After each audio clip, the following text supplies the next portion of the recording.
Devastating, catastrophic impacts across the Florida Gulf Coast. We're live here with you on Tracking the Tropics with meteorologist Amanda Holly. JB here with you live, meteorologist Eric Stone around here in the Stream Center. And guys, let's really now, if we can, go hyper-local into the landfall area. And where exactly, Amanda, did they officially declare landfall to have occurred? Yep, we just got the notification in from the National Hurricane Center. Their wording: extremely dangerous Category 4 Hurricane Ian makes landfall in southwestern Florida near Cayo Costa at 3:05. And kind of interesting here, maximum winds were at 150 miles per hour. So not quite that 155 miles per hour. So that's good news and not necessarily unexpected that you see some weakening as it moves ashore. It's moving very slowly, so that eye wall kind of had time to degrade a little bit as it interacted with the friction of land. So what we were looking at is the pressure came up a little bit and those wind speeds came down just a smidge. I mean, not much to make any kind of a improvement in the devastation that we're seeing. But we again have landfall near Cayo Costa at 3:05 with maximum winds of 150 miles per hour, and it is moving north-northeast at 9 miles per hour. Can we see exactly where can you pronounce it again for me? It's Cayo Costa. It's basically north of Captiva. You probably have to zoom way in. This is Cayo Costa. You have to zoom way in if it even shows up. I don't know. It's not inhabited, is it? Or is it? Oh, yeah. It's an island. Oh, yeah, okay. Definitely. Because some of our barrier islands, are very remote, and so well, I'm just you need sure. a boat. You need a boat to get there. You do need a boat to get there. Yeah. Yep. So the landfall now means that, right now, is it clear over this area? Yeah. We are seeing sunshine, probably some birds, light winds, no winds in the eye. But then the back end of the eye wall is coming up, correct? Yes, so they're about to get slammed again. For our audience joining us here live, impacts right now, where are they the worst? Obviously in the red areas, so Northport is still being Punta Gorda, slammed, Northport, correct? Port Charlotte. Yeah, where you saw Iona, that's really close to where I used to live for years in Fort Myers. They are in the eye right now in the western portion of Fort Myers. Now, Punta Gorda, things will start to improve for them. But again, Northport really getting hammered. This looks like Jack Royer. This is Jack in Northport. Let's About 12 hours or more now. I've honestly lost count, but it is quite a scene because what was an area that people were coming by and checking things out and looking has now become completely barren. There are some people who have sheltered in the businesses along this strip mall.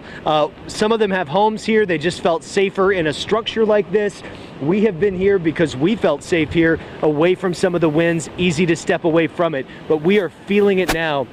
And it's just impressive to see what Mother Nature can do, what this storm is doing as it moves across Northport, north of where Jeff Patterson was, who you heard from a minute ago. He has a high up vantage point. This is ground level about 12 miles from the Gulf, and this is what it's doing as it makes landfall in the southern tip of Sarasota County. Keith and Stacy. Jack Royer with us live, everybody, from Northport. My goodness. We're back here with you live looking at Max Fender 8. So right in the middle of your screen, that's where Jack is joining us from. Jack and Jeff are of course, two of my friends here at the station. So, Amanda, it's a rough go of it right now in Northport, or Charlotte, Punta Gorda, where Jeff is. Yep. So they're both in that eye wall right now, experiencing those strongest winds. You saw, all of just the debris, the leaves, and the limbs around Jack there in the parking lot that he is in.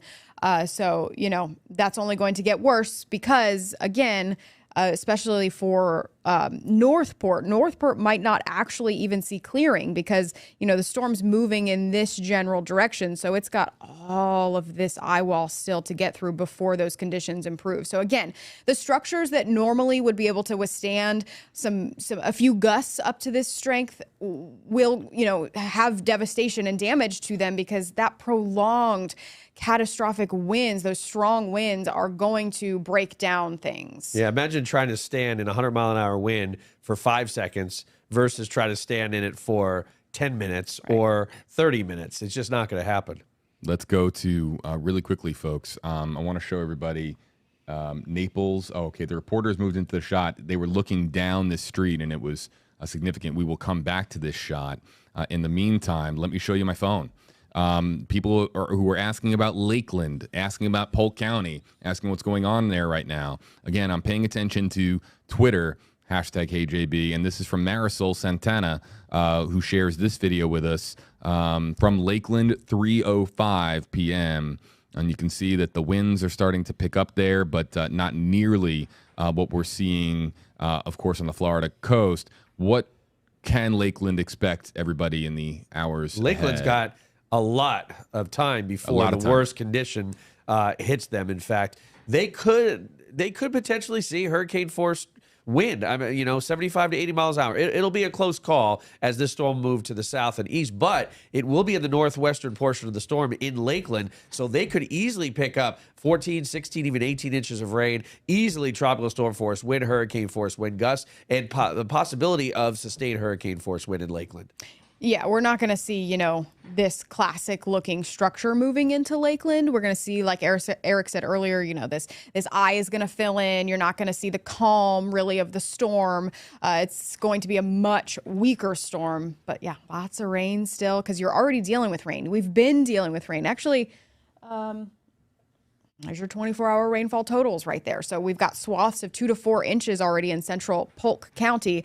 Look at this swath right here, folks. This purple swath in Sarasota County, that's running us 9, 12, upwards of 15 inches of rain just off the coast. So this is what we're talking about, the significant flooding from heavy rains. But Polk County, you got a long night ahead of you of the tropical rains continuing. So you're going to deal with some of that localized flooding. Our rivers are already swollen. We've seen a lot of rainfall. And yeah, the wind gusts, it's going to be a tropical storm moving through. So we're talking anywhere from 40 to 50, maybe even 60 mile per hour sustained winds, and wouldn't be surprised if we saw some stronger gusts. That's right, for several hours too. It is getting really bad here where Jeff is located in Punta Gorda. So this is live from Punta Gorda. I think that this wind is pushing our camera or our vehicle back. I don't think it's our vehicle. But do you see this movement? Mm-hmm. Yeah. I believe that is from wind gust, I think, rotating and turning the camera. He's literally right on that edge of the eye wall.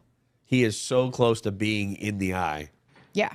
Yeah, so Jack may not, who is in Northport, may not get in the clearing, but Jeff will. Let's show Jack. Yeah, Jack may be in this severe area for much longer on the eye wall straight through. He may be in the northern end of the eye wall, and then it just may skirt to the western end, and he'll be in it the whole time for an hour or even 2. Mm-hmm. This is look, holding a camera on your shoulder for hours is hard, and our cameramen and women, look, sometimes I got to put the camera flat on the ground. That's what we're seeing here. Welcome to live streaming. Listen, you never know what you're going to find. We've all been up since about midnight covering the storm on WFLA, and we're all a little tired at this point, but guess what?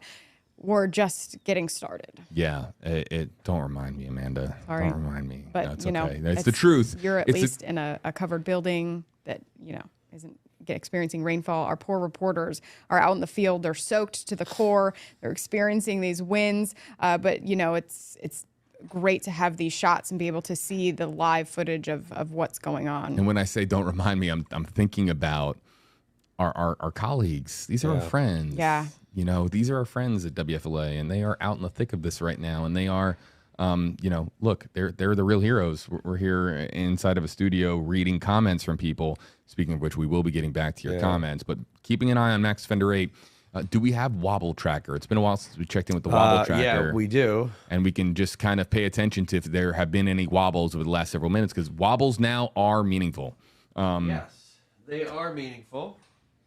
If you want to go back to source 120, you can see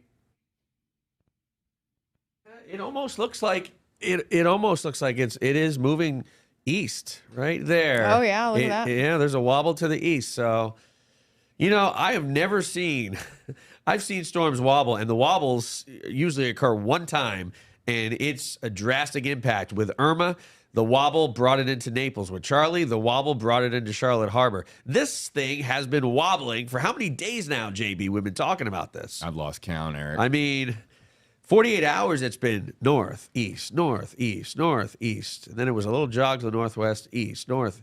I mean, those slower moving storms, a little bit more susceptible to the wobbles. I mean, you have so much force in that eye wall, literally literally pulling the eye in one direction and the other where the strongest winds are. It literally pulls it. That's why we see these wobbles going back and forth. So it just goes to show you how intense of a storm it is too. Do we have the Fort Myers cam? I'm wondering. They're very, very close to the eye, depending. It almost looked like that camera was down Palm Beach Boulevard near the Caloosahatchee River. If that's the case, it should be pretty, I don't want to say sunny or clear. We lost Fort Myers because we put NASA in that spot. Gotcha. Okay. I do have, let's show, look, you guys want to see something? We were talking about St. Pete getting walloped, right? Hey, everybody in St. Pete, look, could have been way worse because this is the only video we have from St. Pete. Not to say that it's not worse in St. Pete than this, but like, that's relatively calm based on what we're seeing in some other areas to the south. So, we're really only getting that because St. Pete faces east. So we're seeing on the bay side of Pinellas County, some of that, they're just those really higher waves crashing along to the coastline, but it's not really too much surge. The rest of the bay is empty. This is Allison Henning's shot in Sarasota. What are we seeing here? She looks like she was much farther north, maybe in downtown Sarasota. Let's listen. Rebecca Berry a little while ago asking her when we can expect to see the worst of it here in Sarasota County, and she told me this evening. So we're of course going to try and stay as safe as we can here in this parking garage. She said this is probably one of the safest places that we could be. But of course, the message to the people who are thinking about going outside, don't do it. Like I said earlier, I'm feeling only a small percentage of what these winds are actually like outside. So at this point, it's very dangerous out there. So we just want to right now. So that's part of the problem. But you're just seeing more power, more wind coming in than we've seen all morning. This has already been a weather event for most of the day here in Naples. It's now a complete flooding event. We've got flooding all along Naples and no clear delineation between the Gulf of Mexico and Naples proper. The beach is not to be seen. It'll come back by tomorrow, but for now there's no beach or sand to be seen. But what you're now seeing is a high wind event here, and you can see the trees, the way they're moving in the right. This is definitely new in the last 20 minutes or so. So, again, no rescue crews out here, no one here to fix the power outages that are affecting us. And if you're on the first floor anywhere around this area in Naples, you're in trouble. They have told people to shelter in place. Obviously, do not attempt to drive at this point. And we know that there are more than 200,000 people in the immediate counties without power right now. It's pretty universal. If you're in southwestern Florida, you don't have power at this point. So that's where we stand. Hours and hours more of this to go before you start to see rescues or EMS coming out to start to help people.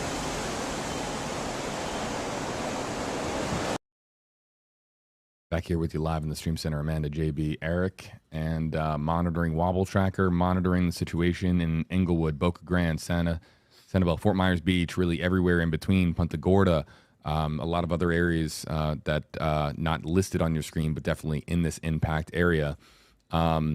We see a lot of the strongest impacts, again, on the north side of the eye wall. It is notable. It is important for people to understand. And the reason exactly why we're seeing that is, again, because... in my opinion, I mean, this is just Ian. I don't know if there's any reason why the convection is mostly on the north side, Amanda. So we were having a discussion earlier, Jeff, Lee, and I, about how we've been talking about this dip in the jet stream all week long, about how it's going to turn it at some point, and the timing of that turn was going to be key on where it made landfall. Well, now we're obviously seeing that made the turn, but it's also interacting with that jet stream. We've got a little bit of a frontal boundary, and the interaction of the jet stream and the eye wall in that particular location may have enhanced the strengthening of the storm for a short period of time, which is why we saw those winds jump from, Category 3 strength up to Category 4 early this morning after it completed that eye wall replacement cycle. And then you saw that further jump in those wind speeds shortly after they made that special update. So possibly an interaction with the jet stream and just kind of perfect placement of all the atmospheric variables there. We have a new shot coming in. I'm not sure where this is from, but I got to get it on screen as quickly as possible here so that I can show it to our audience. And this is, is that Walt Buteau? That looks like Jeff. Or is it Jeff again? Or is Jeff moved? Jeff has like moved. So that is Jeff Patterson. Let's listen in here for a second.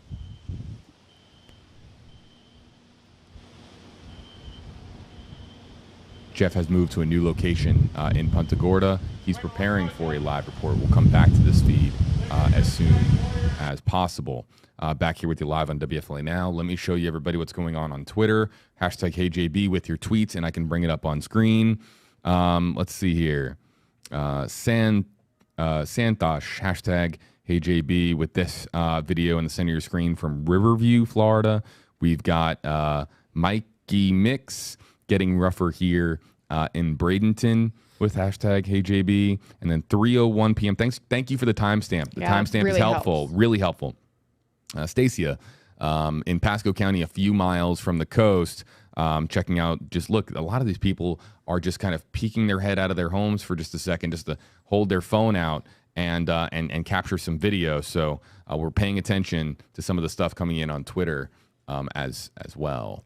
It looks like Punta Gorda very shortly will be in the eye. And you can see how so fast pay JB attention is to collapsing. Jeff's feed. You see that? I will. You see how fast we're starting to see rain in the eastern part. This is coming into Jeff's the eye. feed, so this should be clearing up, right? Yeah, here? shortly it should be.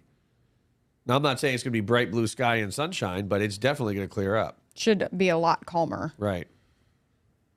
They're I think moving. he's in the same parking garage. I think they're moving around a little bit. Yep, Yeah. we'll stay here with you with the wobble tracker and Max Defender 8. Let's again break down the very latest, guys. I'm going to let you guys just kind of address the situation as it is right now.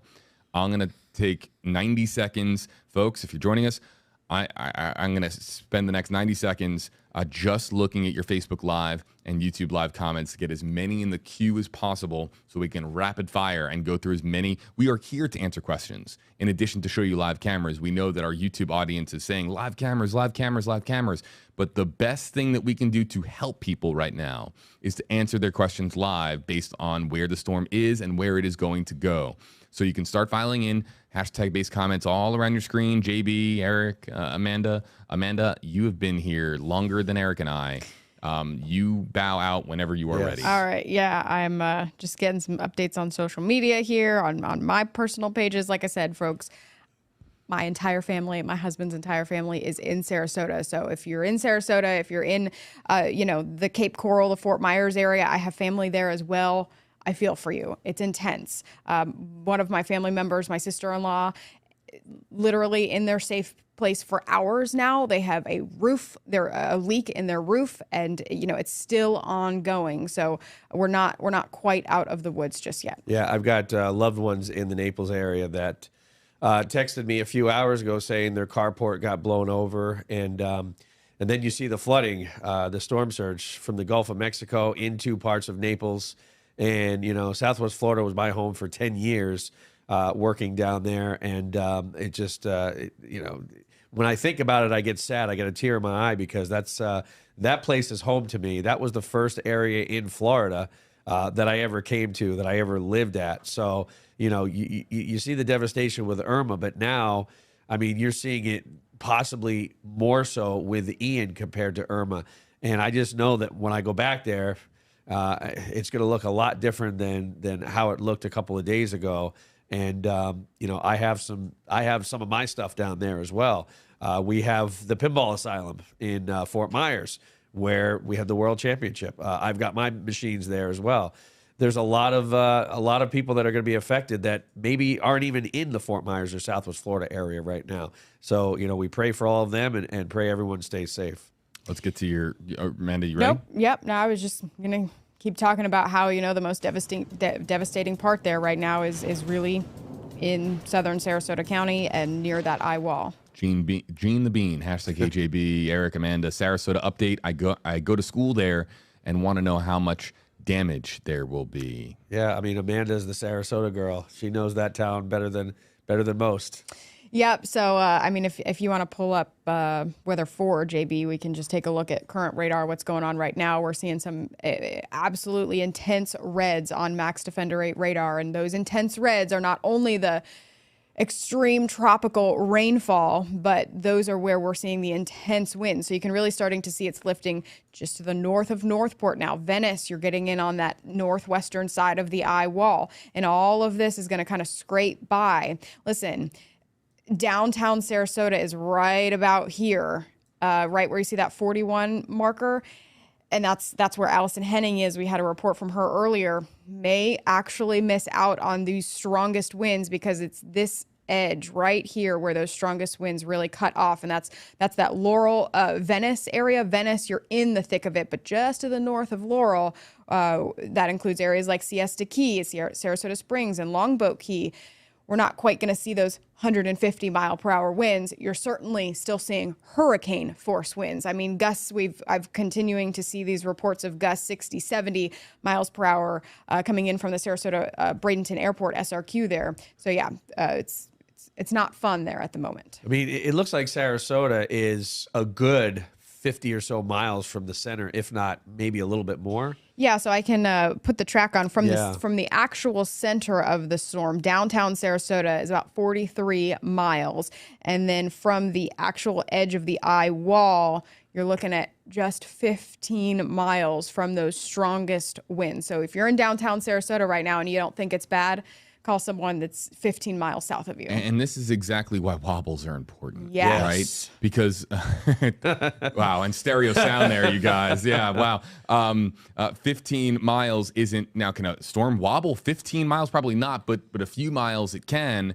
And those wobbles down the road lead to 15, 20, 30 miles east and west. That's why when we were talking yesterday about the wobble in the Southeast Gulf, and I said, well, it wobbles a little bit, but in the long run, that wobble changes the track a lot. It's kind of like when we were talking about the forecast errors, remember with Jeff? Yep. And we said an error that occurs 5 minutes from now in a forecast model, then it compounds that same error 10 minutes and 15 minutes. Well, days in advance, now all of a sudden the GFS model is showing a hurricane in New Orleans, right? When the Euro is showing the hurricane pretty darn close to where it is right now. Let's go to Casey or Cassie, either or, hashtag HJB. What is going to be the overall impact of the Tampa and Brandon area? I mean, definitely dodging a bullet. I mean, that's the phrase with Ian here in the Bay Area. You know, you've seen several feet, up to 11 feet being of water being taken out of Tampa Bay. Now, eventually that water will come back, and there could be 1 to 2 foot above the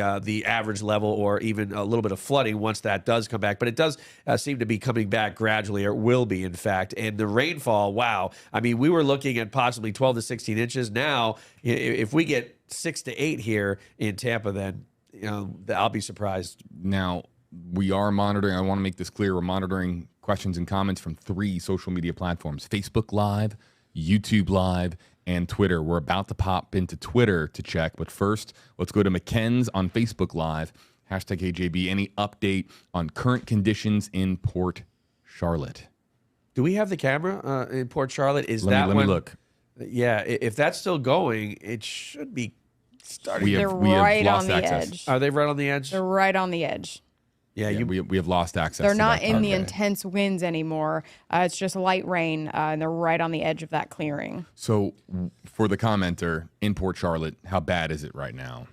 I mean, conditions are much better than they were about 15 minutes ago, but they're going to get worse again because you have the backside of the eye wall that will move over in the next 2 hours. So it's going to be calm for a little bit at the moment. You have some time to breathe and prepare yourself for the backside of that eye wall. Let's go over to Maria Cologne's comment, hashtag AJB. When should we expect the worst to be in Gibsonton, and how bad will it be in Gibsonton? Gibsonton, Riverview, that area, I'd say 4 or 5 hours from now, once this storm is directly to your southeast, it will be about as close as it's going to get to you.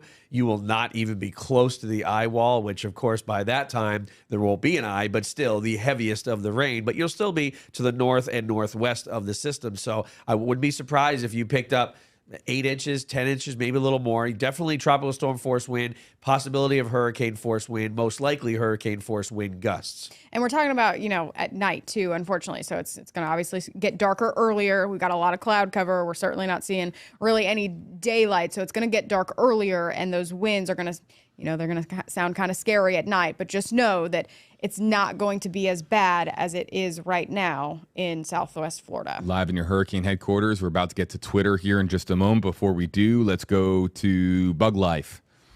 Great name. on YouTube Live.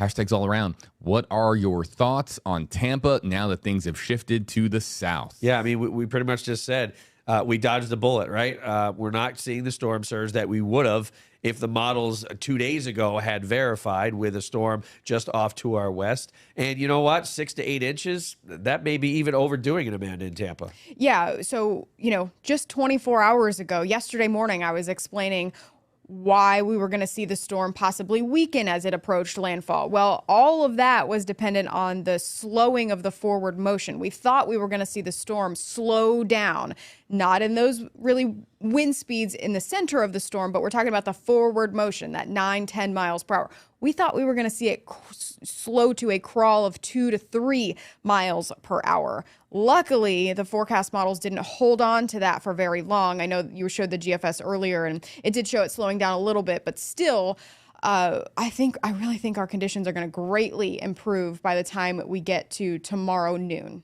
Yeah, JB, we've been talking about the battle of the front coming southward, the hurricane moving northward. Yep. Who's going to win? In the end of September, and you get those weak fronts. And I had said the hurricane is more likely to push through or push up on it, right? And that's what we're seeing happening. And the hurricane is winning so much that it is not even slowing down to push that, that dissipating cold front, right? So it's just kind of going along to the north and northeast at the same speed as what we're seeing now, which is great news for us. I mean, think of tomorrow at this time.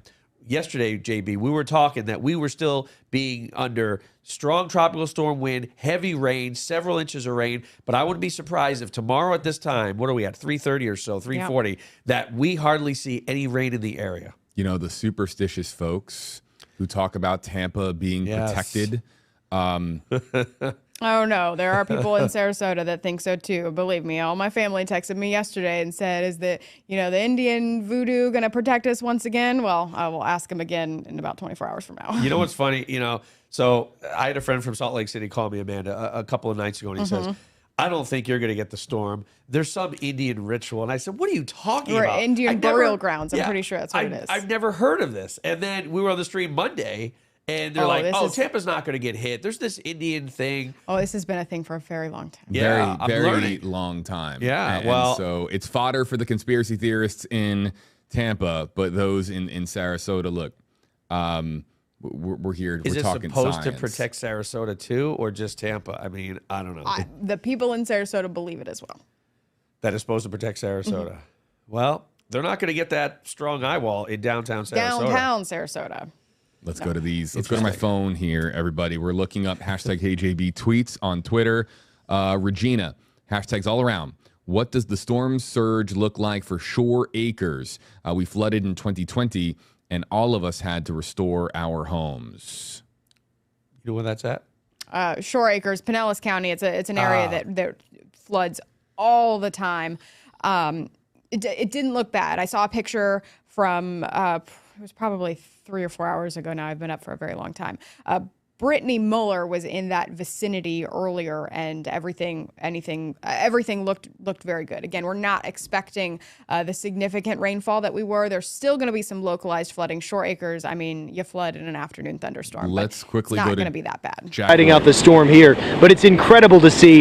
There's now pooling water in the middle of this parking lot where you can tell it's just become so much rainwater here in the past few minutes that it's starting to pool and puddle, and that would suggest to me there might be areas of flooding in some spots around here. I've talked to a few people who've suggested that there might be damage they've heard about, just sort of hearsay from people who've ridden by before it was this bad to tell us what they've heard. We've not been able to go explore any of that given the conditions, of course, but this is why there's a wind advisory in place, and this is just a parking lot. It was a safe place for us to ride out the storm, but you can tell if this looks this much different this quickly, we are eager to see and hopeful that it's not as bad as we presume it will be when we get out into some of these neighborhoods in this part of Sarasota County. You've been hearing it from Jeff Patterson, who's down there with the vantage point to show you from high above And from down, even on this low, it is incredible to see how fast this wind is moving, how hard it's pushing this rain and this water across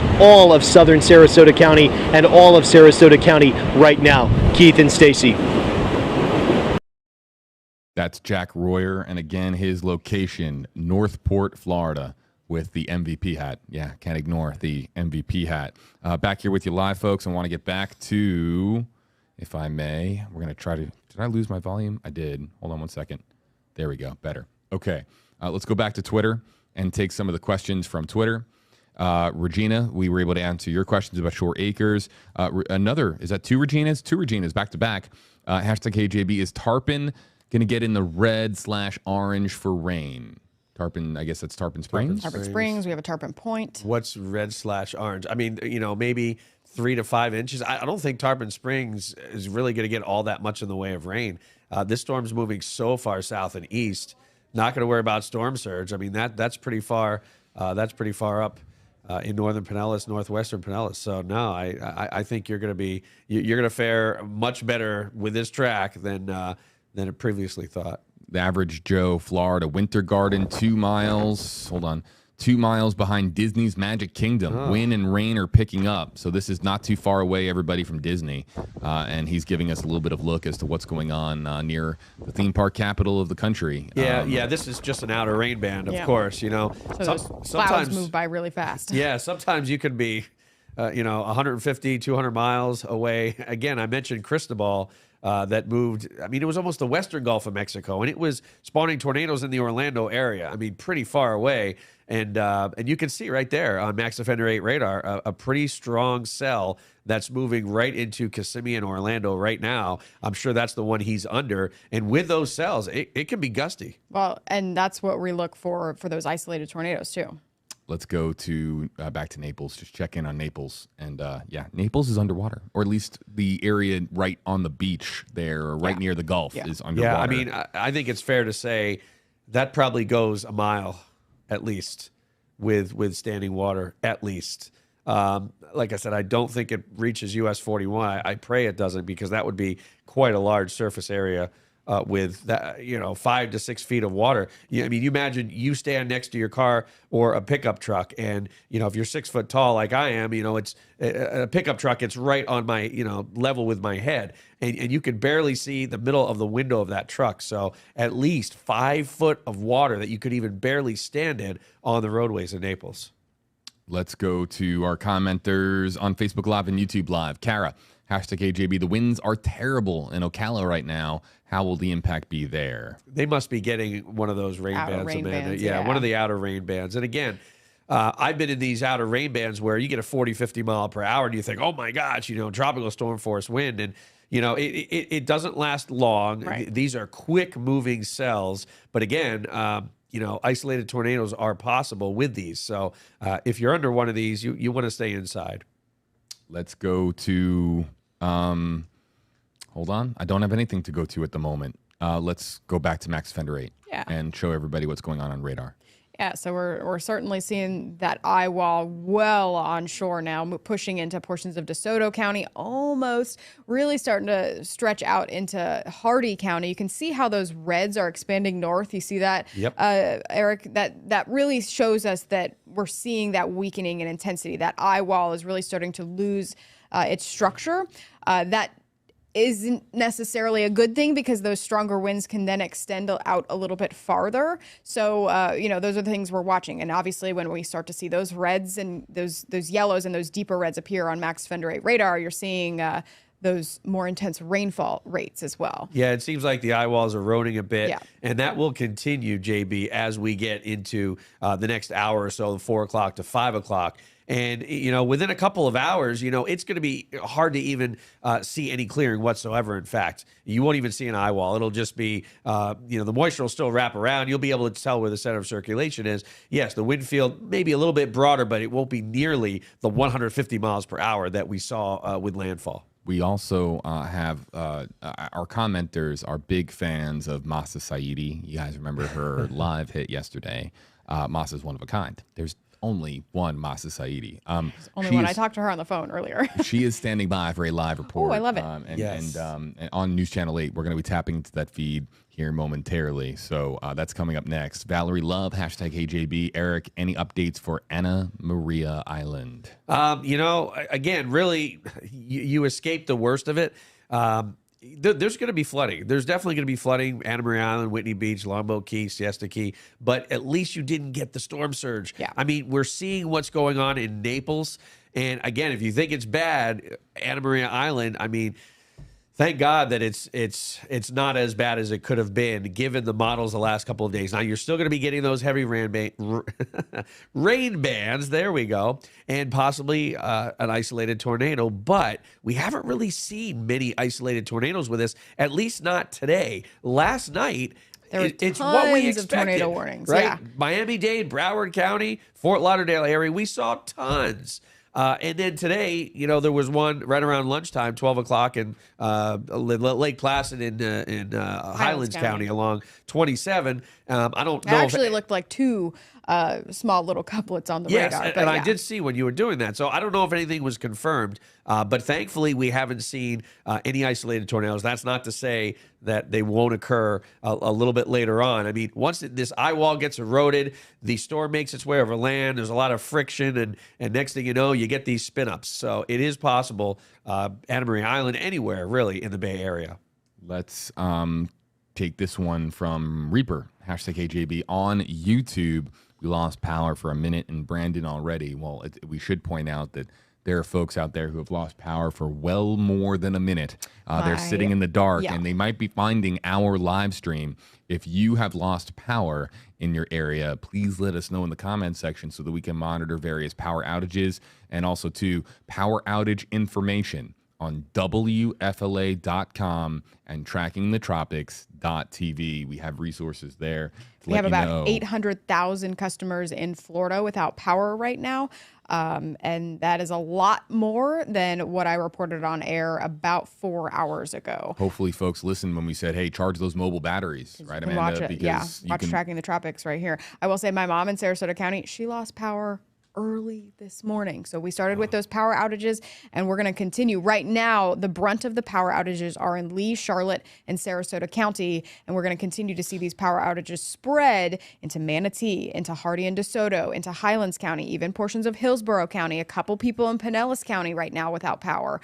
That's possible over the next couple of days, and the linemen, they're ready to go. They're ready to put that power back on. But no, you're seeing the water. You're seeing the devastation down in Southwest Florida. They're probably going to head to those harder hit areas first. Even St. Pete, where we talk about, it's not so bad in St. Pete. Donna says they've been out of power for 3 hours now. It may not be so bad, but as early as noontime, I believe, sustained wind of 50 miles per hour in the St. Pete area. So again, if you have one thunderstorm where you're getting that 50-mile-per-hour wind. Stand by here, Eric. This is pretty heavy. Masa, hold on. Branches falling right off trees. I'll go ahead and move that, put it over here for safekeeping. But in the next 4 hours, when we expect to have the worst of this, as you mentioned, we are talking with a few people who are around, including Cork and his wife, Susan. They are business owners here in downtown Bradenton, and I caught up with them, and they were kind enough to stick around. And just tell me, how does this hurricane compare to all the others that you've survived over the years, sir? Andrew was worse, but this one here, it's up there near the top three. It's windy. I'm a little worried about storm surge because it's been blasted all over the news media about the storm surge. So we're out checking our business, Cork Cigar Bar downtown, and we're riding around. There's some trees, and the royal palms are getting slashed. All their branches are coming off in our neighborhood. And I know you came out here because you were concerned about your business monitoring with cameras. So far, it looks so good. Are you seeing a lot of people out? I haven't seen one person walk by the bar today. The back alley is empty, and I thought there'd be people hiding up in there trying to get out of the rain, but nothing's been going on at the bar. And final question, as someone who's been in Florida for decades, how do you stay safe when you're out right now? I got my lucky charm with me, my wife. Well, I appreciate your time. Thank you so much, sir. Get home safe to both of you. And I want to show you guys, if you come out here, right over here, there's a group of people just hanging out under this hotel. Jim will show you. They've just been hanging out there for the past hour or so.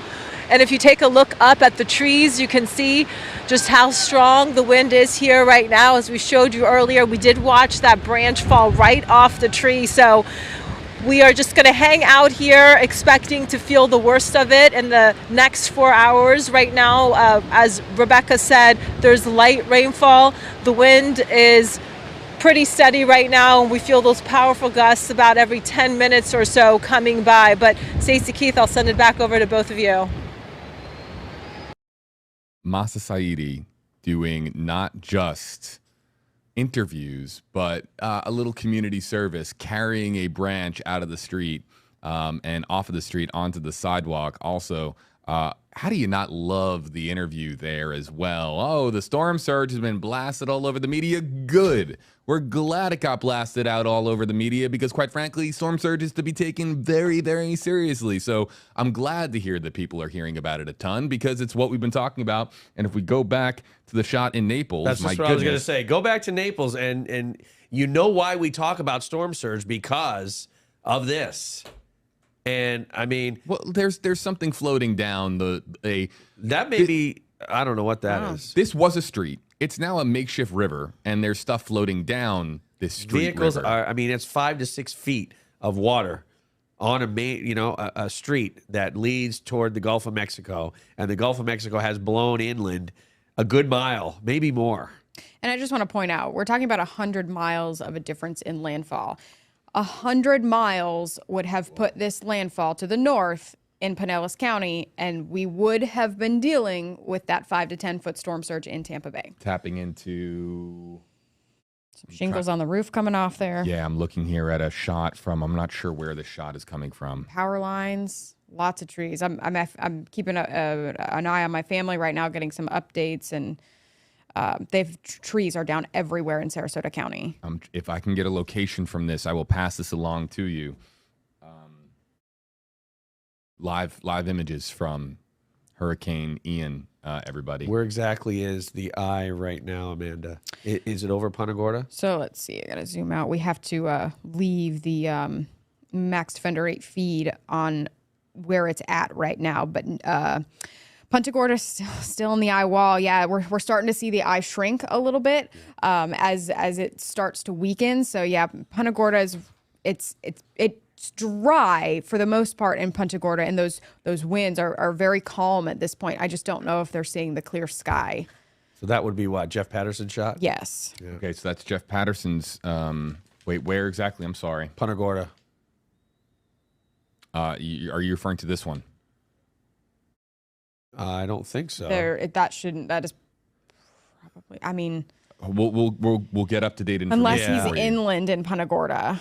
We have so many feeds coming in right now that it is they're just throwing feeds at us, and I'm just trying to keep track of where these feeds are coming in from. So if our WFLA team in the newsroom is watching, I need help with some of these feeds because they're coming in and they're impressive shots from a storm perspective. However, I do not know exactly where they are coming in from at this hour. What I do know is that our commenters are waiting for answers. Tha says, hashtag AJB, what should Mayaca City expect? Definitely hurricane strength wind. I wouldn't be surprised 90 miles per hour sustained. Again, as this moves, and maybe even more because, well, no, Southern Manatee is under that extreme wind warning, which is well over 100. So I wouldn't be surprised if now they're probably seeing 90 to 100 mile gusts. Yeah. Oh, gusts, definitely. Yeah. Definitely gusts to 100, but sustained 80 to 90 at least. Let's go to a comment on Cypress Lake from Kyle in our comment section. Asks just about Cypress Lake. So is that, are you talking Cypress Lake in Fort Myers, or are you talking different Cypress Lake? We're gonna look it I up. lived it's gotta off be of Fort Myers. I lived off of Cypress Lake in Fort Myers. I would imagine there's significant storm surge flooding there. Yeah. Well, no, Cypress Lake area. It's not really a lake. It's no. I'm looking at it, but they're kind of right on that river. the Caloosahatchee. Yeah. Cypress Lake's a little ways away. Once you get toward McGregor area, Iona, that's where the Caloosahatchee, you may see some sort of inundation. Although I do think that the northern banks of the Caloosahatchee would be breached rather than the south, since that wind is coming from the south. So Cypress Lake area, if you're talking about Fort Myers, where I used to live, I mean, the wind is crazy. Like you're pretty much getting into the eye of the storm right now, and you're getting heavy rain and wind well over 100 miles per hour. We've got Jeff Patterson calling in. Jeff, if you can hear me, throw a thumbs up on your feed, and we'll bring you live into our streaming coverage here momentarily. Let's get to Tasha's comment. Hashtag, hey, JB, any information on Port Charlotte right now? I mean, same thing. Port Charlotte right in that eye wall, and they're getting the heaviest of the rain right now and the strong winds in the northern portion of the storm, right? So, again, well over 100 miles per hour, gusting over 115, I'm sure, in parts of Port Charlotte. Again, it all depends on where you are. They're right on the edge of that northern eye wall. It's almost clear. I say give it 10 minutes, and it will be dry, and you may see that sunshine in Port Charlotte. But unfortunately, you'll be on the southwest once you get through that eye, and conditions are going to be worse on the other side of it compared to what you've seen over the past hour or two. We are going to be coming back here momentarily to hashtag HeyJB, questions, comments, videos, and pictures on Twitter. So if you're trying to get my attention with Twitter, please use hashtag HeyJB. There have been some very kind individuals who have retweeted other reporters, storm chasers, photographers, video journalists. And look, we can't show everything on our stream, unfortunately. Just because it's tweeted out doesn't mean that we can show it. Look, there are people who chase storms for a living, and they post these videos and images for them, for their audience and not for our audience. So it's very, very specific as far as which tweets we can show. But if you have something, if you're an audience member and not a storm chaser or a reporter crew or a photojournalist, and use hashtag HeyJB with your tweet, I will bring it up on screen here momentarily. All right, I think we do have Jeff Patterson now officially standing by. Let's bring in Jeff and say hello. Jeff, we've been following your movements just a little bit, but can you let us know exactly where you are and what you're seeing at this hour? Hey JB, the last time we were talking to you, we were in our storm chaser vehicle. We're actually now outside in a parking garage on the 4th floor of a very substantial concrete parking garage in Punta Gorda, and I just want to show you what's going on behind me. The winds have been intense here for the last hour. Take a look at this tree down here, the tree that's down below me that has just shattered apart. The branches have broken off. Just from the direction of the wind, you can tell which direction the storm has been blowing here. The palm trees all around us have been just straining and struggling to stay upright throughout this entire storm. We have watched a number of trees just in the last hour blow over and be uprooted. And of course, it's not just because of the strong winds, it's because their root systems are compromised because of the saturation to the ground, which is just incredible here. We aren't seeing storm surge at this time, but we are seeing some street flooding just from all of the rain that we have been experiencing. And I'm not sure if Joey can show it to you or not, but in the distance, there is a church spire that we observed when we first came up here to this 4th floor, and that church spire is now gone. That's very unfortunate. The building still looks like it's there, but the spire has blown away some time ago. We have been watching roofs from up here just disintegrate, shingles blow off and everything like that. Of course, this is the same community that experienced Hurricane Charlie in 2004, very intense storm. And so a lot of these roofs were redone. You can see metal roofs, some of the best roofs that are sold in Florida for this kind of event. And at this time, most of those roofs seem to be holding up. The tile roofs, the metal roofs holding up, but we did watch a short time ago a number of shingles from a home that is not too far away from where I'm standing right now were just cast into the wind, and they were blown a considerable distance once they came off of the roof. The wind downtown, just incredible gust of more than 100 miles an hour. Some of the most intense winds that I have ever seen covering any hurricane that I've been in. I'm watching trash cans just kind of blow across the street right now. All kinds of debris in the street. There are power lines that are down nearby us. Some of the power in Punta Gorda that I can see, because I can see street lights and home lights from here, some of the power is still up, but there are certain sections of Punta Gorda where the power lines are already down. No doubt that's because trees have crashed across those power lines and knocked them out. So a lot going on here in downtown Punta Gorda, and just it's incredible to watch it from our vantage point, both at the street level and up here on the fourth floor. I just watched a piece of aluminum blow from I'm not sure where and get caught by a chain link fence down below us, and it came very quickly through that wind. So that's why we're up here in the parking garage, covered by several layers of building, and at this time it seems to be a wise decision to be where we are right now. This, have you seen any lull in the wind whatsoever? Because you're very close to the edge of the eye. Yeah, that's a good question, Eric. We've been waiting for that, and no, we have not at this time. So the winds are still coming from our south and east as the rotation is still, offshore coming towards us. We have not seen any kind of lull. As a matter of fact, for the last hour and a half, it's been really intense where we are. Of course, we're waiting for that wind direction to shift, and then we'll know that the storm is past us. And I know that this storm, the eye of this storm, is much greater in circumference and distance than Charlie was, which was a very compact storm. This storm has a very large eye, but we have not seen it yet, Eric. And just take a look at those winds there. A table, a gardening table just blown apart below us right there. And you can tell right now the winds are just picking up. They're howling through the parking garage where I'm standing right now.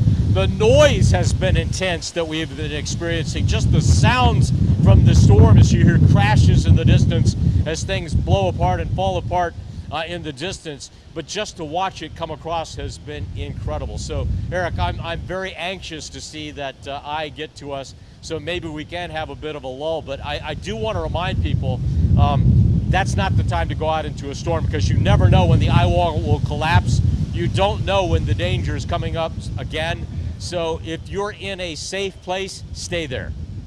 Hey Jeff, it's Amanda here on stream. I just got a question for you. I know you went through Hurricane Charlie. There's been a lot of comparisons between the two storms. I heard you say earlier that this is the strongest winds that you've ever been in. Can you compare the two storms in just what you felt during Charlie and what you've been feeling now? How much stronger are the winds feeling?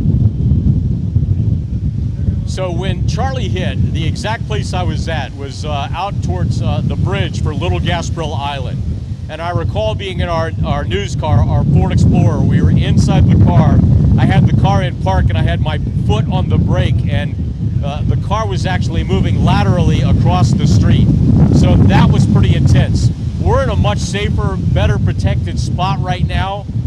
It wasn't until after Charlie, the winds have subsided, and we got out and we started to drive around where we started to see the major damage. In other words, when we came down 41 and we were driving into Punta Gorda, we were driving past buildings that had literally disintegrated. I'm talking about even concrete block buildings where the walls had collapsed and fallen inwards. I recall an auto parts store at that time where it had just disintegrated, and you could see shelves and everything inside, but the walls and the roof had collapsed, and so that was that. It's going to take us a while until we can safely. I know there are some manufactured home communities near here.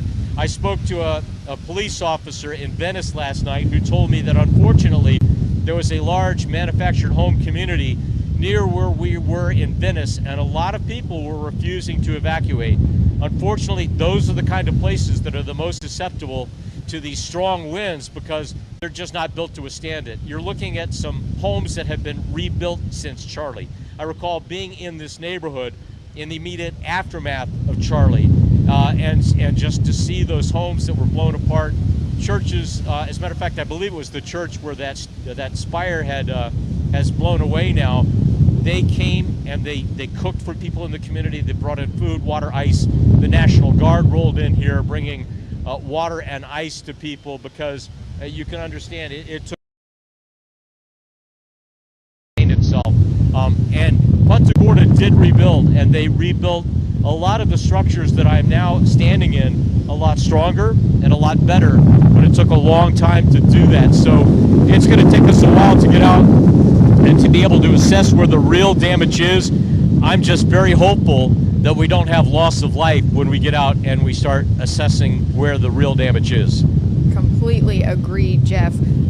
Just below that palm tree that you're showing right there on your camera, your photographer, there's that very large tree down on the ground. You can see those freshly broken branches. So obviously still very bad in Punta Gorda right now in terms of the wind speeds. Take it easy, stay safe down there. You still have that western eye wall to get through.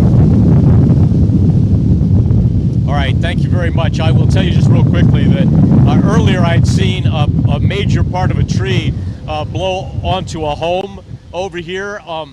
It looks like that has now blown off of the home, and so the home is still standing. I can't tell from my angle if there's substantial damage to the other side of the roof, but just what we're witnessing is very, very powerful. Jeff Patterson reporting for us, everybody, in Hurricane Ian. Jeff, stay safe out there, and thank you so much for taking some time to join us. We really appreciate it. We'll see you on WFLA News Channel 8.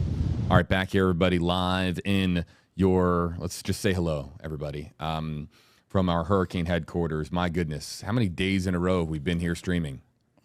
4, Sunday, Monday, Tuesday, Wednesday. Yeah, people. I believe 4 we started. People are gonna think we're like C-3PO. We're like robots. We're droids. Droids. Sorry, Star Wars fans. Droids, because we've just been here endlessly covering this storm, and we will continue to do so. I know Amanda is very likely to be leaving soon to get some well-deserved rest. I'm gonna say goodbye. Stay safe, everyone. I'm gonna go give my family a phone call and give them a report of what's going on and see how they're doing, and get some shut-eye before we are back on the air tonight. Sounds good. I am back on the air. WFLA will be on the air for a long time. You guys will be streaming, but I have to get some rest. All right, Amanda, thanks so much. We really appreciate it, and great work. I mean, really, I'm serious. Our Tracking the Tropics super fans know Amanda from season 1 all the way through now to season 4 of Tracking the Tropics. So we'll stay here with you live, folks, and continue to answer your questions. At some point, we will be tossing back to on-air coverage. I think that's going to be at 5 o'clock, right after we get the update, obviously, at 5 o'clock, which is going to be significant. Updates on Cape Coral. Yeah, parts of Cape Coral had wind gusts over 100 miles per hour, probably still seeing similar conditions. And again, there are a lot of canals in the Cape, right? So there's a lot of flooding. A lot of those roadways flood. A lot of the canals flood. And the canals are on properties, people's backyards. They have boats. So again, the flooding issues in parts of Cape Coral, unfortunately, are going to be really, really bad. And when the tornado hit back in 2016, if you remember that, back in January, a lot of roofs were damaged. There were tarps on roofs for years. And then Irma hit. Well, I wouldn't be surprised if we had some more roof damage, just like we saw in that last shot where Jeff was at in Punta Gorda. Same thing in Cape Coral. Let's go back here and answer some more questions. Is it possible for Ian to ride the coast? That's what RJ is saying. And I guess it depends on which coast, right? Because we're talking about Florida's Gulf Coast or the Atlantic side. I think he means the West Coast, because it just made landfall, and that's where it's at. No, there's a frontal boundary. There's a weak front to our north. It's going to basically follow where the circulation around a high pressure to the east, the jet stream to the north. It kind of goes right in between that, right? So it's going to follow that through the northeast over the next several days. Really has no chance to turn to the north or turn to the northwest. Of course, all the models, suggest the same thing, that everything's going to move to the northeast. Laura wants to know how long it's going to be this hard for folks in Fort Myers. Yeah, like I said, near and dear to my heart, a place I've been for, about 10 years or so. Fort Myers, they're going to get pummeled for the next good, I would say, 3 to 4 to 5 hours. They're on the eastern side right now, which is actually the better side in this case. The eastern side of the eye, and you can see in Fort Myers, maybe even seeing a break in the action, depending on whether you live toward Iona, toward Fort Myers Beach, toward Cypress Lake area. But Again, downtown Fort Myers, maybe, seeing a little bit of break in the action, but once it starts up again, you will have wind speed close to 80, 90, maybe even 100 miles per hour, gusting well over 100. Let's go to Venice for Samantha, and we'll bring it up here on screen. Update on Venice, please. Yeah, Venice seeing, hurricane force wind right on the edge of that eye wall. And yet again, they are seeing just strong wind, heavy rain, and strong gusty wind in Venice right now. Northport, Port Charlotte, Punta Gorda. I mean, it will almost look similar in all of those areas. Trying to stay loose. All this turning left and right. I'm the opposite. I've been still. I need to turn left and right. Yeah. Okay. Yeah. So here, let's switch muscles for a minute. Sorry, everybody. I'm monitoring a lot of it's Parks and Recs fans will know a little bit of what I'm dealing with here. But trying to get to as many of your comments as possible is exactly what I'm trying to explain to you. Kathy Randolph, #Hey Amanda, #KJB. And Eric as well. What about the Largo area? Yeah, I mean, Largo will fare a lot better in this case, but again, there'll be several inches of rain. So, flooding, if your property, I always say floods in a typical rainy season, a heavy rainy season day, I should say, then you will get some flooding in the Largo, Alberton area. But again, you're not going to be dealing with any storm surge at all. So that is good news. And you will be dealing with a good 4 to 6 inches of rain, and tropical storm force wind. That is what you're really going to be dealing with for the next several hours into the evening, into the overnight hours. Once it's dark, you will be experiencing those tropical storm force winds even into the midnight hour and early tomorrow morning.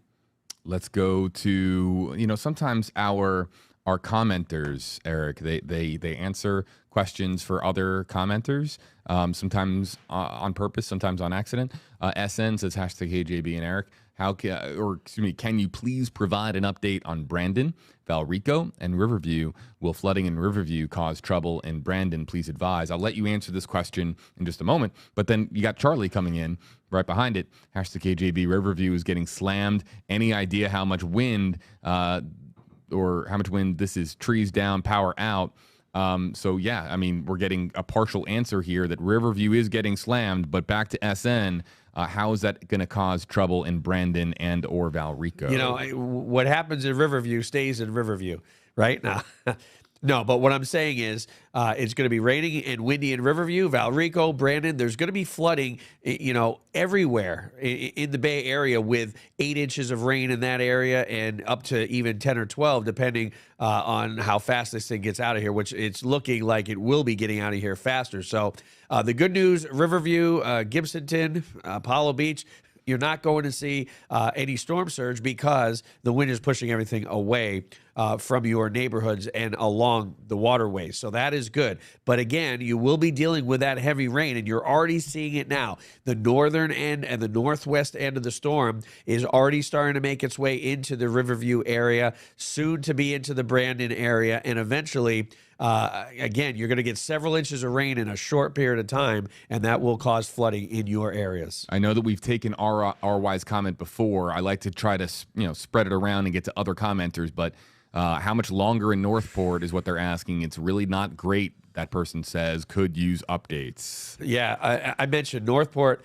is basically on the northern end right now, right in the eye wall. And because this storm is moving northeast, instead of getting a break in the action and then, getting a 15-minute break, a half-hour break, an hour break, well, they are going to be pummeled with the northwest and then the western portions of the eye wall. And you can see right there, the Northport area in the darkest red. They are seeing the worst conditions right now. I know Jack Royer's in Northport. I'm not sure exactly where he's at, but if you're south of I-75 in Northport, conditions a lot worse than if you're north of I-75. But either way, likely that you are getting over 100-mile-per-hour winds, gusting over 120 in the Northport area as you are on the bad side of that eye wall.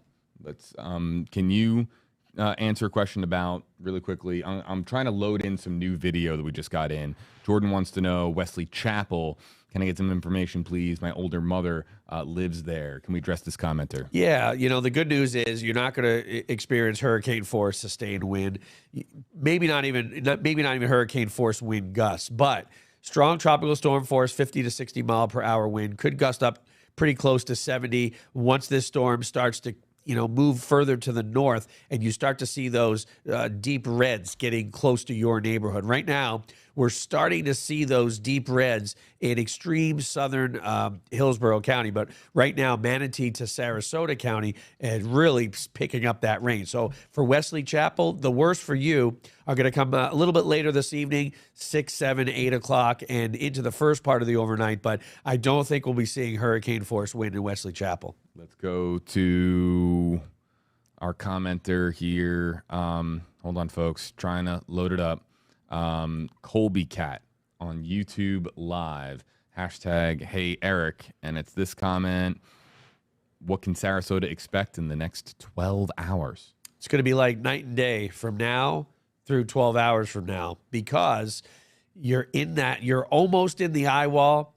Downtown Sarasota is not really going to tap in to those strong hurricane force wind, but they will be experiencing hurricane force wind gusts. If you're in the southern portions of Sarasota, it's going to be worse than if you're 7, 8, 10 miles to the north in downtown Sarasota or points to the north by the airport maybe. Either way, you're going to get torrential rain, a good 8 to 10 inches of rain, so there will be some flooding. No storm surge. That's good news. But again, it is going to be windy. By the time you get to the overnight hours, you'll start to see things subside, and you'll start to see the rain lighten a bit, and you'll still have some tropical storm force wind as we head to the midnight hour. But 12 hours from now, around 4 a.m., the wind will subside substantially. We're looking here at video from, as I understand, it's been told to me, Newport Richey down tree. What are we seeing here, Eric? Yeah, if that's Newport Richey, those outer bands are very, very strong and gusty as they move. Those clouds are moving so fast, the rain and wind can be intense in those bands. And you know what? There is a possibility of isolated tornadoes. Just because there wasn't a tornado warning doesn't mean an isolated tornado didn't occur. And I wouldn't be surprised, given that. I mean, that is what is that, an oak tree? I mean, that is a thick trunk, right? To be blown over by a rain band with 50 mile per hour wind. So definitely, I wouldn't be surprised if maybe an isolated tornado caused that. And again, the tornadoes, they don't stay on the ground all that long in this case. They're weak, but of course, a weak tornado is nothing to sneeze at. But I wouldn't be surprised if that's what caused it. Brand new video coming into our newsroom from Brian Enton. Check this out. This is from Fort Myers around this afternoon, sometime between noon and 1:30. So here's some of the video from where Brian Enton is in, again, or at least he was in Fort Myers. Let's go full screen and talk about what we're seeing here, Eric. Well, I'm wondering when this was. Obviously, he would have had to be safe. If that's the Fort Myers Beach area, which it looks like it may be on the bay side. So basically, you've got what we call Estero Island, which on the northern end is where Fort Myers Beach is. On the other side, you've got what we call the intercoastal or the bay, Estero Bay. And that's where you'll see a lot of these boats. You'll see a lot of these docks and slips where, people keep their boats. So I'm assuming this is the bay, and that's why we're not seeing the inundation like we are from Fort Myers Beach. But yeah, you're seeing those boats being blown around. I don't know where he took this, but obviously this is JB well before winds got up to 100 plus miles per hour. It wouldn't have been safe. So this had to be earlier this morning. Let's show you. This is now video from Punta Gorda. Still. Right. Recently. This is very recent. Yeah. Again, Punta Gorda, right on the edge of the eye wall. I mean, between the eye wall and the eye, but still in that heavy, heavy wind, not in the clearing yet. They just can't seem to get into the eye. The eye is eroding, which doesn't help things out. And they are just getting pummeled in Punta Gorda. The towns that are going to be talked about once this is over is Punta Gorda, Port Charlotte, and possibly the Northport area. Those are the towns that are seeing the hardest hit conditions right now. Of course, Fort Myers Beach will be talked about, Naples too. But boy, Punta Gorda is just taking a beating. And the one good thing that what Amanda was saying was that Punta Gorda got hit by Charlie, and a lot of buildings. I mean, Punta Gorda was devastated. But thankfully, when Punta Gorda was rebuilt, everything was Andrew-proof, so to speak. And so there'll be a lot of damage in Punta Gorda, especially with flooding. Yeah, that's Marion. That's Marion. I did a live shot off of Marion when Tropical Storm Ada was in that area. And I remember the floodwaters everywhere. That was only 6-7 inches of rain a couple of years ago, that rare November tropical storm. And you can see the water behind Jeff there. So again, there's going to be flooding, and there's going to be a lot of flooding in Punta Gorda. I think that's the major problem that we see in Punta Gorda is the flooding, because you've got Charlotte Harbor, you got the Peace River, you've got all these waterways, you got the Mayaca River to the north, that would affect Port Charlotte to Englewood. There's just so many bodies of water that are so high with this saturated rainy season, flooding a major issue. Let's go to Twitter. And let's say hello to our audience joining us, everybody on Twitter, starting with Debbie Darby here on my phone. Hashtag HeyJB, what is the update on Englewood, Minnesota Key, and Stump Pass on the Charlotte / Gulf? Also, please help Northport people with info regularly. I will do my very best, Debbie. What do we say to Debbie's tweet?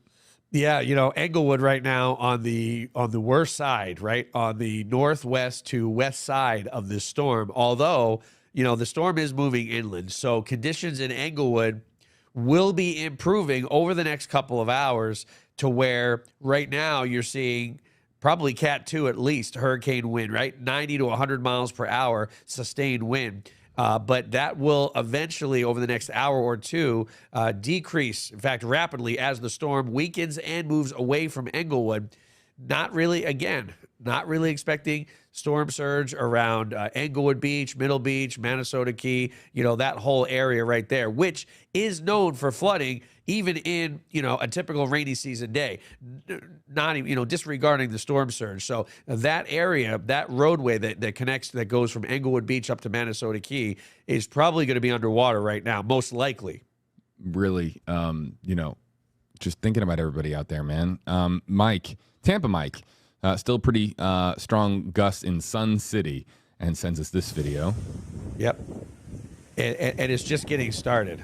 In fact, in that area, along I-75 toward the water, and, Sun City up toward Riverview, Gibson, and all up and down there, Apollo Beach area, all up and down could experience hurricane force wind. If you live south of the bay, southeast of the bay, you're going to be on the northwest side of the storm. Even Tampa will be, but Tampa is so much further away that we won't be within that 40-mile range of the center of Ian.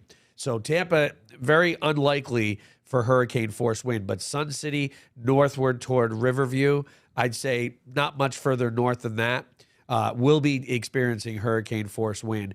If not wind, definitely wind gust over 75 miles per hour. Let's look at some of the things coming in right now. Let's go back right to Twitter. I refreshed this 5 seconds ago.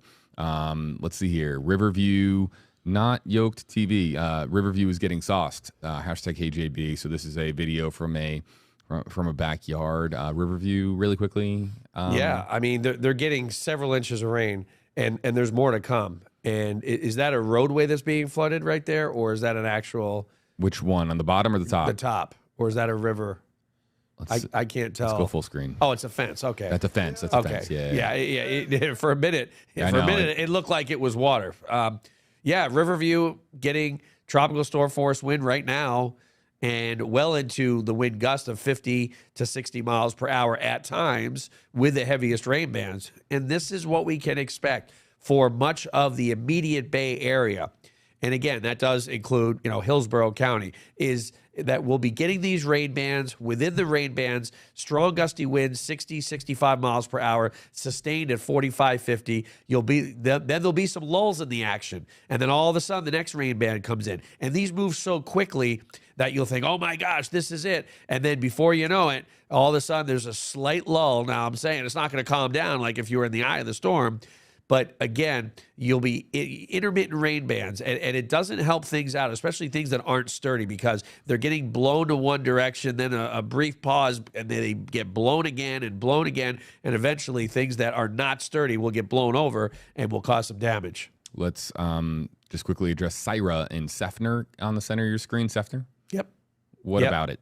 Sefner, Dover area, just south of I-4.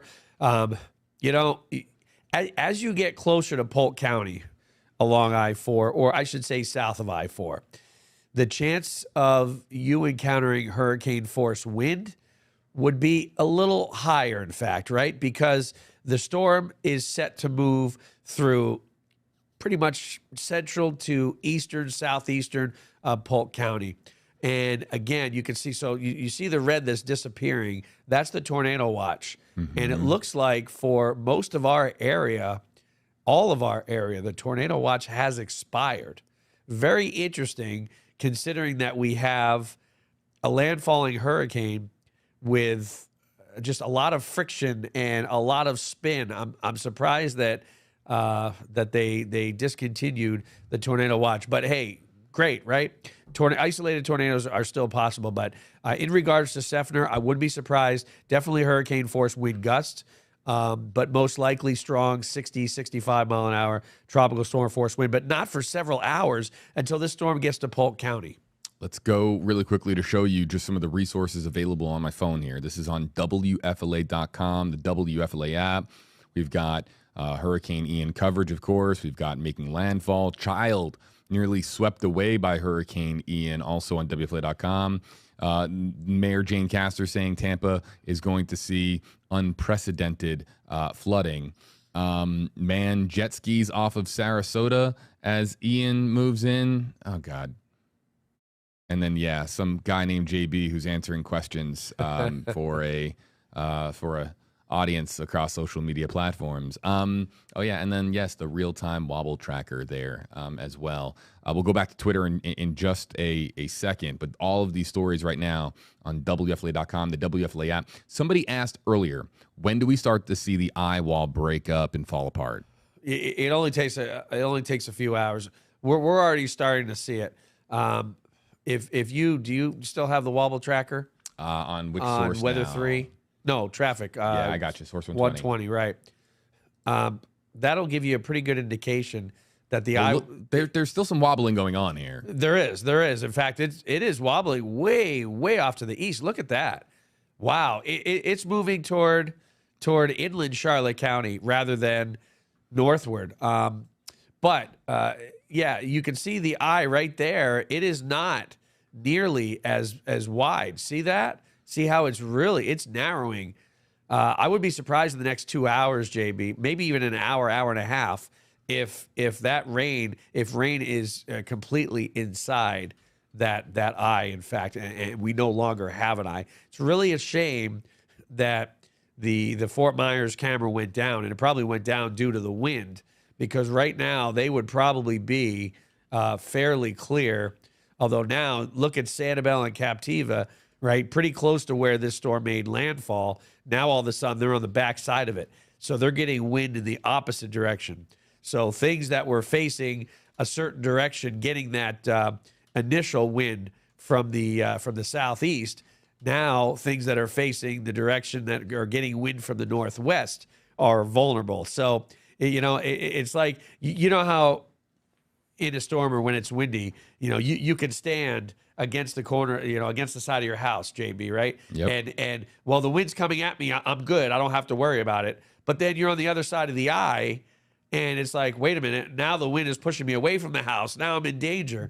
Well, it's same thing with objects that you may, have on a certain side of your house, or trees that are facing a certain direction. You're going to get twice the amount of damage with a strong wind out of the southeast, and then a few hours later, now you're getting a strong wind out of the northwest. Let's go back to Twitter really quickly and show you some of the stuff that is coming in, including this from HLA. Hey, hashtag KJB. This is from Temple Terrace. Looks relatively calm, like more calm than a regular day. Pretty nice, very huh? calm. Boy. The Idaho potato. Hashtag KJB. Bradenton getting hit. Hey, Rebecca, look, we can now show tweets. Isn't that something? Yeah, I know. Oh, you should have seen Rebecca's face light up, everybody. We now, It was good, guys. yeah, it was. For 10 minutes, I just finished on our broadcast side, and so I thought I'd stop in for 10 minutes. Let me get you supered up here. What are you tracking right now on Max Fender 8 downstairs with Jeff at the team? We were talking about how long it will take for the eye wall to clear the areas that it's sitting right now, because we got a viewer question about that. And so it's 40 miles wide and it's only moving at about 10 miles per hour. And so they're potentially looking at deteriorated conditions for 4 hours or more. Now, when the eye moves past, of course, it won't be quite as bad, but you know, the eye is of course calm, but then that other side of the eye, the winds pick right back up. Yeah, we were looking at the Northport area, and Northport never really gets in the eye, Rebecca, and it looks like they're going to be in the eye wall for that duration of 3 to 4 hours. Yeah. And, you know, I was talking about the places, you know, we talk about the hardest hit. I think Northport is going to be one of the big ones. Absolutely. And they're a little flood prone there already just because of the landscape and the nature of the area, but they're incredibly saturated. A lot of areas around town, especially southern and inland zones, got 200 to 300% above normal rainfall last month. And so it's like dumping water on a saturated sponge. There's nowhere for it to go. And rainfall flooding is not a fast receding flooding. It sticks around. Water has to go somewhere, and there's only a couple of places it can go and ways that it can drain and a speed that it can drain. And so that's going to be a big problem for our southern and inland counties and areas like Northport. Yeah, the only silver lining is the fact that rainy season is almost over. So we won't be getting inches and inches every day. We've got now hashtag Hey Rebecca part of the fold. Can you please talk about the effects in Four Corners is the question from Crafty Chan. Let's go. And again, I'm just monitoring the feeds here, everybody, as far as Four Corners. Yeah, everybody. the Disney area. Yeah, it's like just west of Lake Buena Vista, by the way. So yeah, just near Disney. Yeah, again, a strong tropical storm force wind. I wouldn't be surprised if you saw isolated threats of hurricane force wind gusts, but I don't think we'll see sustained hurricane force wind. The track takes this over Polk County as a hurricane category 1, but once it gets into Osceola, once it gets into Kissimmee area toward Disney, it is downgraded to a tropical storm. So maybe hurricane force wind gusts, but a good 12 to 14, maybe even more, 16 inches of rain in that area.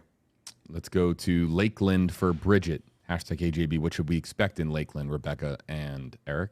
I think the conditions will deteriorate the worst closer to sunset for Lakeland. That's when we're going to see the winds really picking up there. Lakeland got good news with this storm. I know that sounds hard. That's a hard thing to hear right now, but the storm's not going to slow down as much as we originally thought. So we're not going to see 15 to 20 inches of flooding rainfall.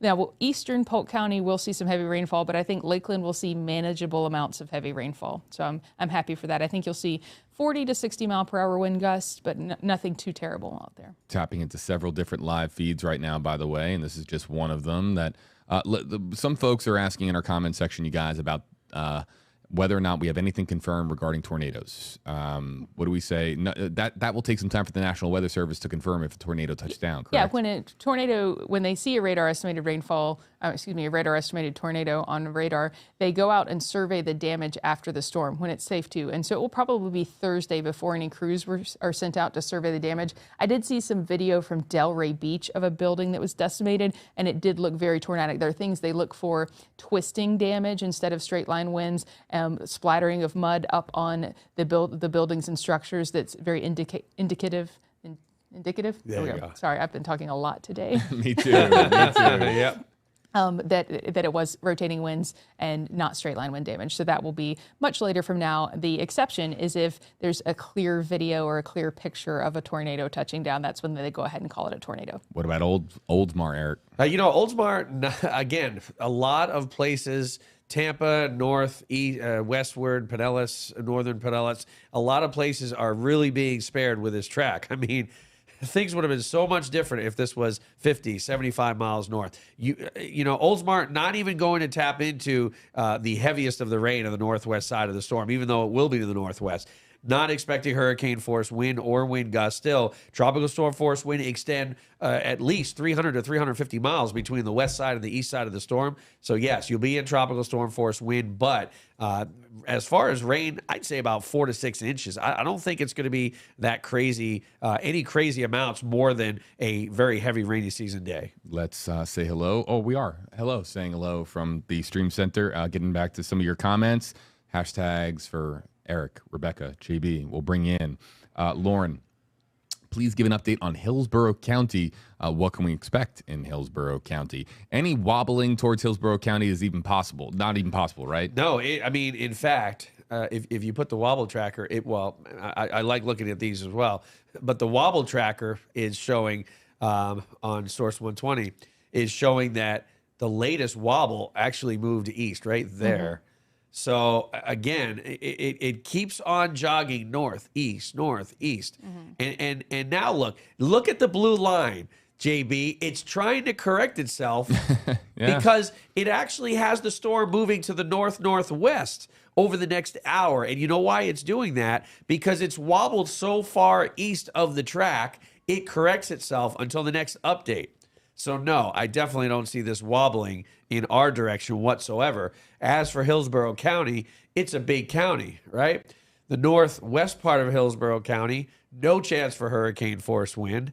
The southeast portions of Hillsborough County, you do have the chance of hurricane force wind, but more likely hurricane force wind gust. The southeast end of the county, much more in the way of rain versus the northwest portions of Hillsborough. If you're talking about Tampa, again, I think here in Tampa Metro, we're going to get, I'd say about 6 to 8. Do you think that, Rebecca? Inches of rain right in Tampa.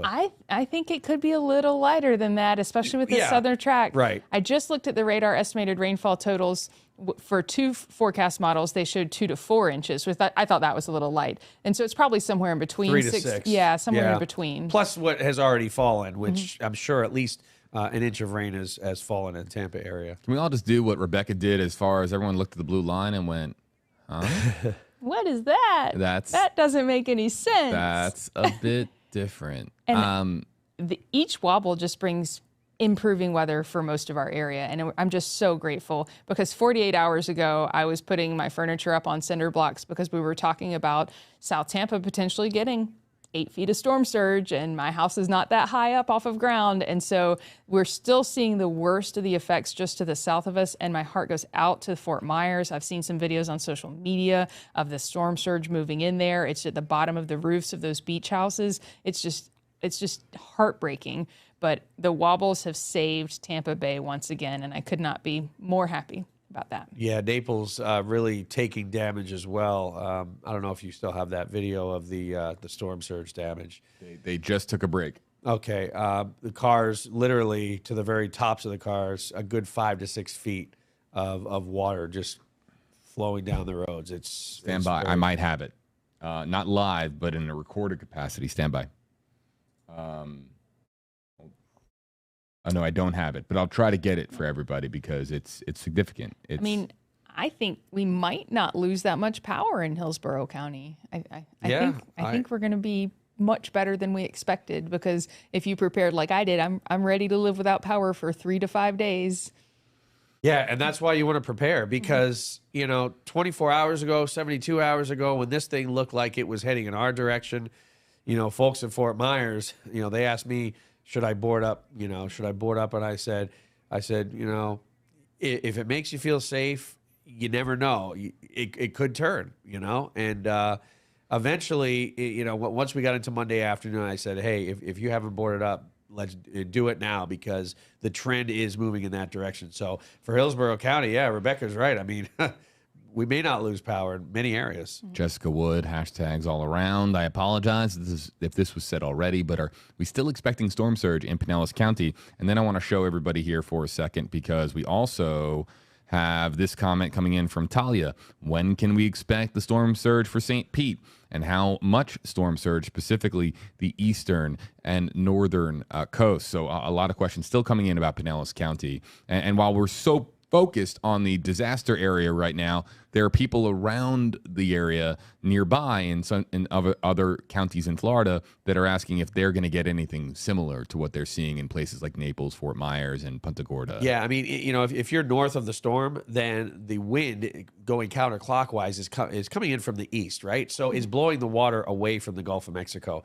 Now, you know, the Bay, of course, is a whole new ball game. The eastern portions of Pinellas County, you could see some of that water that's being sucked out of the bay into parts of eastern Pinellas County, but you'd only see a couple foot storm surge out of that. You're not going to see anywhere near the conditions that we're seeing in Naples, which is 8 to 12 foot. Nothing near that whatsoever. We're waiting on a couple of live reports, and I'm looking right beyond Rebecca's left ear to see if I can keep an eye on when we're going to get to one of our reporters here. I had a mind-blowing moment. Can I share with you guys? Yes, please do. So you learn something in every hurricane, but I do feel very seasoned at this point that maybe I didn't have that much to learn, and I almost made a big mistake. And so I've moved into my house last year, and this is the first time I've had the hurricane shutters that are fabric, that there are big screws on your outdoor walls, and you unscrew those, you put the fabric up, and they already have grommets, and you put them in. It goes over your doors, too. I've never had a door covering.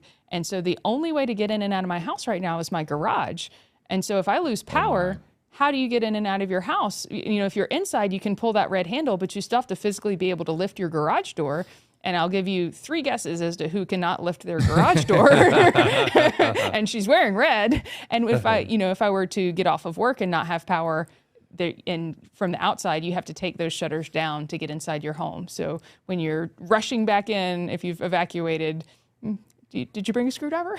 Yeah. If you don't have power, or might want to wait till you get power. Now I'm wondering, can I lift up my garage door? Because I know they're graded for Cat 3 winds. It's heavier than it looks. I'm in the Tampa area. I gave it a good hard try. I really appreciate the advice, but it's got me thinking, what's my situation with my garage door at home? Because I'm boarded up too. I am also boarded up. Let's quickly go over to Justin Schecker and bring in his live shot here if we can. Listen in. I think he just finished up a live report. He might be taking a question here. Just a second. Let's listen.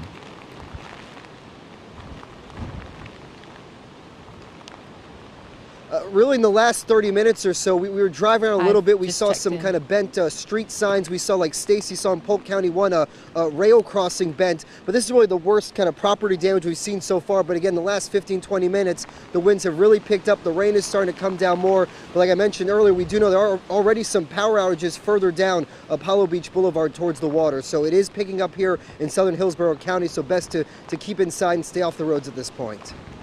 All right, Justin Schecker, and we have another live report coming up here. I'm sorry, Rebecca, you were going to add. I just checked in with Allison Henning. She's our Sarasota Bureau County reporter because her shot dropped out. She's in a parking garage.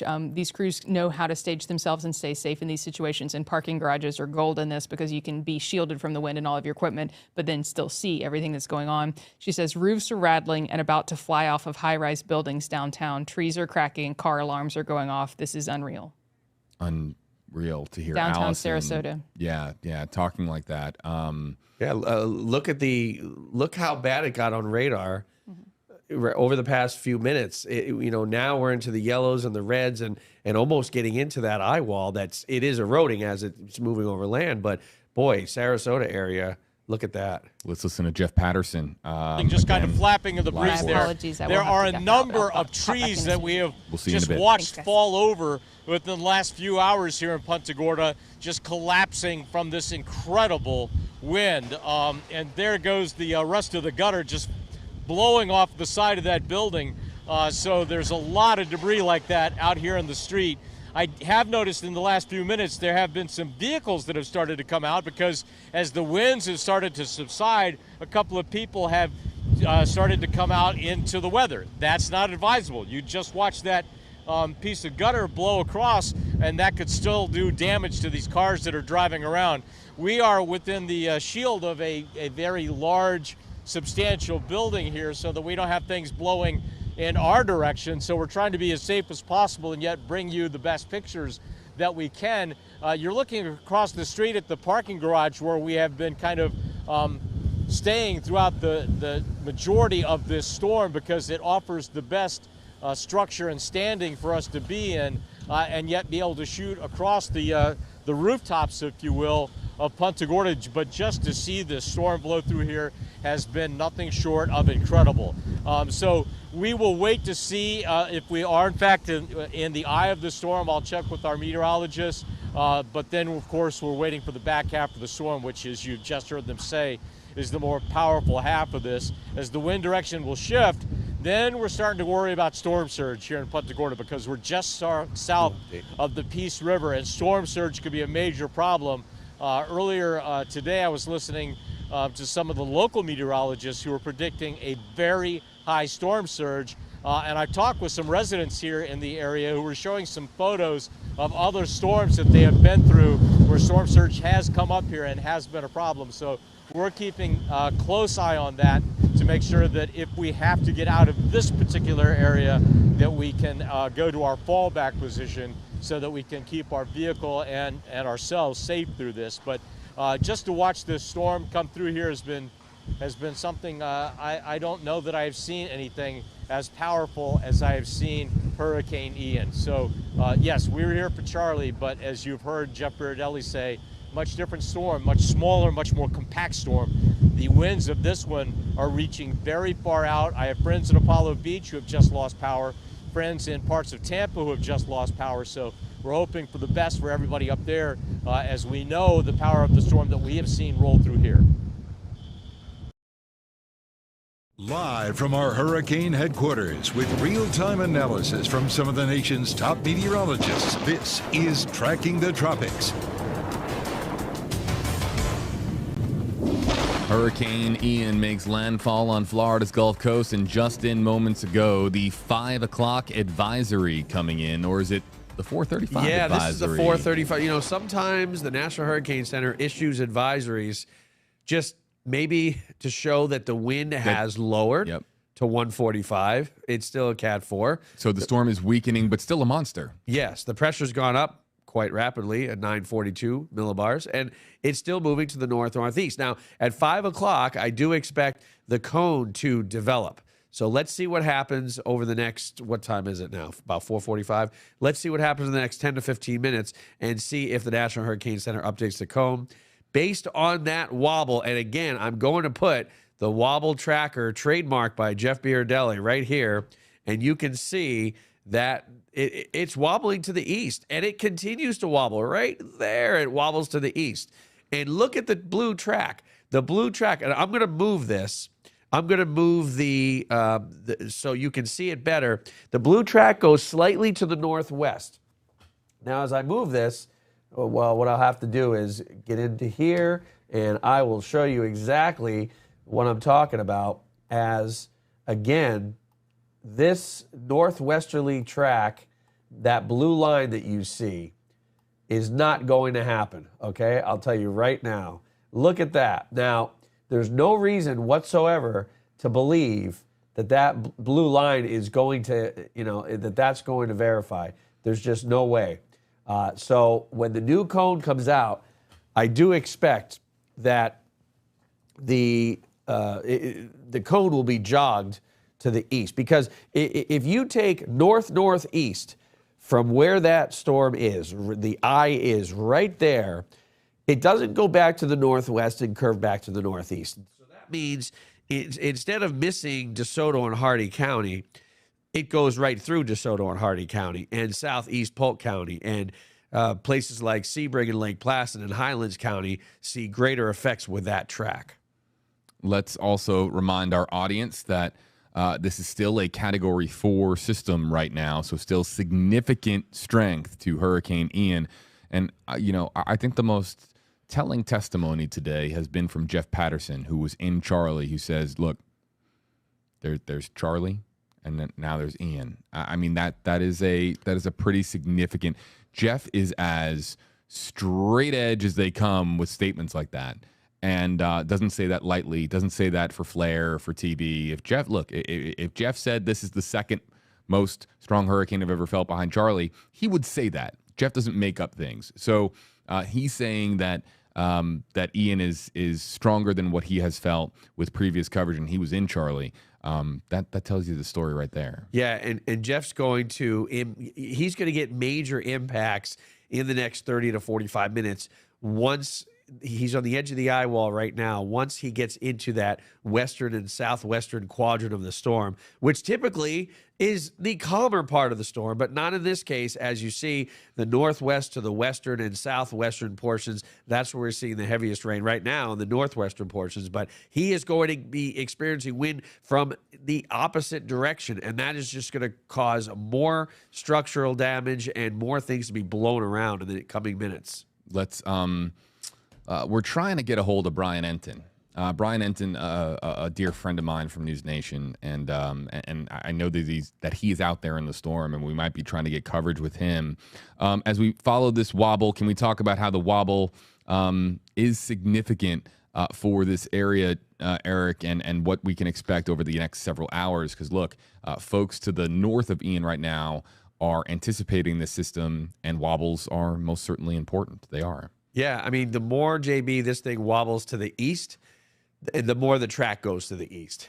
The further east it goes, the further away it goes from Tampa Bay, right? So we are now not expecting sustained hurricane force wind with the given track. And again, I won't be surprised if this blue line is shifted even more to the east, which again is good news for, the Bay Area residents. Now, places like Punta Gorda, Northport, Englewood, down to Boca Grande, again, you're dealing with a lot right now. That dark red in southern Sarasota County, into Manatee County, all the way up into southern Hillsborough, you're still going to get inundated with a lot of rain and a lot of wind. But the further east this thing goes, places that are further to the north, from north of the Bay Area, even Pinellas County, northward, even northeast Polk County, you won't see Lakeland area. You won't see the effects that you would given the track that we were expecting without these wobbles.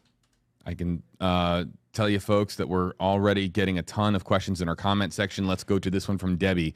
#Hey, Eric, what about Bartow? Yeah, Bartow, pretty much right in line with this one.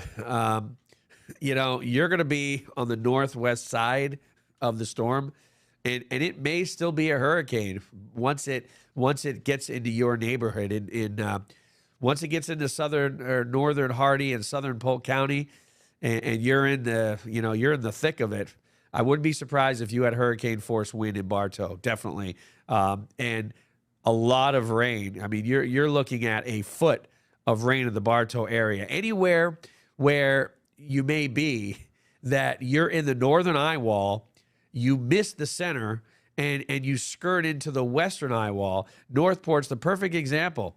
Even look at Englewood. Englewood was never really in the eye, right? I mean, Englewood right there, you're in the northern eye wall, and it doesn't end. Now you're in the western eye wall. You never got a break. Unfortunately, that may be the case for places like Bartow, Wauchula area as well. Let's get to this comment. David brings up a great point here in our comment section, and we're loading it on screen. Here it is. It's coming in from David. #AJB. Can you guys talk about more of the speed of the storm, not just the direction? That is a crucial detail. The reason, we have talked about the speed because initially the model suggested this was going to move at 3 or 4 miles per hour. And the one thing we've been talking about is the consistency of a 9 to 10 mile per hour movement. I haven't seen it alter by 1 mile an hour. I mean, it has been consistently moving at 10 miles an hour for a day and a half. And then it dropped to 9 and consistently been moving at 9 miles an hour for 24 hours. I mean, it's been a long time. So unless there's a significant change in movement or a significant change in the speed of the movement that are, it's going to affect people, that's not the one thing that we focus on. So as long as it stays constant, as long as it's going to get out of here and not sit over us like previously thought, then, hey, that is good news for us. Let's go to this one. A lot of questions about Orlando. Orlando, looking at this and thinking Like what is coming our way? Let's go to this comment from Elaine. Hashtag Hey Eric, any updates for Orlando? Yeah, so Orlando, they're getting some pretty strong rain bands right now. And isolated tornadoes are possible in any of these rain bands. So heavy rain, strong wind, then you'll get a lull in the action. As we saw earlier from one of the cameras in Tampa, there was a little bit of a lull, right? That's what happens. Wind will pick up, you'll get a heavy cell over top of you, and then things quiet down. As the storm gets closer to you, as we head into tomorrow morning and tomorrow early afternoon, you'll see the winds pick up, right? And they're not going to reach hurricane force, but definitely tropical storm force wind. You may even see wind gust over 70 miles per hour in Orlando, and the Orlando area being what's looking like to be possibly on the northern and western side of this storm, as Englewood is right now, as Northport is right now. You could pick up at least 16 inches of rain out of this. Let's go to some other comments coming in out of the Facebook Live and YouTube Live comment section. As a reminder, use hashtag HeyJB or hashtag HeyEric, and we'll get to your comments out of the Facebook Live and YouTube Live comment section. Let's go to, actually, no, I don't have any comments in the queue because we're trying to communicate with several different people. But I can't put this name on screen. It's just not appropriate, but I can get to the comment, and we'll put the comment on screen because the name isn't exactly safe for air.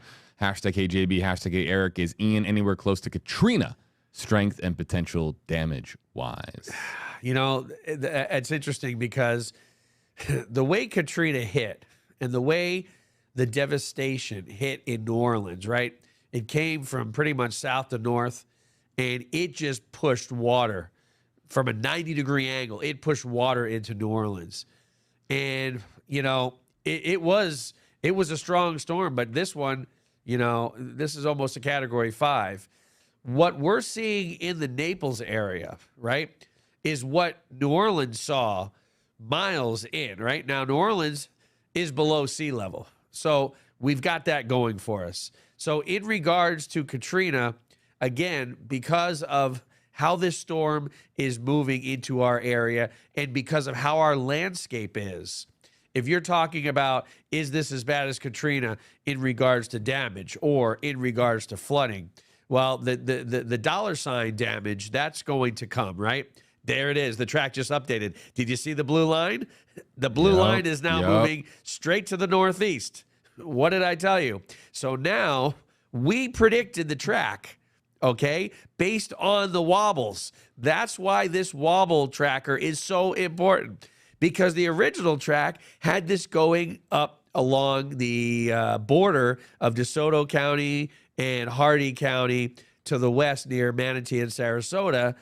And I said, no, that doesn't make sense. It's moving north-northeast. Now it's going right through the heart, right into the Arcadia area. Arcadia is going to be in the center of this storm. And so is Wauchula, possibly, maybe Bartow. Either way, you're going to be on the bad side of this storm. So again, this has now shifted even more to the east. So let's get to the update. Well, we'll answer this. Oh, there it is, 5 p.m.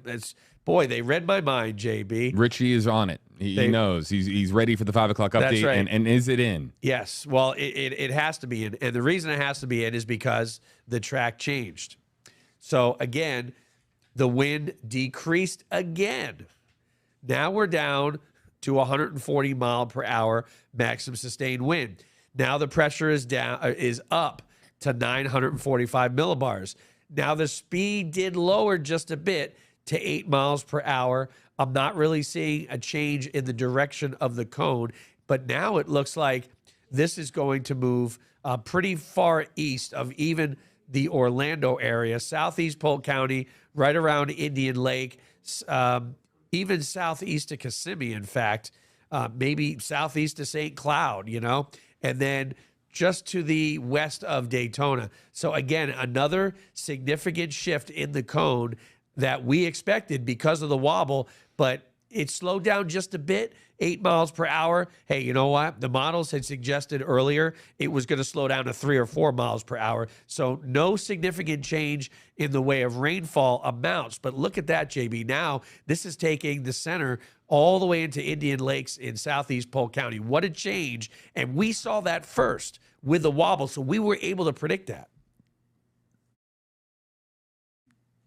This track goes back into the Atlantic. Have no fear. I'm not but we've been answering so many questions about it, about whether or not it was possible. And let's please discuss how drastic of a difference it is in the long term, not the short term, the long term, because look, this system was going up through Georgia, through South Carolina, and staying on land. This does now have a track that is going out over the Atlantic and then hooking back into the Georgia or South Carolina coast, or maybe both. I mean, it's really right there at that point. So what does that mean? The last couple cone updates have had this storm move briefly into the Atlantic. Now, it's looking like a 65-mile-per-hour tropical storm in the Daytona area. I mean, that to me, that's on the high end, because it's going to barely be a hurricane, a Cat 1 hurricane, Thursday morning at 2 o'clock in the morning. I don't know. I just don't. I see it weakening a little more than this. But either way, it's in the Atlantic at 65 miles per hour. And look, it goes on shore somewhere, south of Charleston at 65 miles per hour. So yes, there is going to be more damage. There is going to be some sort of storm surge. Really not much on the east coast of Florida, but heading into parts of Georgia, Savannah, up toward the Charleston area. But at least we're not dealing with a major hurricane or even a hurricane. And I'd be surprised if those numbers stay that high at 65 miles an hour from 2 o'clock Thursday on land all the way until making landfall in South Carolina. This is a very interesting development. And that track goes right over Orlando and right over Disney. Now, look, the strength at that time is going to be between Cat 1 and tropical storm strength, but that's still pretty significant for an area that is located right in the middle of the peninsula. That's correct. When Hurricane Charlie hit, though, it was moving so fast, and it moved much closer to downtown Orlando. Notice the track, JB. This is well to the east of Orlando, believe it or not. It is well to the east. Now, of course, normally that would be a good thing, right? But in this case, Orlando will get significant rain, 14 to 18 inches of rain, depending on how fast this thing moves. And again, just like before, I wouldn't be surprised if Orlando received parts of Orlando. It's a big area, especially the south and eastern parts around Disney and the theme parks. I wouldn't be surprised if they picked up hurricane force wind gusts. Say hello to the Gulf of Mexico. Say hello to the Gulf of Mexico entering Naples. This is live from Naples, Florida, tapping into the signal here. And the storm surge is historically significant. There is no doubt. Is this a different area in Naples that we were looking at before? It looks like the same to me. Okay. It just looks calmer. And what I mean is that it doesn't appear that obviously the waves are pushing in anymore, but the water is now just sitting there. Do you see all the cars? Did you see all the cars? It was like bumper cars. They were all pushed into each other at the very end of that. So it looks like the water is receding some. I don't see the water to the tops of the cars, the 5 to 6 foot.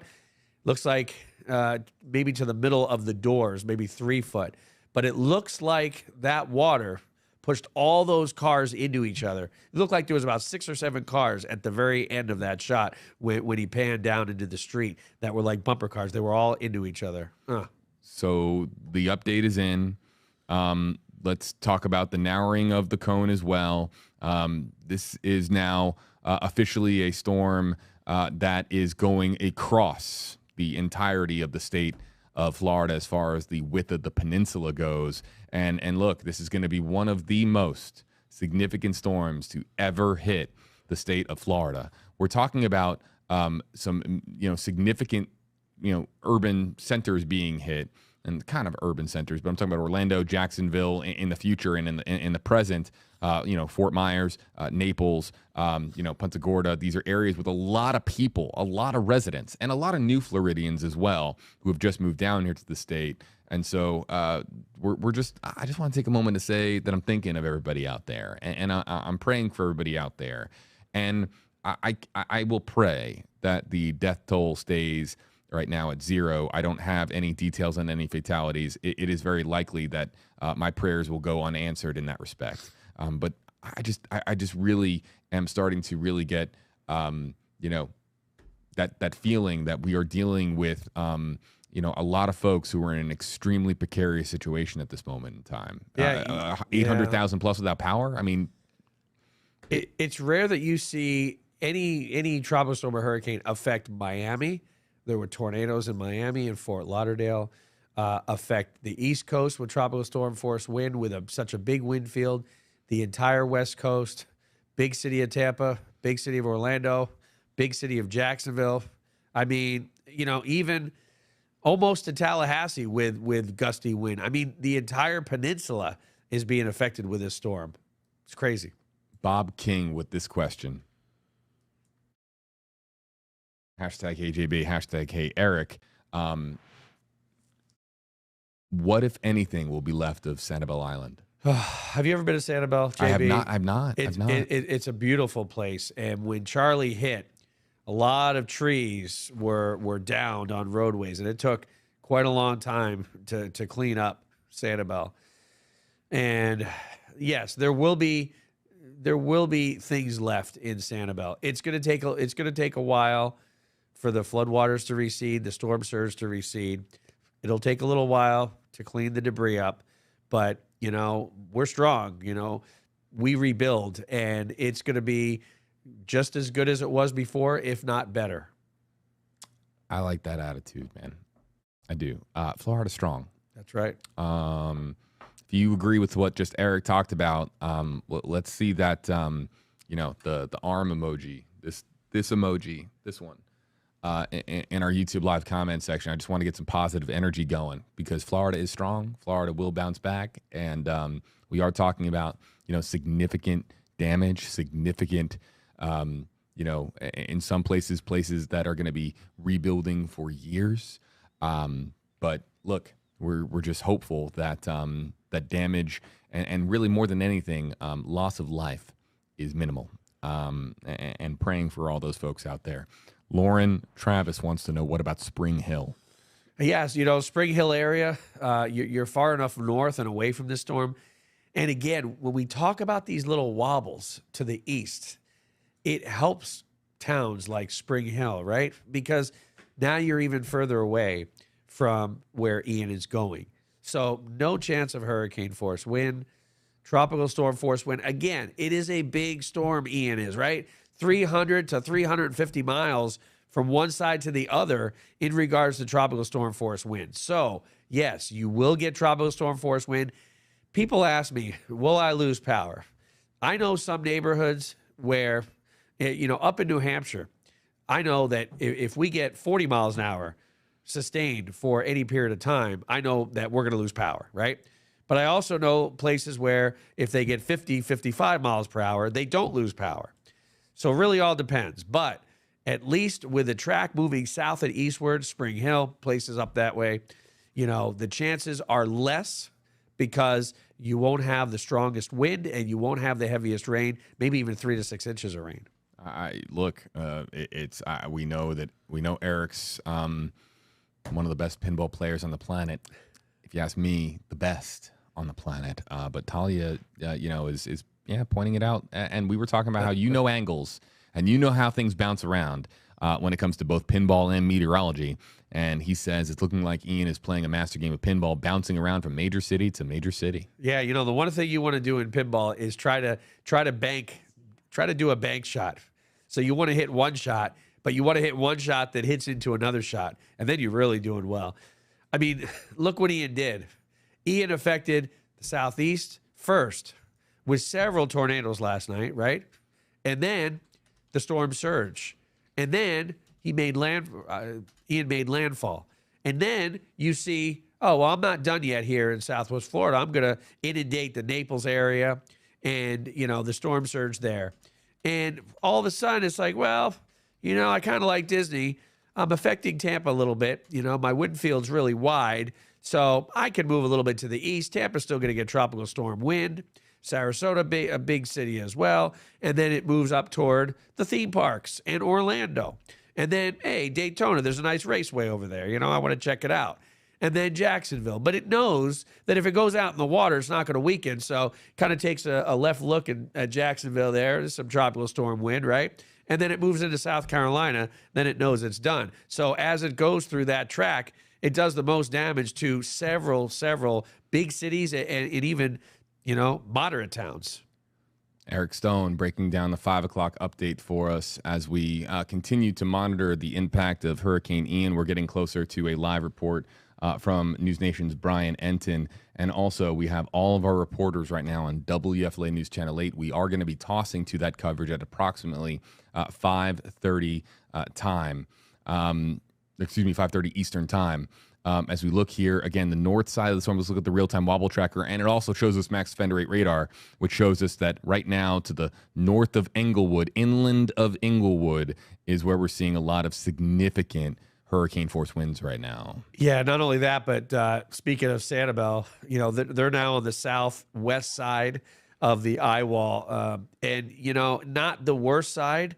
As you can see, the northwest side is by far the worst, but they are, again, getting battered by those winds. And once again, several inches of rain falling after, a virtually clear sky for an hour or so. I just I see a very organized hurricane making landfall and just not. Look, I'm not a meteorologist, but are there any signs this is starting to break up yet, or is it still? There are. So explain, please. What I'm going to do is I'm going to show you the distance of the eye. Okay. Okay. While it's in the Gulf, and then I'm going to show you how much the eye has shrunk, given a couple of hours now that it's on landfall. So we'll put the ruler tool on, and let's get it right about right in this general area, okay? It was about 30 miles. Now look, 17. So it's pretty much half of what it was just an hour or so ago. So yes, this thing is weakening, and it's weakening substantially. It's lost 10 miles per hour in its sustained wind, okay, within an hour period of time. And it's gained, 8 millibars of pressure, which, again, the lower the pressure, the stronger the storm. Now, so, yes, you can see the signs of weakening. You can see the erosion of the eye wall, and eventually that eye is going to fill with green, and then you're going to see still the reds and the orange and yellow wrapping around the center, but it's not going to be quite as strong, but it takes time. It does take time. And in the meantime, what are some of the other communities that should be watchful for the worst of what Ian can throw at them in the next several minutes, next several hours, Eric? So right now, again, Englewood, Northport, Punta Gorda, Port Charlotte, they are still getting nailed, and they will for the next hour to 2 hours. Now, once you get into DeSoto County now, you're starting to see those heavy rain bands in Arcadia, up and down 17, in Wauchula, further up north, in Hardee County, up toward Fort Meade, into the Bartow area, and points northward into Polk County. Looking at Sarasota along the coast, right now, you may be seeing the worst of this storm as it's directly off to your southeast, and it's moving northeast. So it is soon to be moving away from Sarasota. So, the conditions you're seeing now are about as bad as it's going to get, or at least for the next hour, or maybe not even 2 hours, because this thing's going to be wobbling right and north and right and north. Scott Moore, hashtag Hey JB and Eric. What about wind speeds in Largo, Seminole over the next 24 hours? Yeah, definitely tropical storm force wind. The tropical storm force wind field, I haven't shown this in a while, so I'm going to go show that, JB. The tropical storm force wind field is in excess of 300 miles. That is huge, right? So, places like Seminole and Largo and up in Pinellas County, again, that wind field, even if you're not that close to the storm, you're still going to be feeling that. So again, the red is hurricane force wind, which looks like it actually broadened a bit. But, in Seminole and just look at Pinellas County, it looks like 60-mile-per-hour wind at best. And things really start to improve once we get into the overnight hours. And see, even once the storm hits Orlando, look at that. It's the hurricane force wind field is just about done. So everyone that's, concerned about, Daytona Beach, DeLand, Orlando area, Sanford area, Oviedo area, where this storm is going to track, the chances of hurricane force wind slim to almost none. Maybe wind gusts that way, but again, being on the northwest side, you're going to be more concerned about the flooding in places like Orlando and, further back in Polk County, like Lakeland, southeast of Lakeland, Winter Haven, Auburndale, Haines City, Davenport, that area. And the tropical storm force wind, I mean, look, it's huge. It's going to stay with us through parts of Thursday afternoon. So again, in Seminole for the next 12 hours, the wind is going to pick up a little bit, but it's not going to get much stronger than it will, between 7, 8, 9 o'clock this evening. And then after midnight, 1 o'clock, 2 o'clock, it slowly starts to die down. So again, it looks like conditions will improve everywhere as we head into the overnight hours. And of course, we'll throw the wobble tracker back up there because we all love the wobble tracker. It's and wobble baby wobble. But as far as the wobble tracker, again, movements, any changes over the last few minutes?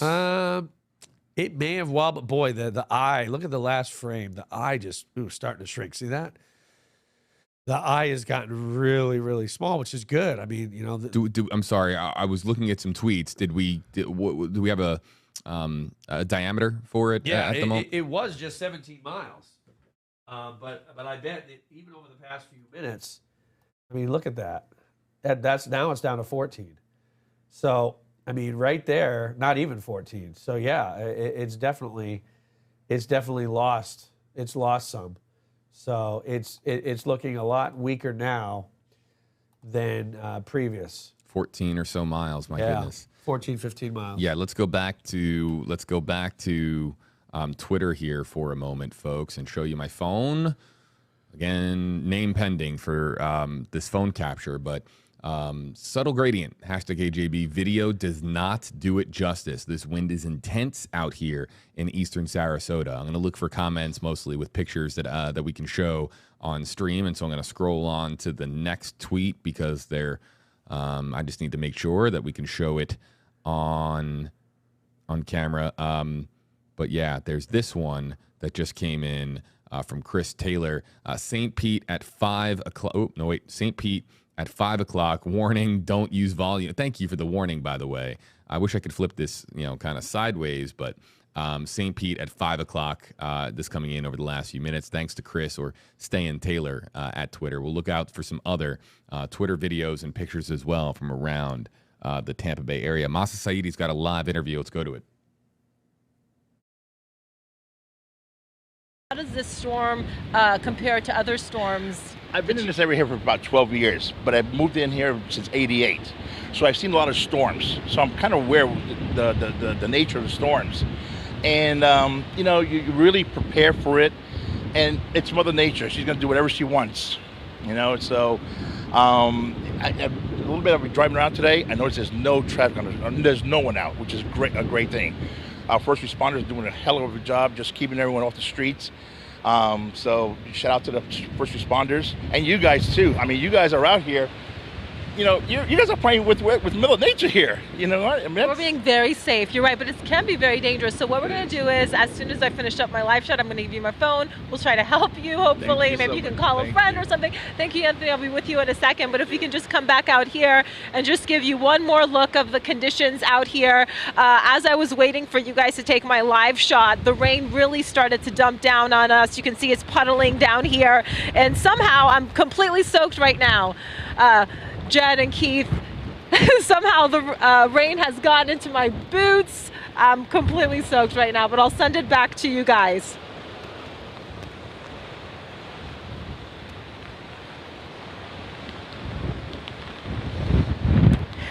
You got it.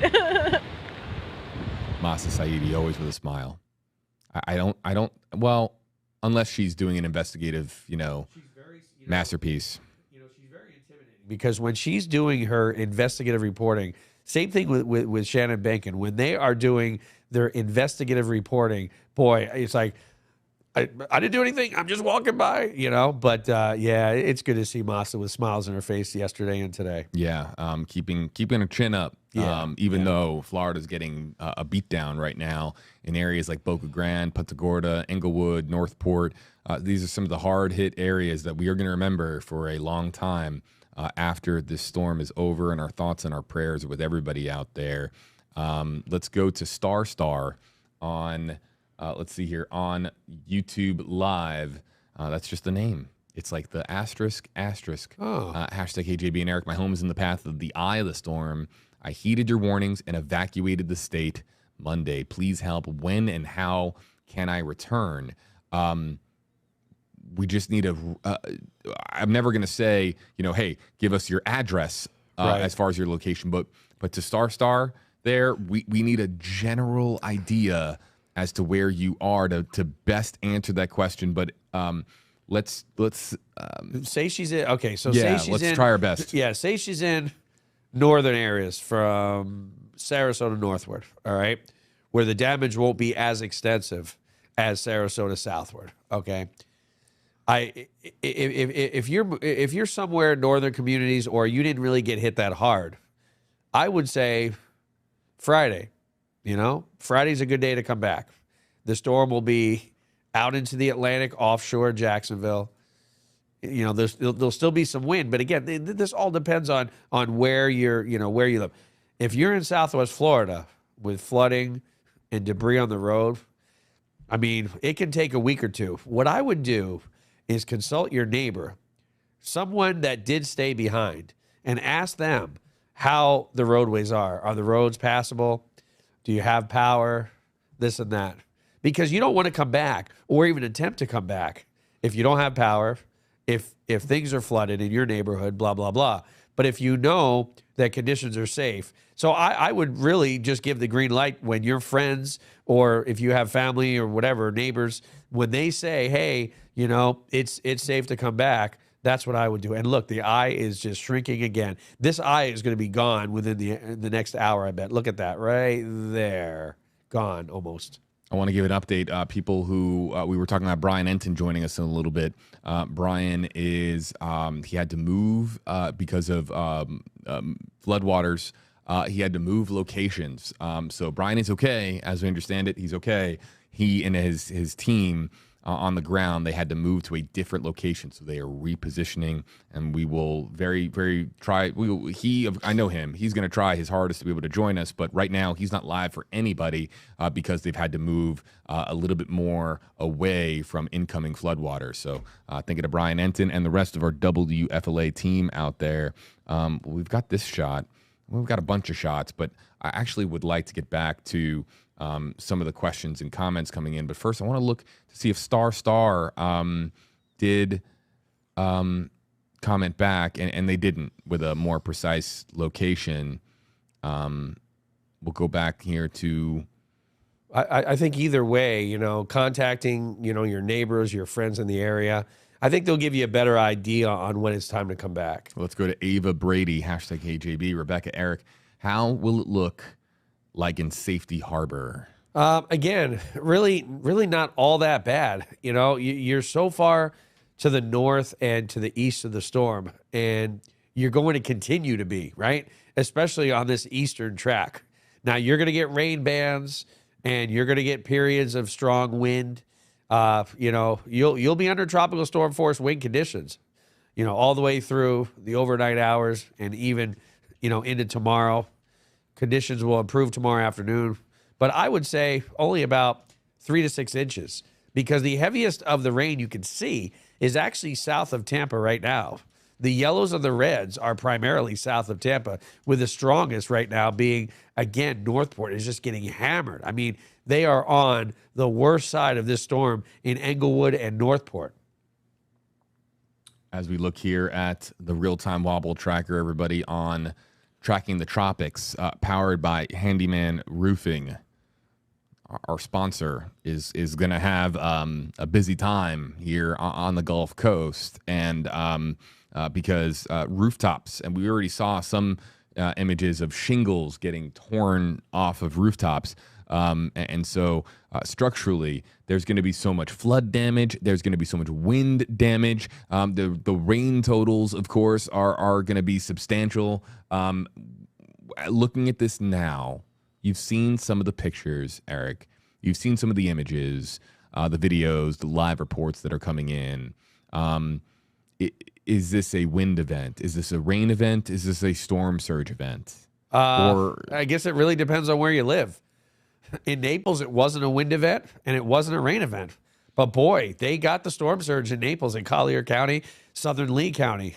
You ask folks in Northport and Punta Gorda, they're going to say it was a wind and a rain event. I mean, if you're on the northwest side of this storm and you're really close to the eye, this was a wind and rain event, definitely. And the wind field expands so far, 300 to 350 miles from west to east in regards to tropical storm force wind, 80 miles for hurricane force wind. So, yeah, it's going to be a rain event and it's going to be a wind event.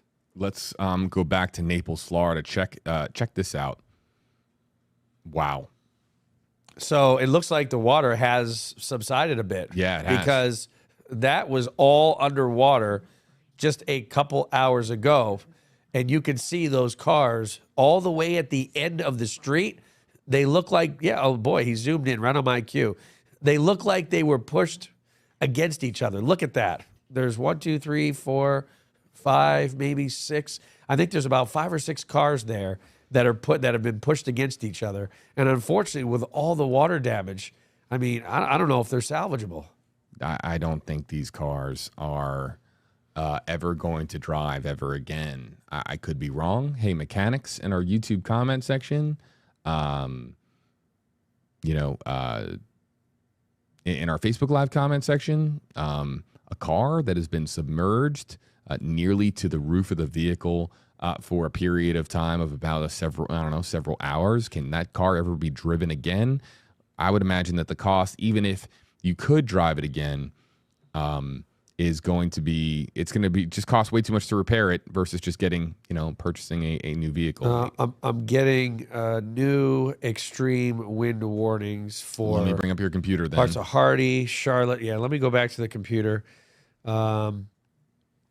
Charlotte County, Hardy County, southeastern Manatee County, southern Hardy County, southwest Highlands County.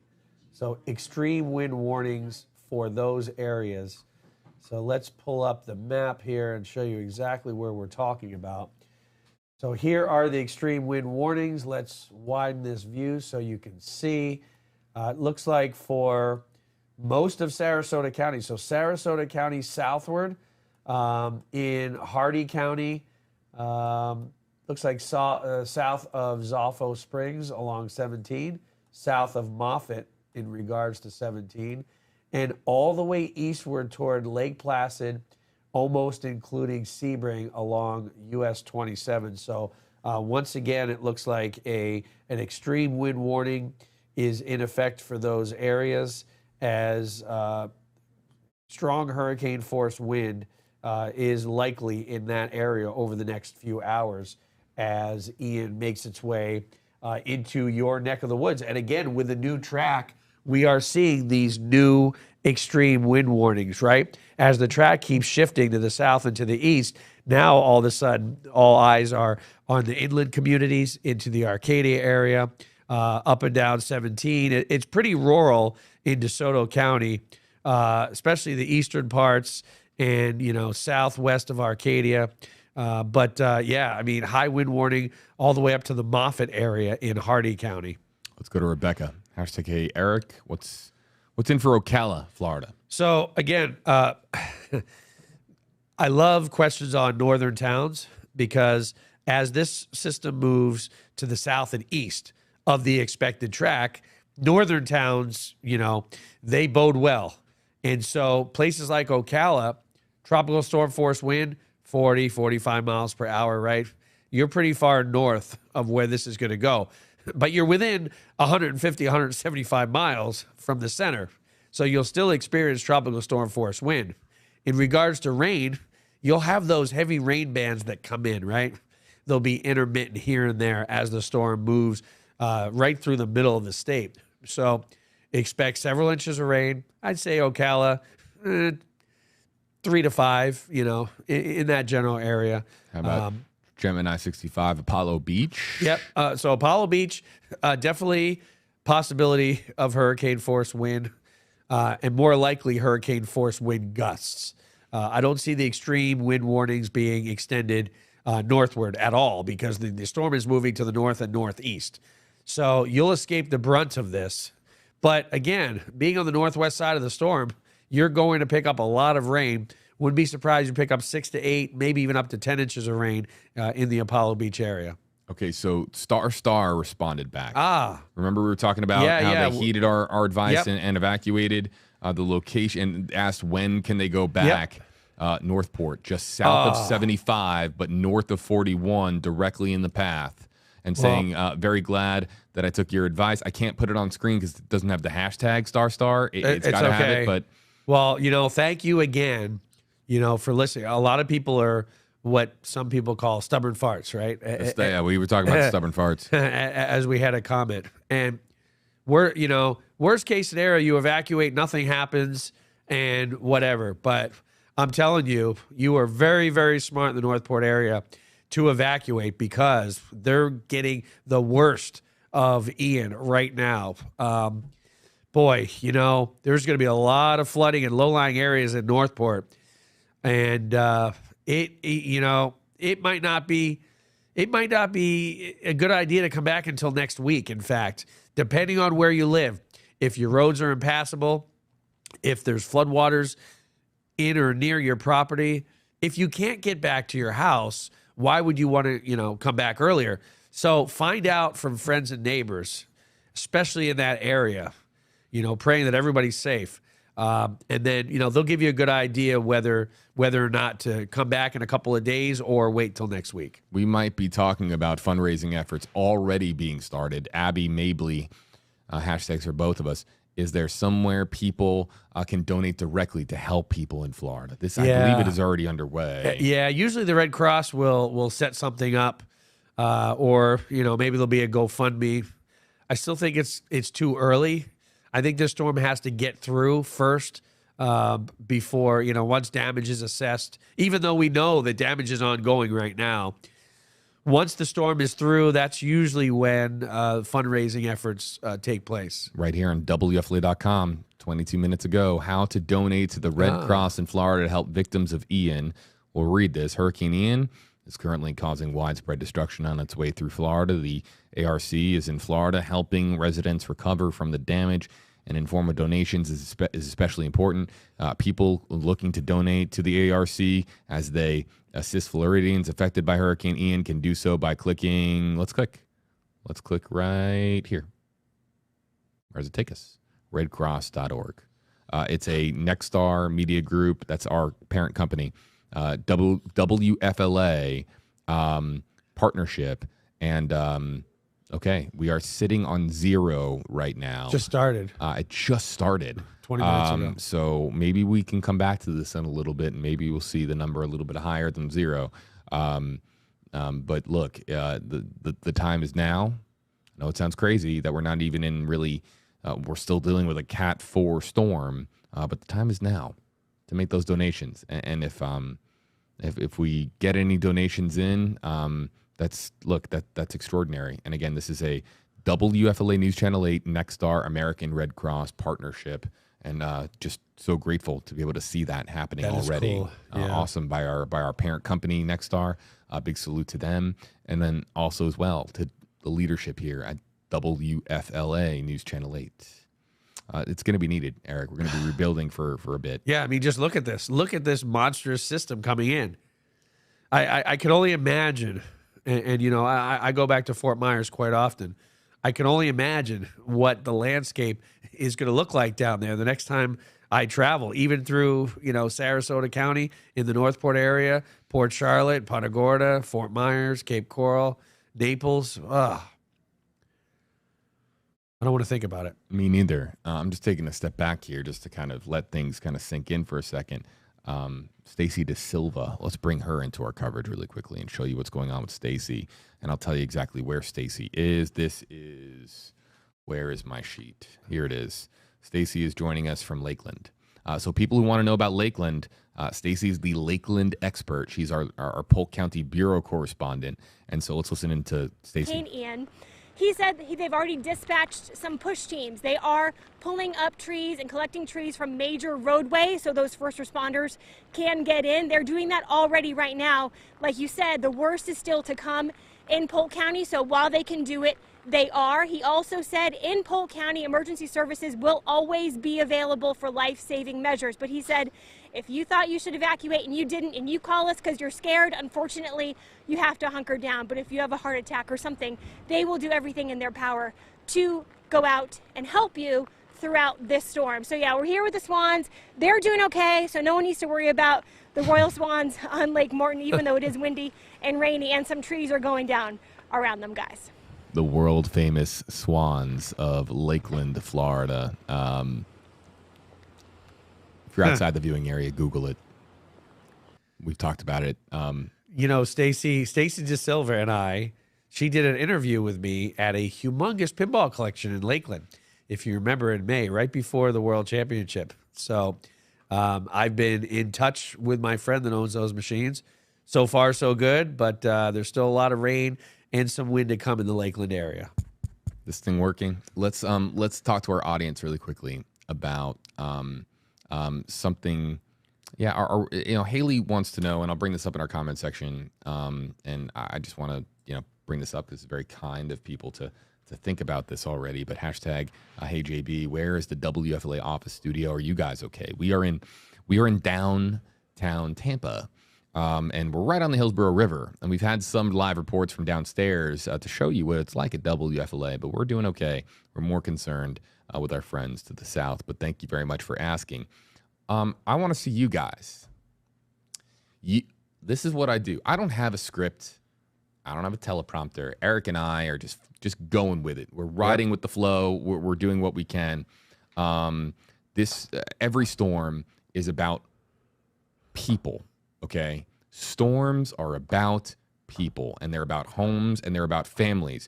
You know how much coverage we give to fish storms? When a storm is out there and it's Cat 4, Cat 5, and it's just sitting out there in the Atlantic and it reaches absolutely nobody, do you know how much coverage we do? It's a big fat zero. We're talking about Ian because of you, and because of your homes, and because of your families, and because of your pets. So what I'm going to do now is I just want to say hello to everybody, and I would like for you to say hello back. So whether it's in the form of well, no, I don't think we can play video, but pictures. Take a selfie, and if you'd like, tweet it out with hashtag HeyJB, and I'll be going back to Twitter in a moment, and I'd like to see some of our folks that are watching.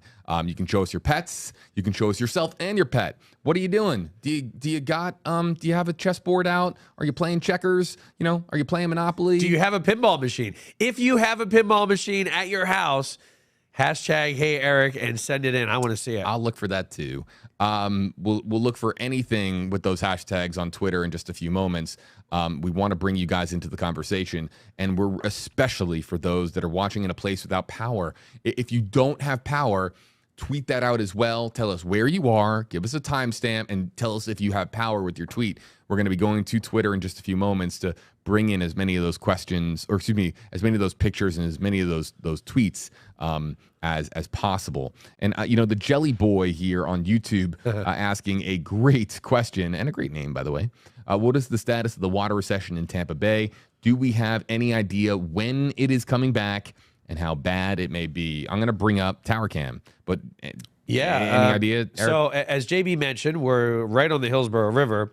I looked out the window several hours ago, and I could see a beach on both sides of the Hillsborough River. Live from our Tower Cam, downtown Tampa on the Hillsborough River. Yeah, and Jeff at Bear Deli had mentioned 11 feet had been blown out of the bay out into the Gulf. Now, yes, when it comes back, the good thing is it's not going to come back with a vengeance. It'll come back gradually, but there still could be some flooding of the bay, right? A foot to maybe 2 foot. And I'm not saying a foot of standing water, but again, there could be some flooding when the water does make its way back. And I do expect that to happen probably sometime tomorrow. As for now, maybe late tonight into early tomorrow, but I think it's going to be a gradual thing because the wind right now is out of the east and northeast. Eventually, it's going to be more out of the north once this storm gets closer to being parallel with Tampa. And then eventually it comes to the northwest, but it's so weak at that point, it's not going to really create that much of a storm surge, 1 to 2 feet at most. So if you're wondering about that, again, yeah, the receded water in the bay, it's going to be gone for at least another 24 hours. Jamie Howard or Howrad. Let's go Howrad. Sounds more fun. Hashtag Hey Eric, is Tampa going to be safe as more time goes on? I have power and internet here in Tampa, and the winds have gotten better so far. Yeah, the winds may have gotten better because you were in a rain band and you had a gusty wind for a little while. Now you're seeing a lull in the action.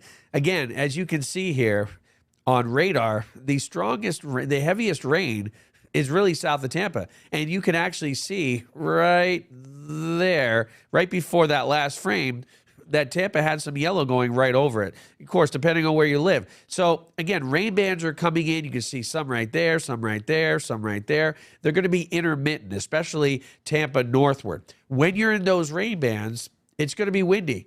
But then when you're out of them, there's going to be a lull in the action. And again, you might think, oh, right, the worst is over, this and that. The worst isn't really over until the storm is as close to Tampa as it's going to get. And that isn't for another few hours. Now, I don't see hurricane force wind in our future here in Tampa because as the storm gets closer to Tampa, it also weakens. So it's not going to be much worse, if at all, between now and when it gets closer to the closest point. But once it's in DeSoto, Hardee County, then again, we'll see stronger tropical storm force wind. We'll tap into some of that heavier nonstop rain for a little while, but we're not going to be anywhere near what used to be the eye wall that is eroding and that heavy rain section to the north and west of the storm. Let's get to some of the questions and some of the comments and some of the tweets that are coming in. Tweets are coming in just a second. My Florida Life 24 says Dunedin power is on there. I like this name, Tylenol, like Tyler, but Tylenol. Use some Tylenol. Hashtag KJB. Should Bradenton expect to get impacts from the west side of the eye wall? Not from the eye wall and from whatever's left. You're not going to need Tylenol if this bothers you because you're going to be far enough away from the eye wall that, again, you are getting the heavy rain bands and you're getting heavy rain right now. You can see the deep oranges and the yellows right over top of Bradenton. That will linger for the next 3 to 4 hours of some moderate rain over top of you, some heavy rain over top of you. And, you could see, and most likely we'll see hurricane force wind as early as between now and the next few hours, 9, 10 o'clock or so. Once this thing starts weakening as it moves into DeSoto, Hardee County, Polk County, and then it starts moving to the north and northeast of Bradenton, conditions will get a little bit better. But as for now, you're not going to be in the immediate eye wall or right now what's left of it. Let's get to Twitter and show some of the tweets that are coming in on my phone here. Let's go. Megan Sexton sheltering in place in Hernando. Yeah, it's not even raining.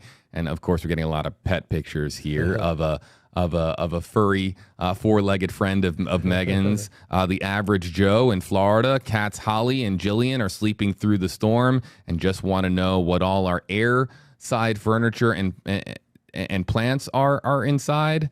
Boy, I love the picture here. Do you understand the tweet though?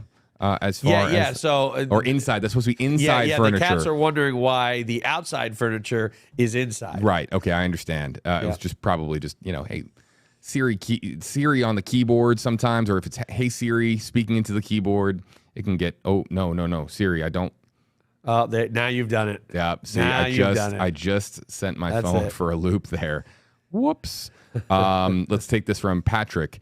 Let's see here as we look at a picture from Sandy, storm watchers in Apollo Beach. I love it. A lot of great cat pictures. And look, that looks like a lizard or a chameleon there from Sandy. That's great. Patrick, #HJB, #Eric. So went to call my parents in Palm Harbor at 4:51, and they lost power right then. Any idea how long they will be without, if you guessed? Yeah, I mean, it all depends. Sometimes you get a strong wind and it rattles the power lines and you only lose power for a short time. Or, if the wind knocked a tree down on power lines, it could be out for a while. So, again, it all depends. I've heard of people, their power flickering or, going out for a minute or so. But if it stays out, for the good part of an hour or more, then you may be without power for some time because nobody's really going to be coming to help out, at least in the next day or two. We've got...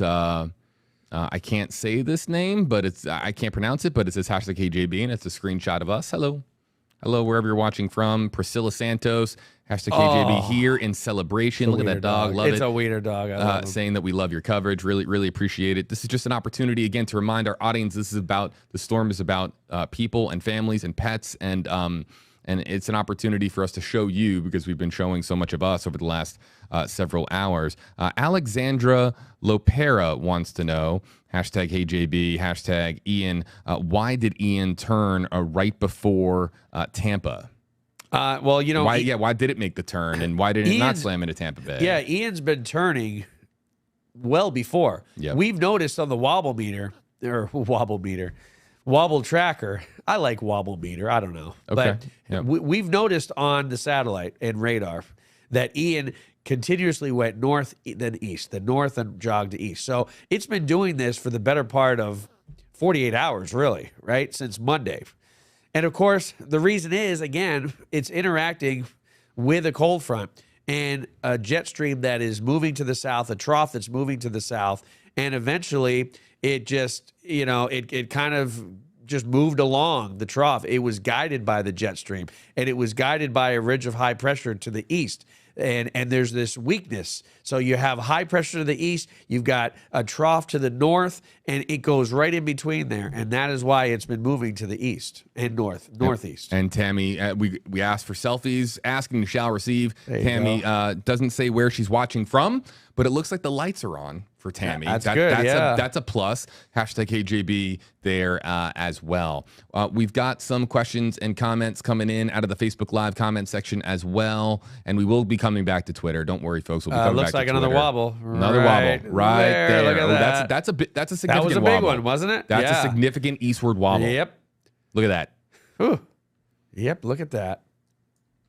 A lot of power outages, and things are really rough right now in Northport. Answering this for T. Renee S. on YouTube Live. It's rough right now in Northport. A lot of people lost outages. Power. Yep. A lot of people lost power in Northport. Unfortunately, it's going to take some time for power crews to get to you. I mean, they won't even be able to start to make their way down here probably till Friday. And who knows where they're going to be deployed to. But Northport, I hate to say it, it might be some time out of power. All right, let's go to this comment, and this one doesn't look. Maddie, things aren't great in Rotunda. How is Rotunda looking? I have family that stay, but I haven't heard it mentioned. Oh man, my heart sinks. They very well could just be without power and also without cellular reception. That is also possible, Maddie. But look, Rotunda, which is right there near Minnesota Key, as you were talking about earlier, and east of Inglewood or southeast of Inglewood. Yeah, so rough spot. Basically, and yes, I actually do have a friend in Rotunda, not a pinball friend, but one of my loyal viewers from about 10 years ago when I worked in Fort Myers. And, her and I keep in touch.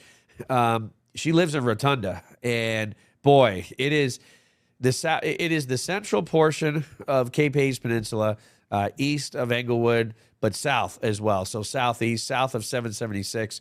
They are getting hammered in Rotunda and Englewood, and in that general area, 776 toward Port Charlotte, Punta Gorda, Northport, anywhere in that area. Rotunda is a little bit further away from the coast, so that's good news. It's very residential, in fact. So there are a lot of houses, not as much in the way of businesses. Let's go to Twitter. Again, YOLO or Kiara there on Twitter. #KJB. Update on Lakeland. It's super windy and a lot of rain is happening. We let the dogs out. Let the dogs out. Who let the dogs out? Before it got bad, but what might we expect by tonight? A couple of things with this tweet. First of all, a few things.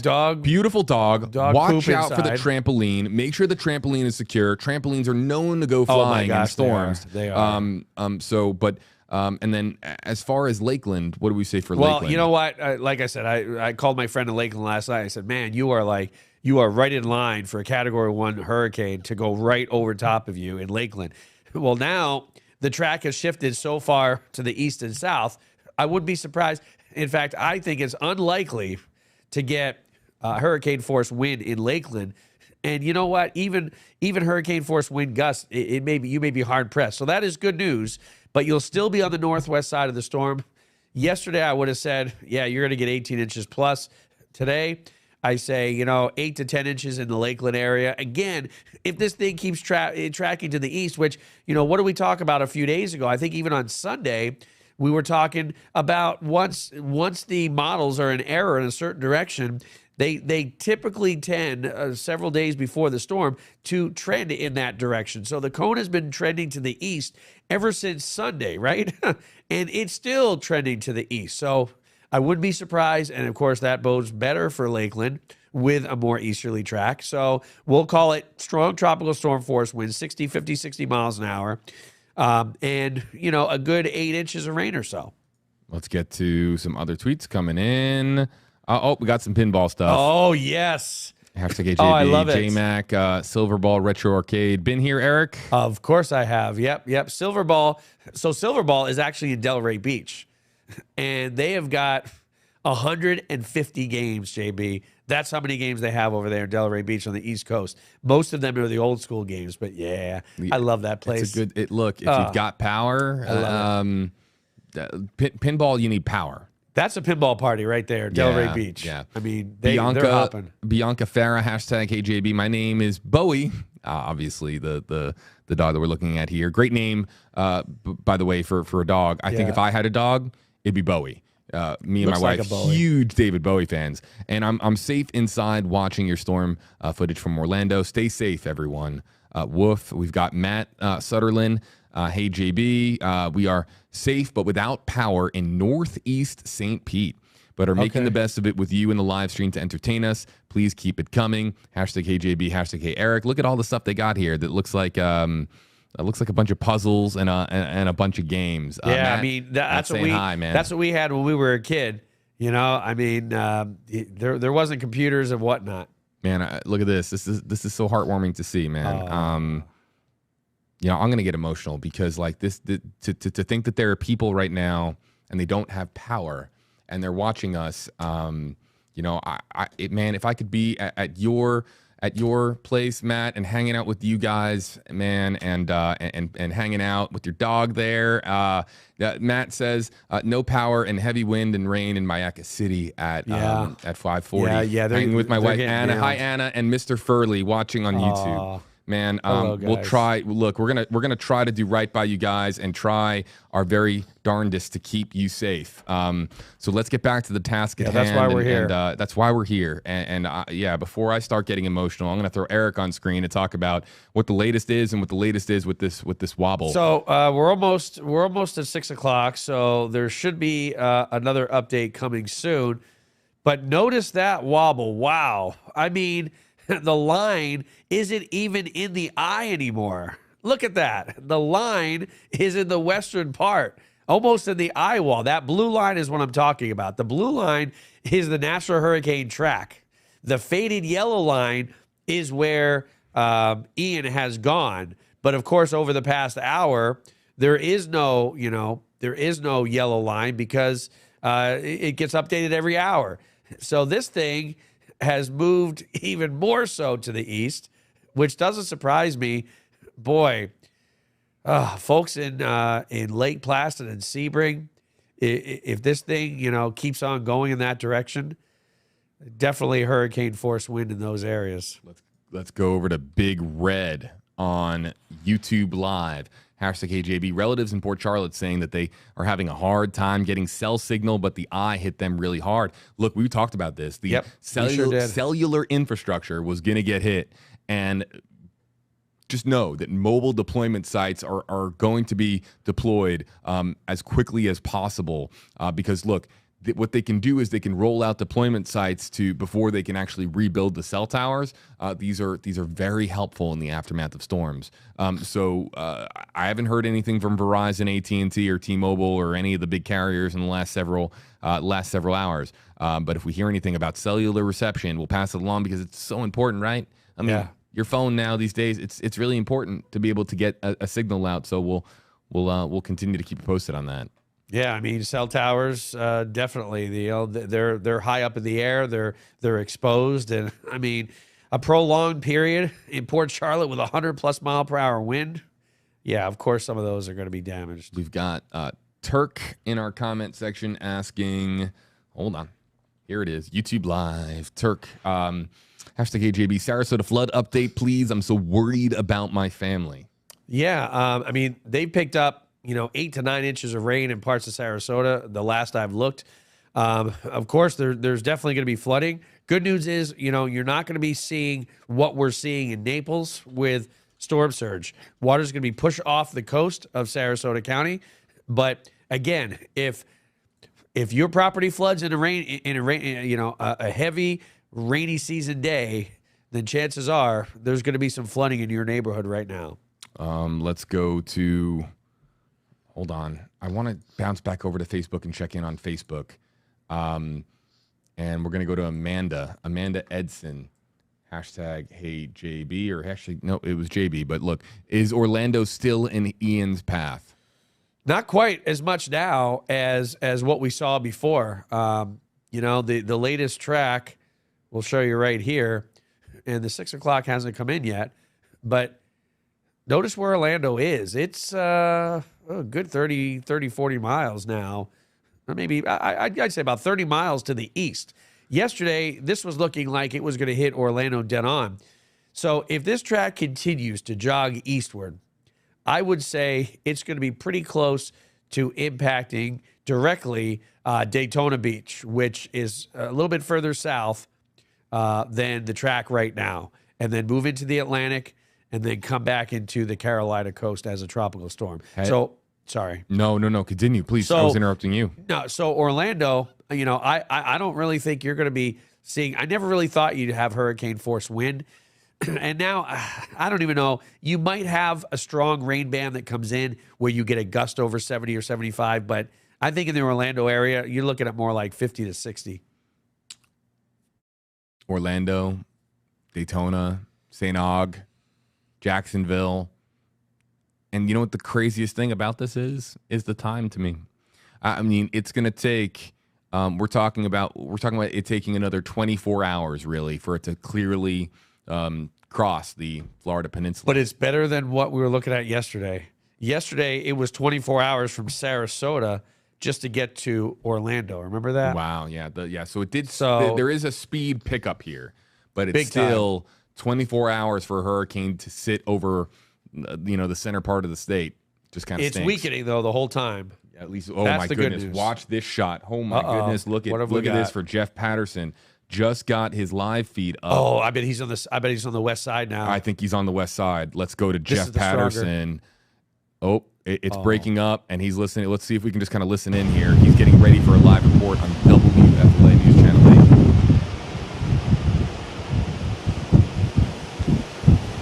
8. He's waiting. So let me bring this down for a second. He's waiting for a cue from our TV control room. But this just goes to show people don't see this on TV. They don't see the fact that he is out there waiting for a cue from the control room. So right now we're with a different reporter on air, and Jeff is just standing there waiting for a cue. Oh wait, he's talking to our control room. Thank you. Hey, I just wanted to show you how things have changed in the last couple of minutes here. A short time ago, it was in Punta Gorda. Now the eye wall is obviously shifted. The winds are coming from a different direction, and this is the most intense part of the storm we have seen yet. No question about it. The wind, the rain have picked up just within the last few minutes, and we instantly saw a change here with this wind coming behind us. I'm standing again, and I said this over and over again, underneath this very substantial concrete parking garage structure just for our own personal safety. But I want you to take a look out there at this wind, looking at the debris just kind of flying out. And a short time ago, I was telling you that people were starting to drive around because they wanted to see what it was like. I was warning that the eye wall could collapse at any moment and it could become dangerous. Well, take a look at it now. Look at how powerful Hurricane Ian is. And this is why we always caution people, don't go out, even though you think you're in the calm of the storm. This is going to start moving further inland, even as this progresses at a very slow pace. This is going to impact a lot of people in this area, and we're starting now to see more street lights are going out. Power is instantly going out as this storm has shifted, gaining in intensity. The winds are just so powerful, it's instantly knocking out power, and trees are starting to collapse. Even as I'm talking to you, I just saw a tree in the distance there fall down. So incredible damage is now starting to occur, and we're hoping that anyone in this area certainly is taking cover in the safest, strongest part of their home. This is certainly not something you want to be out in. That's why I'm standing inside underneath the cover here. It's just too dangerous at this time to stand out here. But just to watch the power of Hurricane Ian, this is a storm that is going to be remembered in this area for a long time to come. Guys, I'm going to toss it back to you.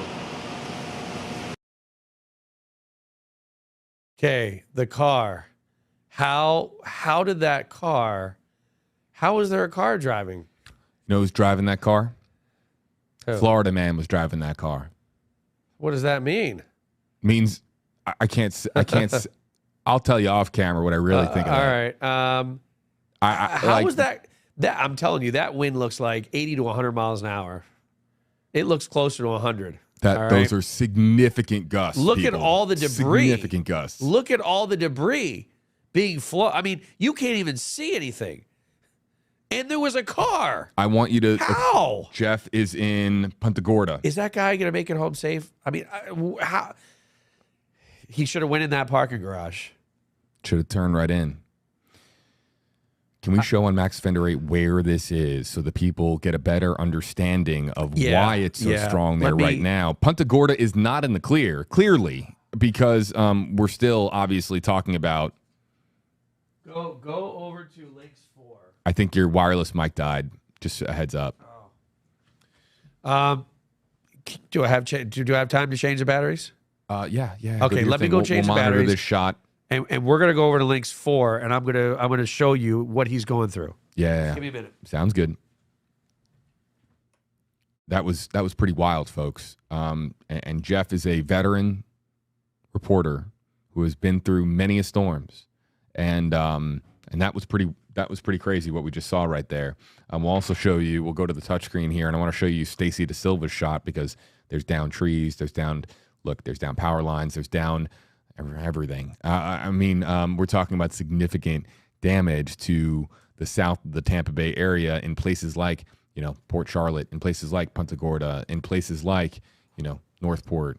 Significant damage. But I want to go back to Jeff's feed because it's just mind-blowing here. I mean, look at this.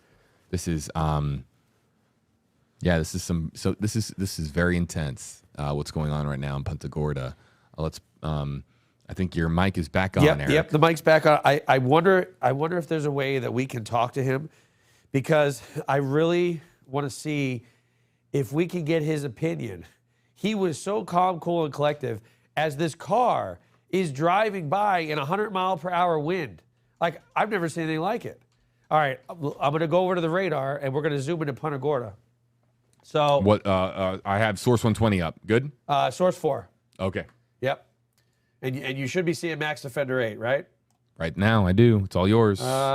All right. What I have to do is we're going to show you folks Punta Gorda where Jeff is located, so you can see it on radar why it's so significantly strong in this area. So what we're going to do is we're going to zoom right in, if it allows. Which allow. Come on, you can do it. Here we are. Okay, so I mean, look at this. This is. So here we are. So Jeff has got to be where, can you see the arrow? I can, yep. Right in this general area in the western portions of Punta Gorda. This right here, the northwestern, he may even be up here, I bet. He's in the northwestern portion, which we have been talking about, this northwestern portion of Punta Gorda being the worst, right in this area. I bet he's right in this cell right here, this red, right in Punta Gorda, along 17 and 41. This is where he's at. And you figure this is the edge of the eye right here, and he is right in Punta Gorda. They're getting hammered right now.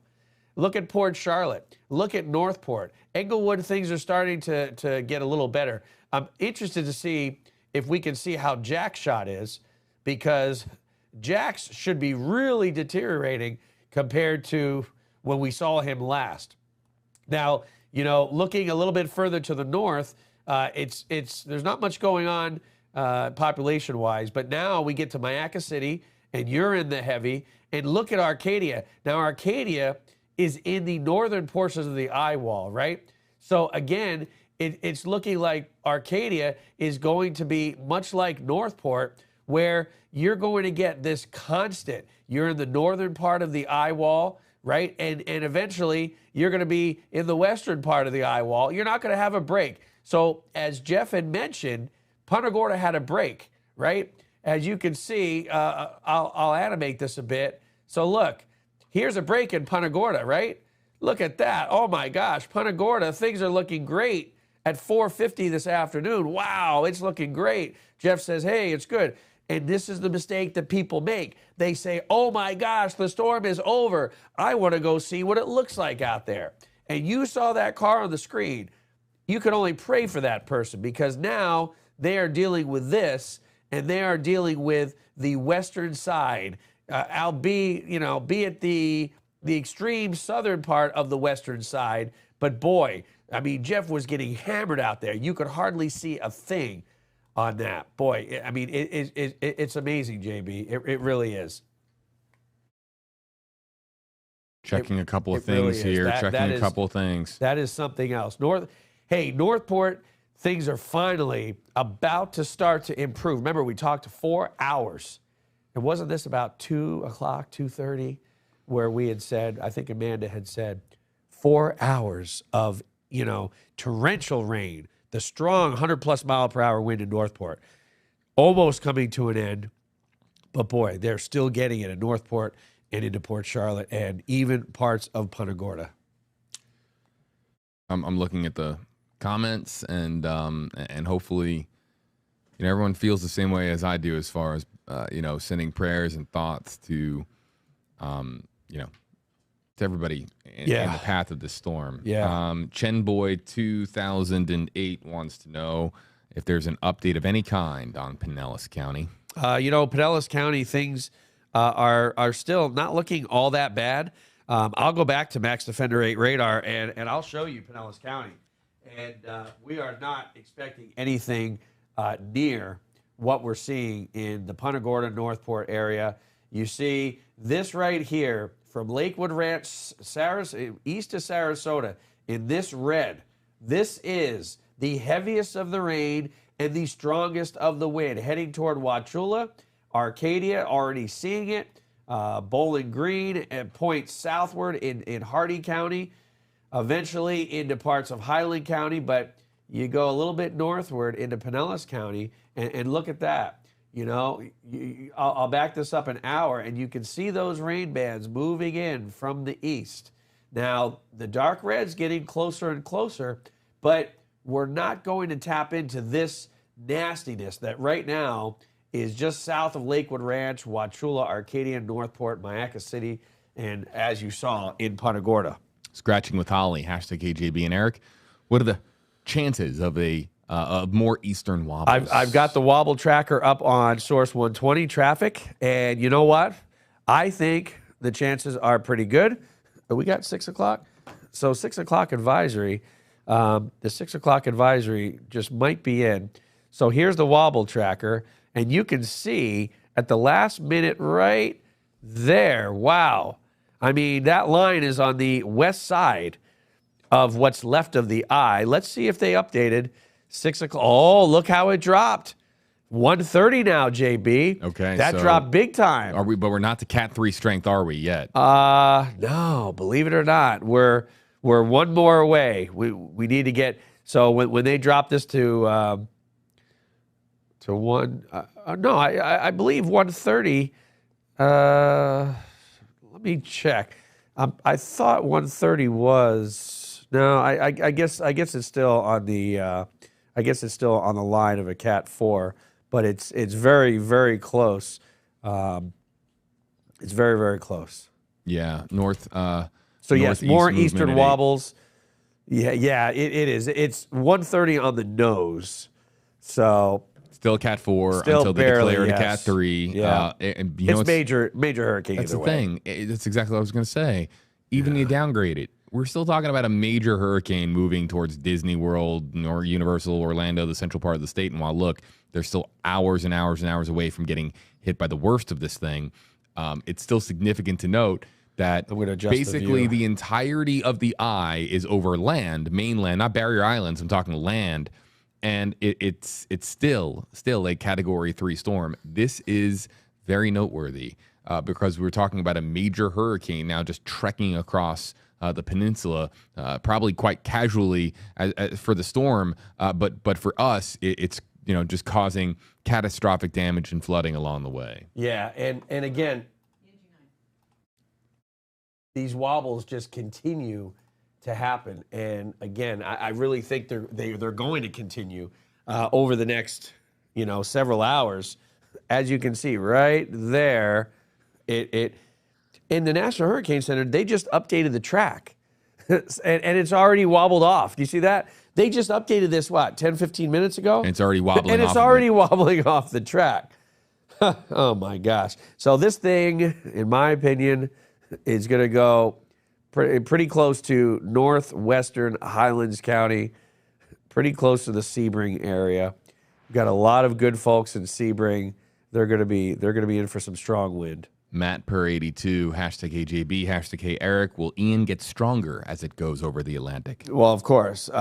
It is going to weaken. It's only going to be the Atlantic over a short time. The water temperatures, they're not 85 to 90 degrees, okay, like in the Southeast Gulf. Ian will be encountering some wind shear in the Atlantic. That's one thing that we haven't really talked about. We've got a pretty strong jet stream, a cold front that is causing havoc in the mid and upper levels of the atmosphere, and Ian is going to be interacting with both of those. I mean, Ian is interacting with them now. What did we talk about before? We said the further north this goes, the more wind shear that it's going to encounter, and the weaker it would be, right? So if it was alongside Tampa Bay right now, it would be a Category 4 storm at landfall, okay?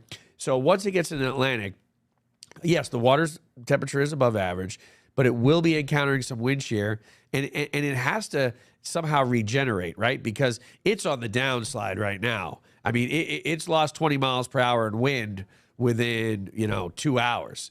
And that trend will continue as it moves across the state. Once it gets to the Atlantic, it's like, okay, it starts to resuscitate, but it takes a little while because now it's kind of like, you spin around in a circle on a merry-go-round or whatever, and you stand up and you're dizzy, and you can't really focus for a little while. And then all of a sudden you get your bearings. Oh, and you're good. You're on solid ground. Same thing with Ian. It's going to be kind of wobbling, right? Like, oh, I'm dizzy. And then once it gets into the Atlantic, it's like, all right, I'm standing on solid ground now.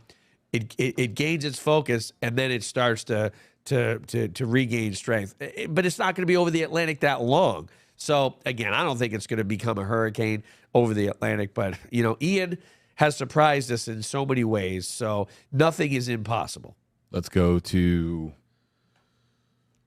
I can't go to it yet. I have a feed I want to show everybody, but I can't go to it yet. Dogtown Trading Company, #AJB, #Eric, relatives living in Naples, Neil Collier at 84. Will there be flooding out there, and how deep could it get? Yeah, 84 is, thankfully, it's to the east of US 41.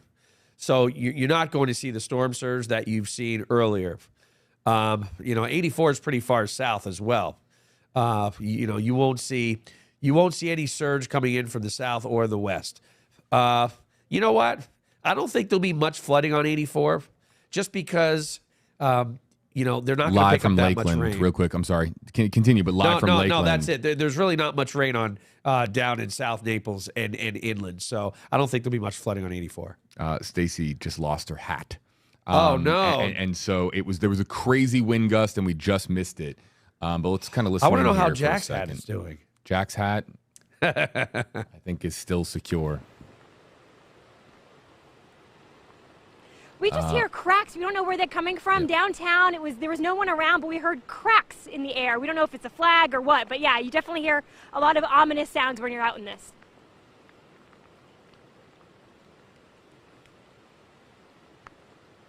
Stacy DeSilva reporting for us, everybody.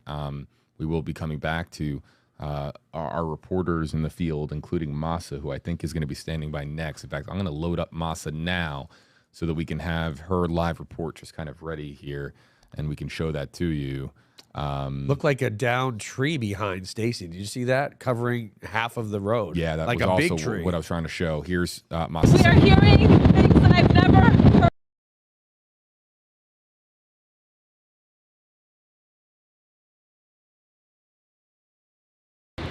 Can you hear me now? Do you guys can? Let me explain what our viewers already know because they're smart. Our packs, our TVU live view, our ability to go live from the field, they are. Think of them as devices, and I'll explain. This is how TV journalism works, broadcast journalism works. These devices are like super antennas that can connect to, think of like a spider web. Our live view packs and our TV view packs, they connect to a spider webs of cell towers, okay? And 99 times out of 100, okay, it connects to those cell towers, and there's no problems because it can latch on. I've seen packs connect to 5, 6 cell towers all at once, feeding back a crystal clear HD signal. But when that spider web of cell towers starts to break apart, so do the images that we bring you. And that is what's happening. So what we are starting to witness here, and I know this from being, I used to be a technology reporter full time, and I covered cellular infrastructure quite a bit, and I know how this stuff works. And so when the cellular infrastructure starts to break down, so does our ability to go live to our reporters in the field, unless they have a SAT truck. But look, you ain't getting a SAT feed out right now because that requires a dish, and dishes, whether mounted to trucks or wherever they're mounted to. Look, in a lot of situations like this, you don't want a satellite dish mounted to a truck in hurricane force winds. So getting out our signal right now from our colleagues in the field, this is a difficult time right now because things are starting to break apart, and it's indicative, Eric, of what kind of damage we're seeing here. in the impact zone. Yeah, exactly. And you know what? I want to give JB a lot of credit. This whole area used to be our weather center, and he literally built this from scratch. I don't know how he does it. I mean, a couple of years ago, I had a flip phone. Now I have an iPhone. But this guy knows technology like I've never seen. Thank God that he is running the show, because he says he only presses the buttons. All I have to do is sit here and worry about a couple weather graphics. So again, kudos to you, JB.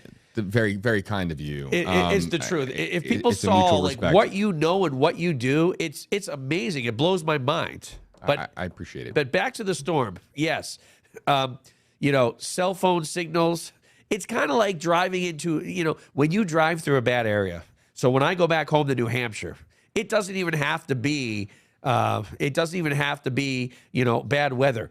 But, if there's some interruption between the cell tower and your phone, you're driving through a rural area, wherever you are, and you lose reception. This is a very similar case, but on a much higher level. They're losing reception due to the storm, right? Because something is interfering with what they have. Their TVU is what we call it, or live view, whatever the signals that go from that to our reception. They're losing a little. So yes, it happens. And you're seeing it break up here on your screen. Right. I mean, you can watch it pixelate and there. freeze. Yep. This is the breakdown of the cellular infrastructure in Florida, especially in the impact area. And it's a result of this. Hurricane force winds moving ashore and breaking apart our local infrastructure on the ground, including downed power lines. Look, cell towers need power. They've got to be powered. So we're watching this happen in real time. This is also a big part of the reason we are holding on to a thread of hope that we'll be able to bring Brian Enton in for a live discussion. We are still trying to bring that to you, but he's experiencing the same technical problems now. The original problem he had was that water was rushing in quite fast at his location, and then he moved to a location where cellular infrastructure was breaking down, but that's not unique to him. All of our reporters right now, if you guys, we have a screen over here. I could show it. Well, I can't show it to you from this angle, but this screen right here, the one that I'm pointing at, this one, I'm always looking to my right.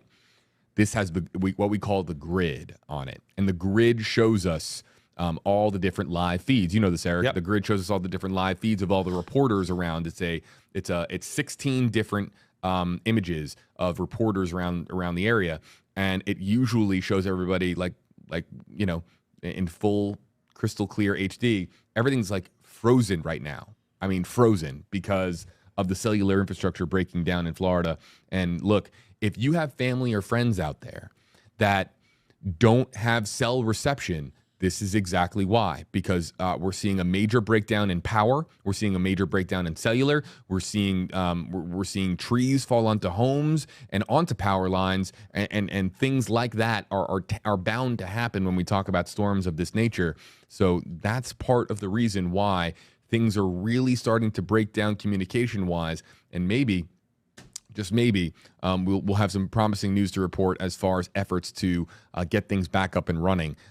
When you hear press conferences and you hear Governor DeSantis or Tampa Mayor Jane Castor or insert official's name here talking about having resources on the ready, it's for this moment. It's for getting power lines restored. It's about getting cellular back up and running, about getting supplies into the area, and we're hopeful that we can get some progress. But first, before progress can occur, Eric, the storm's got to clear the area. Yeah, we can't have help arrive in the storm itself. So it's going to take some time. It's going to take hours for help to arrive because we're waiting for at least areas on the coast like Englewood, Boca Grande, Punta Gorda, Northport, Sanibel, those areas. We got to wait for the storm to clear out. And then once the storm clears out, then reinforcements can arrive. Yeah, and even if it's nice in your neighborhood, so, say Englewood, 6, 8, 12, 10 hours from now, things all of a sudden are better. But there's other places in the state that are still getting hammered with this storm. I mean, this storm has to be out of the area completely power crews aren't going to come down if it's still 30-mile-an-hour wind and, tropical storm force wind gust and, maybe a rain band here or there. They have to wait till the storm is completely through. By the way, look at the eye. It's pretty much gone there, JB. Yep. At the very end, you see it is filling in. Oh, wow. Yes. Oh, yeah. Yeah. So, again, this is what we typically see with a weakening storm. The eye wall has collapsed, and now we're starting to see some of that eye filling in. What's going on? Okay. Okay. We were just noting, as Colleen makes an appearance on stream, we were just noting how cellular infrastructure is breaking down, and we're getting our reporters who are trying to call in and join us having difficulty. And this is, again, you can't make a call these days without getting a cell signal. And you saw where Jeff was at. Fingers crossed. Yeah, we'll see. We'll see if we can get a signal through. In Punta Gorda. Thank you, Colleen. I appreciate it. Look, we're trying our best to bring you live cameras and live feeds, but this is when things start to really break down. Now, look, Trevor Sahaki is joining us. He's in Newport Richey. I want to see how his shot looks. Yep. Here's a lesson in cellular infrastructure, folks. His shot looks crystal clear. Why? Look, perfect. Why? Right. Because he's in Pasco. And Pasco is in large part largely spared by this. Yeah. Trevor is not. I would imagine that when the dust settles with our reporter assignments, I would imagine that Trevor is likely going to be moved to an area that is more requiring of attention, because not to say the Pasco County isn't seeing impacts, but it's just nowhere close to what we're seeing in some other counties to the south. Yeah, I'm not really sure where he's standing there. It looks like either more water should be there, or that water shouldn't be there. I wouldn't be surprised if the more water should be there, as that wind has blown some of the water out into the Gulf, and eventually it will come back. But yeah, as for Newport Richey, they're seeing some rain bands right now. I'm really surprised, but I'm pleasantly surprised that we haven't really seen much in the way of isolated tornadoes. I'm really, really surprised, because once last night, I kept getting alert after alert on my phone, tornado warning, Fort Lauderdale, Miami, Sunrise, the whole southeast portion of Florida. And now all of a sudden there's been one today. So that's good. Keep our fingers crossed with that. I'm trying to communicate with our teams here. So yeah, again, you can see the heaviest of the rain maybe finally getting out of the Northport area. Boy, I mean, it's still very windy there. Englewood, things are finally starting to improve just a bit, but now we're starting to see that bullseye over Arcadia, much of DeSoto and Hardy counties, and soon to be into Polk County. In fact, the heaviest soon to be like in the Bartow area and points northward along 17. So yet again, we're not out of the woods yet. We aren't out of the woods, as again, Hurricane Ian makes landfall a short time ago. Everything's relative. A short time ago is a couple of hours ago now, right? Right. I believe it was around 3 o'clock, 3:15. And we can say that not only is the eye of the storm completely over land, and some of the worst impacts within the storm completely over land, but it is also breaking apart as well. Commenters, Elijah asking about Orange County. Yeah, up in the Orlando area. Again, we are expecting tropical storm force wind up in that area.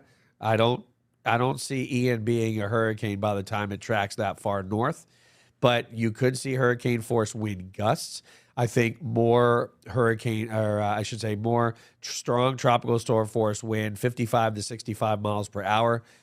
And the way this is tracking in the Orlando area, Orange County, again, it's looking like you're going to be on the side where you receive the heaviest rain, the north and the west side. And again, I wouldn't be surprised if you picked up 14 to 16 inches of rain or even more. Definitely. Eric, I have to step away for a second. Can you do a recap for us, if you would be so kind? Yeah, exactly. So, basically, we've seen this storm wobble, and we continue to see it wobble to the east. And you can see it right now. In fact, the reds are very close to that blue line right there, which indicates to me that the storm is actually yet again going further to the east compared to what the track shows. So each hour, the National Hurricane Center is updating the forecast, the current conditions, not the cone. Again, the cone will update at 5 and 11, but the maximum winds 130 miles an hour, which is down 20 miles an hour since landfall. It made landfall somewhere around 937 in regards to pressure, and now it's 951, which is so much higher. All right, the higher the pressure, the weaker the storm. Northeast at 8. It is barely a Category 4 storm, but it still is, and it is expected to track up the middle to the eastern side of the state, eastern Polk County, east of Orlando, and then possibly back into the Atlantic. Again, maybe staying as a tropical storm at 65 miles per hour. We shall see. I don't really want to show the models, the Euro and the GFS now that it's over land, but as you can see, the consensus of the models taking this into the Atlantic and then taking this up to the north. Still extreme wind warning for parts of, looks like southern DeSoto counties, southern Sarasota counties. And again, there's your wobble tracker. Let's see if we can show. That's good news right there. Tornado watch has been dropped for all of our area. And, of course, a hurricane warning is still in effect for the Tampa Bay area southward. So let's check out current wind speed. And you can see it looks like Sarasota at 78. A lot of sensors in southwest Florida, they have malfunctioned. The wind has caused them to malfunction. They are broken. So we are not seeing any reports in Punta Gorda anymore, in Fort Myers anymore, looks like in Venice anymore. But we are seeing hurricane force wind in the Sarasota area and, point southward. So once again, it looks like we are seeing, as I refresh, 78 mile an hour wind gusts, wind speeds. Again, a lot of stations are non-existent right now. A lot of this due to those technical problems with Ian. So again, Ian expected, let's move this toward real time here as we get toward 6, 7 o'clock. And yet again, you can see Ian weaken and really lose the wraparound moisture in the southern part of the storm later on this evening into the overnight hours. Polk County still really in the thick of it by midnight, and northern Polk County and eastern Hillsborough all the way through the overnight hours. And again, the wind gust forecast, it's looking like as we head into the overnight hours, we're not really looking at hurricane force wind gust along the coast, as this is moving at 8 miles per hour, but it might seem slow to you. By the time we get to the overnight hours, things are going to improve substantially, where inland communities will still, have wind gusts to hurricane force, but along the coast, it really calms down. And once we get into Thursday morning and Thursday early afternoon, look at this. Thursday at lunchtime, you're hard pressed to see tropical storm force wind gusts. So yet again, things are going to improve sooner than later, given the fact that this storm is not going to slow down. Thank God for that. We're not going to see the wind and the rain as long as we expected it to. We're still getting now a live report. Let's see if we can listen into this. This is pretty wild coming in from the Florida coast, somewhere near the eye wall. We're attempting to get a location. I believe that is Kerry Sanders. I believe that's Kerry, who I had the opportunity to meet for the first time a few weeks ago. He was here at WFLA, and Kerry knew who I was, and I was floored that Kerry Sanders knew who I was. I believe this is Kerry. It's hard to see under the hat, but let's just kind of listen in for a second. We'll take you out here live, folks. Again, Location TBA.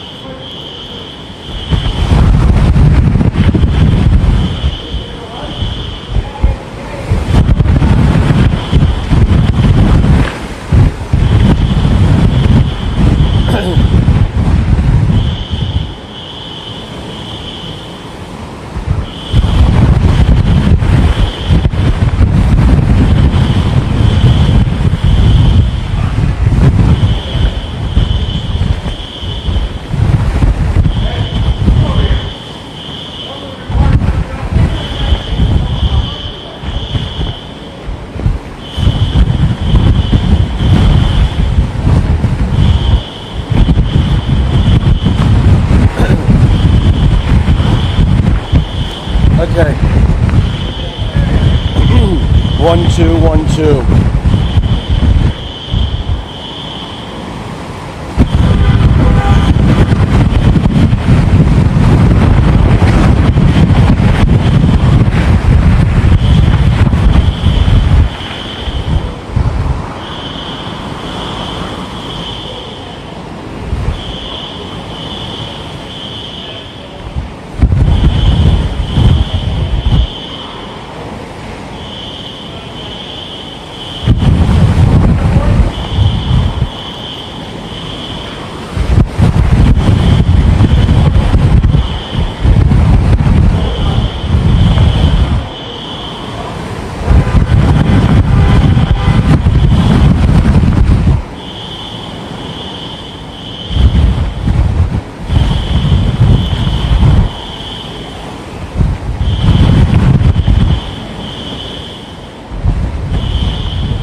Waiting for that live report.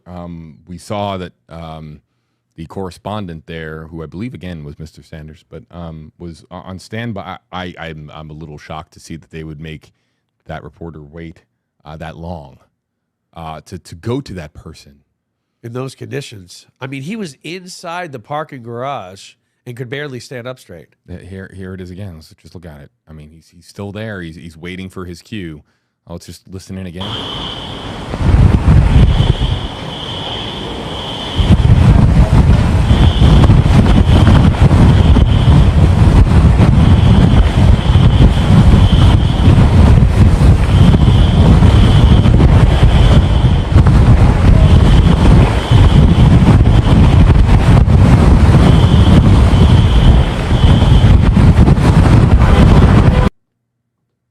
I will monitor that and go back to that when we see some activity other than, a hurricane blowing past that parking garage.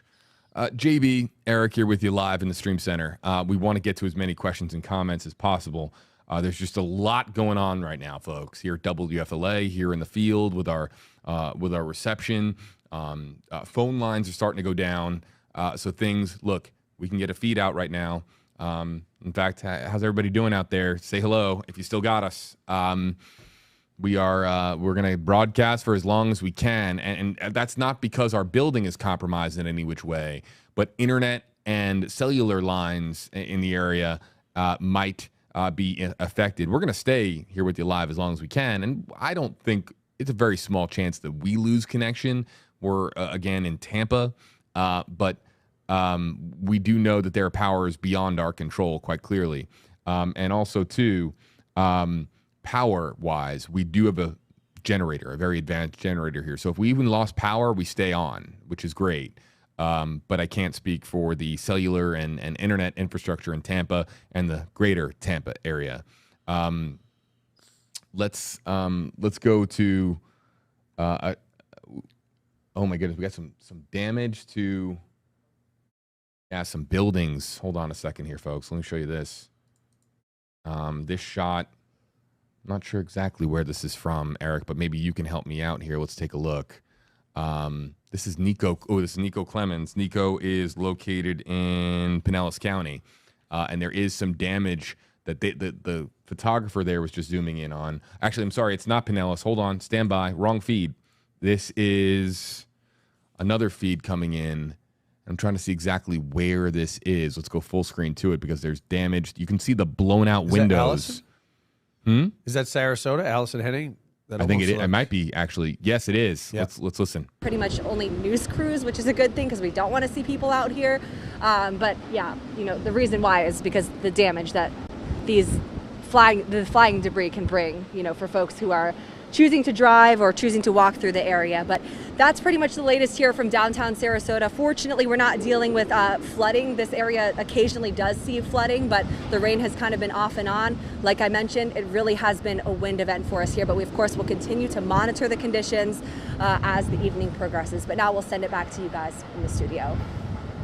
I do have a bit of an update on our situation here at WFLA. Just got word from one of our IT specialists the phones are down at WFLA. Oh, so we don't have any phone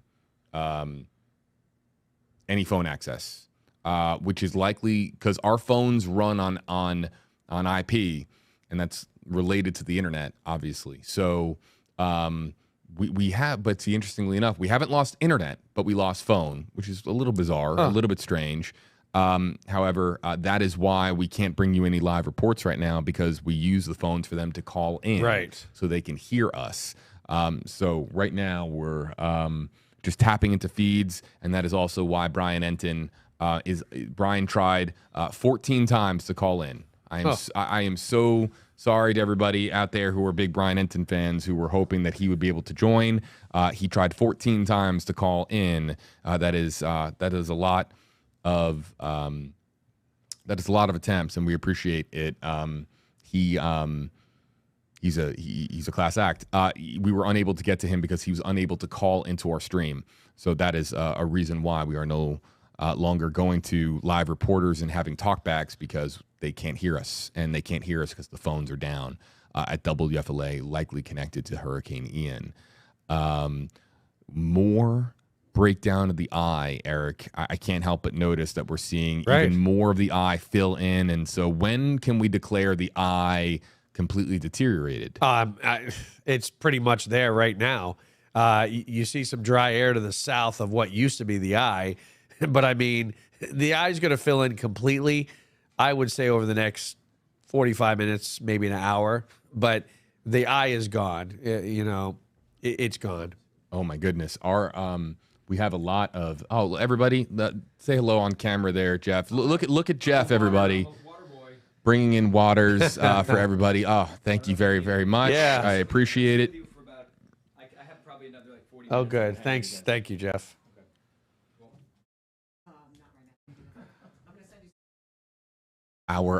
Did you see Gary's email? Our IFBs are down, which is... I know, that's why I was telling our audience. Brian Enton tried to call in. Jeff Patterson tried to call in. Yeah, no phones equals no a way to establish a connection with them for us to be able to talk to them in their ear. So that, of course, impacts our coverage plan. But to the rescue, everybody. Jeff Baradelli. Yes, not all heroes wear capes. No, but some of them wear suits and red ties. And red ties. No, that's nice. Thank you. I'll update your super here in a second, Jeff. How's it going? I'm doing fine. Obviously it's been a relentless day, but I can tell you this: we're faring a lot better than a lot of people right now sitting in the studio. So if I need to work 24, 36, 48 hours, that's what we're here for sure.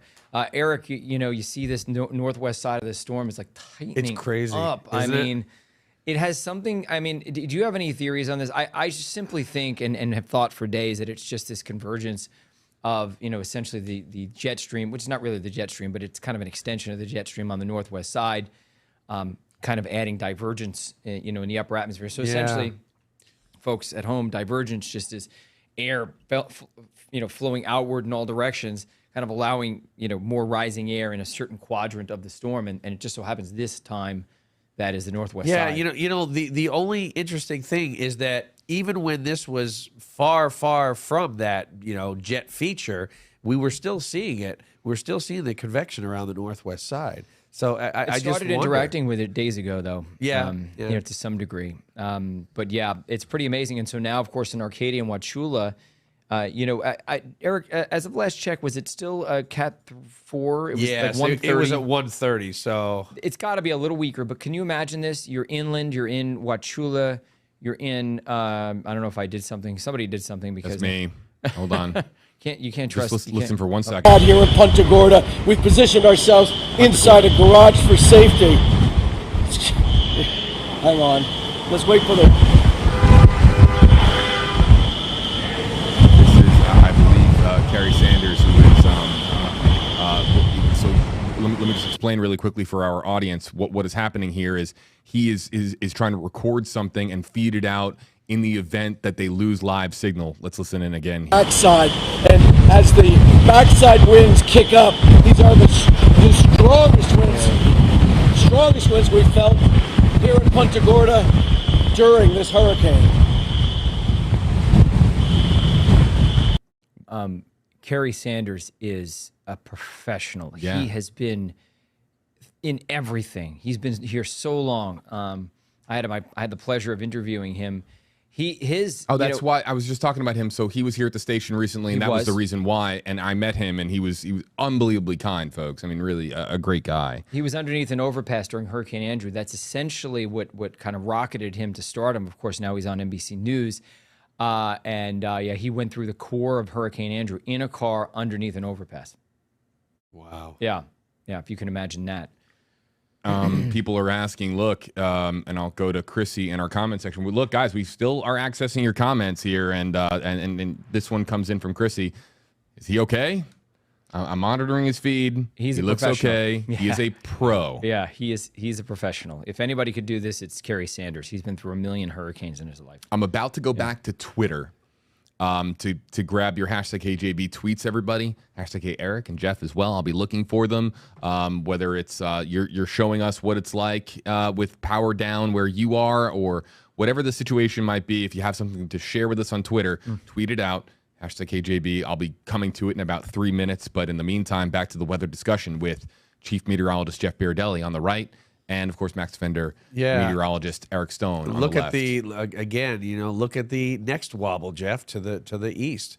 I mean, this thing is not following that line whatsoever. No, right there. And that is true. This Although is going through highlands. I do wonder if the lopsidedness of the thunderstorms will end up kind of pulling it west, and maybe that's what the National Hurricane Center is banking on. That the fact that all the storms are on the north and northwest side may actually kind of pivot it a little bit to the northwest. We'll see if that happens, but you're right, it seems to be going slightly east, and that's why we have the wobble tracker, because now it's headed closer to Sebring, right? Yeah, it's heading a little bit further east towards Highlands County. And, I have a feeling that the strongest winds are going to miss Lakeland. However, I wonder, though, and they don't look like they're going to miss Lake Wales. They look like they're headed directly right on them, yep. Did you see that there was a wind gust to 140 miles an hour in Cape Coral? Oh, no. I saw 120, not 140. The latest is that there was 140. I think it was the Cape Coral Yacht Club. Oh, wow. Yep, right on the water. South Cape. Yep. As we look here at some of the tweets, Bellamia, LeBoy, how's the weather going to be for Riverview and Fishhawk? Yeah, again, the further south and east this goes, it really bodes well for places in the Bay Area. So Riverview, though, being on the south and east side of the Bay, again, maybe hurricane force wind, but definitely strong tropical storm force wind, and you won't get the brunt of the rain. So maybe 4 to 6 inches in Riverview? Yeah, that sounds about right to me. That sounds about right. We've already had about 16, 17 inches of rain in southern Sarasota County. Yes. So I imagine when it's all said and done, we'll be over 20 inches, obviously. Oh, yeah, there. definitely. We've been calling for this 20-inch swath of rain right along and just to the northwest of the track, and it seems to be verifying. I mean, the places that got, and did you also notice? And we had Jeff Patterson on. Yeah, we saw Jeff. I mean, it was quiet and calm in Punta Gorda. Nothing was happening, and then all of a sudden, wham! The western eye wall came in, and that was stronger. And you can ask Jeff. I watched him in his live shots at the front end, and they were bad, but not that bad. On the back end, it really hit hard. And did you see the car that was driving in that live shot? In the background, there was a car that was actually driving by him. I couldn't believe it. Because they did not realize, obviously, that they were in the eye and that it was about to get worse again. Yeah. And this eye was a big eye, so it wasn't like you only had a half hour to think about it. This, you might have had 2 hours to be like, right. Well, it's been an hour and a half. I guess the system is gone now. I'm going to get out my car and start driving around. It wasn't gone. We're looking for #KJB tweets on Twitter. Regina says, #KJB, serious trooper there. Kerry needs to be safe. He will be safe, believe me. Tongue-in-cheek comment here from Andy about the water bottles. Yeah, look, we're staying hydrated here at WFLA. And Michael with this comment, #KJB, any earthquake activity expected. I can't, now that I don't know the intent of that tweet. I might have an inclination. But has a hurricane and an earthquake ever happened in the same place at the same time? I don't know. It's not an answer. I don't know the answer to that question. Might be something for a search online. We'll come back to this here in just a second, folks. Yeah, there was one time. So I was working in Fort Myers, and I felt my chair kind of shift a little bit, and I thought it was, my chief kind of putting his foot, and it turned out there was an earthquake in northern Cuba. I think it was like a 4.4, and that's what I had felt, but not at the same time as a hurricane. But that's just an interesting factoid. That is interesting. Jeff, what you checking out? And Eric, what are we monitoring at this hour? As we go back to tweets the 7 o'clock update is going to be coming out pretty soon. We're not going to see a cone shift to what, 11, or will we see one at 8 o'clock? It's interesting. It seems to me, and you noticed it too, at one point, do you remember that the National Hurricane Center had the line going straight north? Yes. Along the border of Manatee and Hardee County, and then veering east. And then all of a sudden it changed. But did that happen at 5? Was that okay? Yes. Because I saw that it changed. So we shouldn't see a track change until 11. But I have to say that if something really strange happens, then obviously they will update it. It was actually moving a little bit west of north, Jeff. And I had said, what is going on? It's like correcting for the wobble. And then it just went whoop like that, and it was that straight line. Yeah, I when I saw that, I thought to myself, oh my goodness, what is going on here? Yeah. It turns out that it didn't take that track. Right, of course not. Yeah, but I mean, I was wondering why. I don't know if it was anyway. Luckily, it's I not tell you, luckily, Jeff, but just that it stayed more. It's amazing how we can see that 30 minutes or more before the actual track comes out with that wobble. Well, that's why we have that wobble tracker. Yeah. Kate T, we'll go back to the wobble tracker in a moment. My family's in Sarasota and I'm in Melbourne. Is the worst part over for Sarasota, and what can I expect in Melbourne? I think you're getting the worst. If it's not over yet, it'll be over soon, because now this storm is starting to move away from Sarasota. You've still got, those heavy rain bands, but you're not into that deep convection. So the worst may be over, but you're still going to be into some pretty strong wind, possible hurricane force, but more like strong tropical storm force with hurricane wind gusts for the next few hours. YOLO is tweeting back at us. We were talking about the trampoline earlier. Remember that? Oh, yes. Yeah, back at us. Hashtag AJB. Lakeland isn't looking so well. We already have the trampoline tied and everything, but lots of wind and flickering lights. Will it get worse in Lakeland? Yeah, of course it will. I mean, the storm is so far south right now of even Polk County. But you remember yesterday at this time, the track was going right through Lakeland. You were expecting Category 1 hurricane force wind in the Lakeland area with higher gusts. Now, as this tracks toward Lake Wales or Indian Lakes in southeast Polk, well, now you're not really expecting that, but you'll still get some heavy rain and tropical storm force when you're not expecting 2 feet of rain like we originally. All right, yeah, and that's the thing, just a track 10 miles further west puts Lakeland in that higher rainfall amount. But I think Lakeland still has a chance of seeing hurricane force wind gusts. Yes. Not sustained necessarily. Jeff, we've been asking as well for people to show us where they are and how they are hunkering down in the storm, and asking folks to let us know where they are and whether or not they have power. We've got Aunt Mez here, hashtag AJB, sitting in my sunroom waiting to be swept away. He's not going to be swept away. No, what is the condition in Wesley Chapel tonight? I mean, they'll see wind gusts to maybe 55 miles an hour, maybe 60 in some of those outer bands. Shouldn't get too much worse than that, I'd say. And obviously continue to be in and out of those heavy bands of rain. But Wesley Chapel, you're out of what would be the core of this system.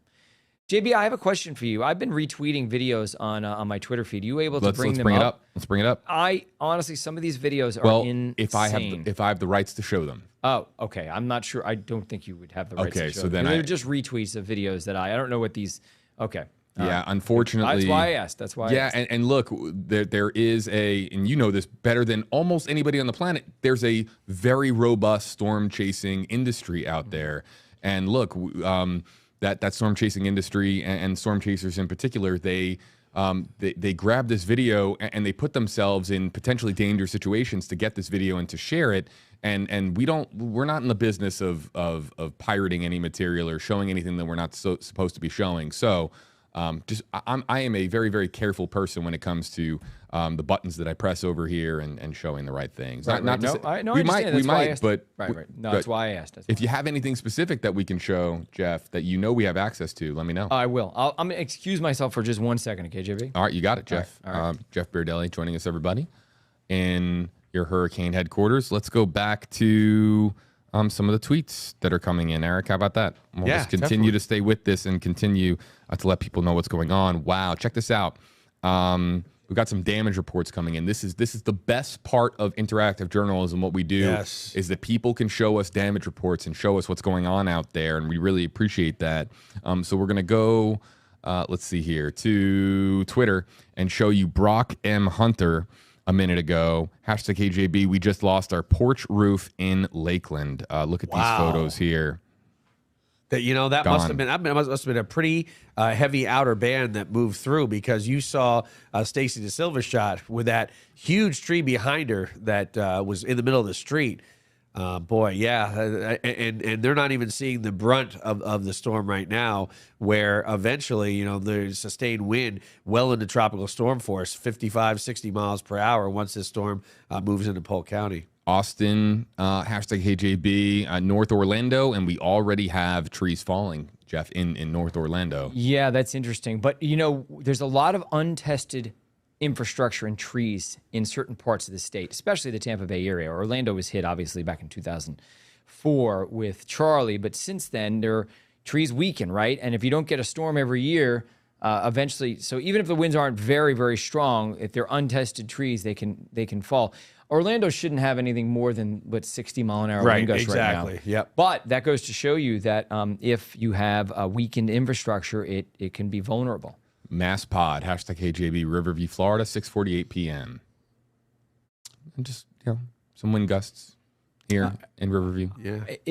I am just amazed by what's happening to the south. I mean, looking at boats just floating by and homes like roofs of homes just floating by, just rivers.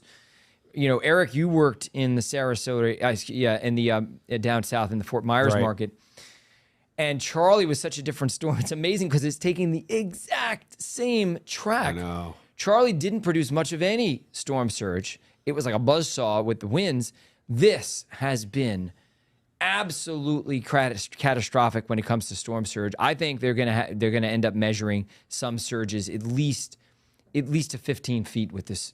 Just looking at the video, I am almost willing to bet dollars to donuts, and we haven't seen anything like that. Down here, anytime recently. We'll take one more. Forever. Yeah, we'll take one more from Twitter, because this one you guys are gonna want to respond to.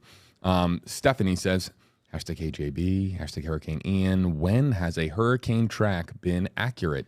And there has been some accuracy here that we can note. So I think it's important that we do note the accuracy, because, again, the Euro and the German model. The German model has been on this the whole time. Yeah. And the UK Met. So not just the European model, but there's a UK model that has done very well, and the German model.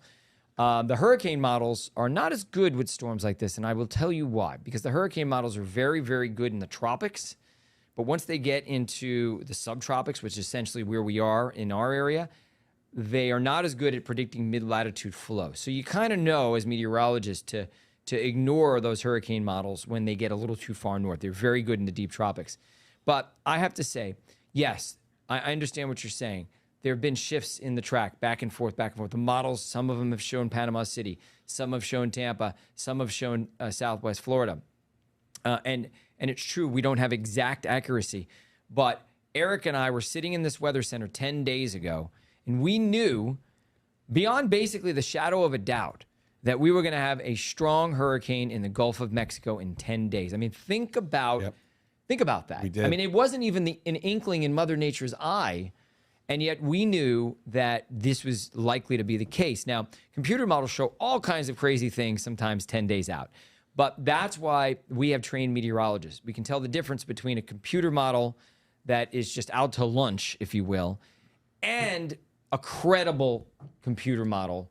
And you can just tell, you just know as a meteorologist, you've been doing this long enough, And we knew this, right? Was Yep, there we even a did. doubt in your mind that there was going to be No, there wasn't. And, 9 or 10 days ago, we're looking at the GFS model, having a major hurricane hitting the Fort Myers area, and we couldn't believe, that's good news because usually 9-10 days out, it's not right. But the GFS model 9 days ago was more accurate than the GFS model 4 yesterday. days ago. Right. I know. But that's just the way the cookie crumbles. I mean, that doesn't happen. I mean, the devil's in the details here. These hurricanes, just a few miles makes a big difference. I mean, it is just amazing to me that, once again, Tampa Bay, Pinellas, Hillsborough has dodged a bullet.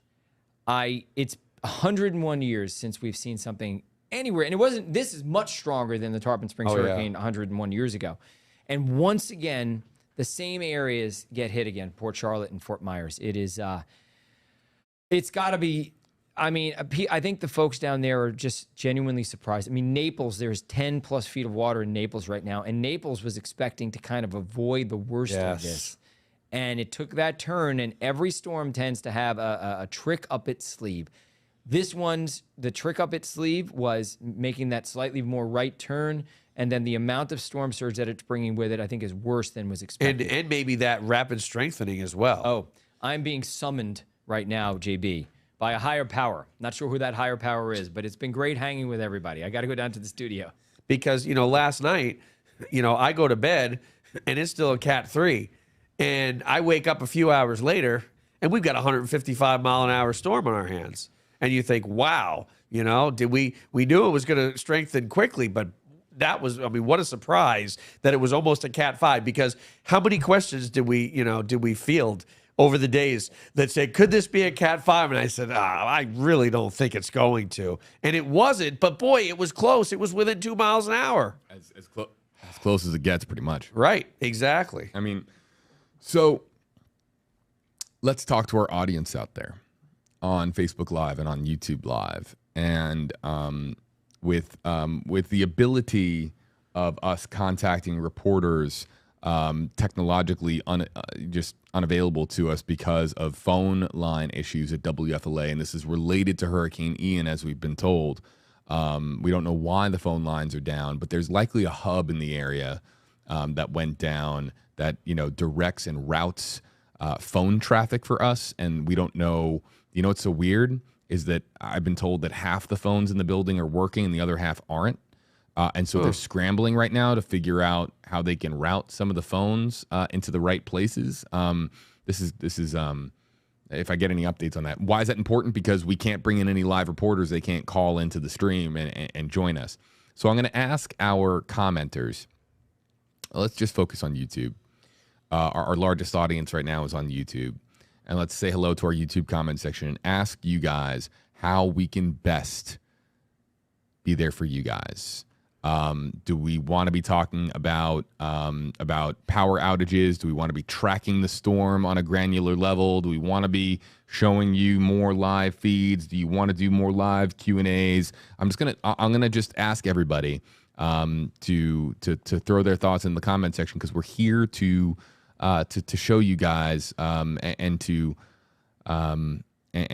broadcast what you guys want us to. We want to best serve you. I take that very, very seriously. So I'm seeing the comments come in now, and Eric, this is interactive work. We're here working, and we have a large audience. How can we best be there for the people that need us to be?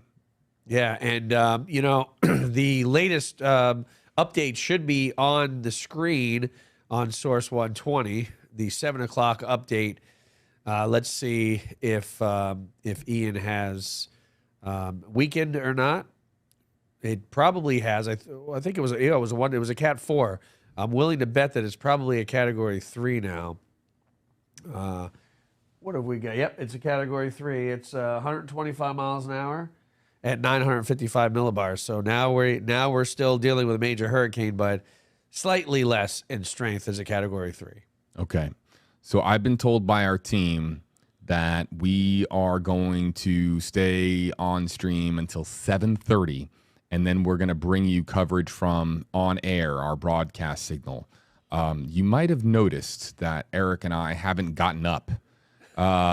We need to get up and do things that normal human beings do when they get up. You know what I'm talking about, folks? Bathroom, eat. Yeah, and I'm glad that Jeff brought over a couple spare water bottles in the building. That was good. So look, 7:30, we are going to stay. So look, we have another half an hour with everybody, and then we are going to go and send things over to our team in the broadcast studio, and then we will likely be back. People asking for a power outage map. We will get that. We'll try to get that to you as soon as humanly possible. Actually, I think I have a way to do that. Let's look at some other commenters. I will work on getting you guys a power outage map. Other things. Looking at some other comments. Tracking the storm towards Disney. We will continue to do that. Right. Tropical storm force wind, but not hurricane force wind in the Disney area. Could see hurricane force wind gusts, but again, I do expect the storm to, continue to really weaken drastically as it moves to the northeast. With the problems that we're having, we only have one live feed available. I don't know where it is. Maybe our commenters can help us identify where this feed is coming in from.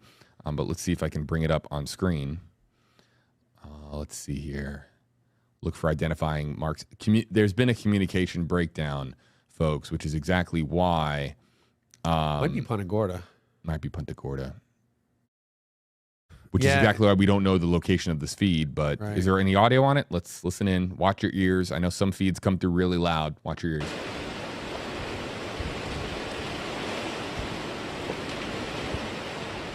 Yeah, that looks like Punta Gorda.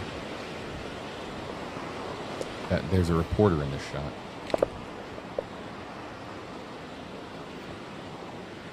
Who is that in the bottom left? Is that Stacy? Oh, maybe. Oh, it is Stacy. This is Lakeland. Lakeland. And she's getting ready for a live report.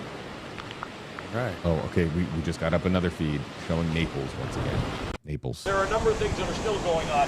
One is we're in Collier County. They say they have people who are trapped. Downtown Naples has still got water flooding in it, but they've also redirected the phone calls that are going to Lee County, which you were just talking about, to Collier County, and there are people who are desperate for help. So they're actually putting out word in this county, please, don't call us unless it's a dire emergency. We can't come and get you anyway. Those barrier islands, they're trying to figure out who didn't leave those barrier islands. We're under mandatory evacuation, but all that means is that if you don't leave, that they won't come and rescue you until they can. And they can't. The winds are not down enough anywhere on the western coast of Florida. The water's not far enough gone. So there's not even going to be a beginning to rescues and things like that until tomorrow, let alone the 1.5 million plus people I was who don't just have gonna power say, in look at Florida. the That beach. number's going up. There are a lot of people without cell phone service. So as you Downtown say, Naples. we're starting to That is see such the a end really of this nice thing, the area. back of it. In points north of me, in Tampa and northeast of that to Orlando and Jacksonville, they're actually still seeing the worst of it because the storm has slowed down to really the speed at which a human can walk. And that's just going to saturate the ground, and more trees and poles are going to come down, and that's going to cause more outages. So there is a lot that the state continues to face, and we probably won't know until the sun comes up again how much damage there actually is. There's some relief that we're seeing the back of it, but it's nowhere close to over. Jeff? Wow. Well, the good news is the water's receding. And it didn't slow down quite that much. It's at 8 miles an hour. That is the good news, because if this was a 2 or 3 mile an hour slow moving storm, boy, can you imagine? Jeff Patterson, he was in Punta Gorda for how many hours? We watched him get battered.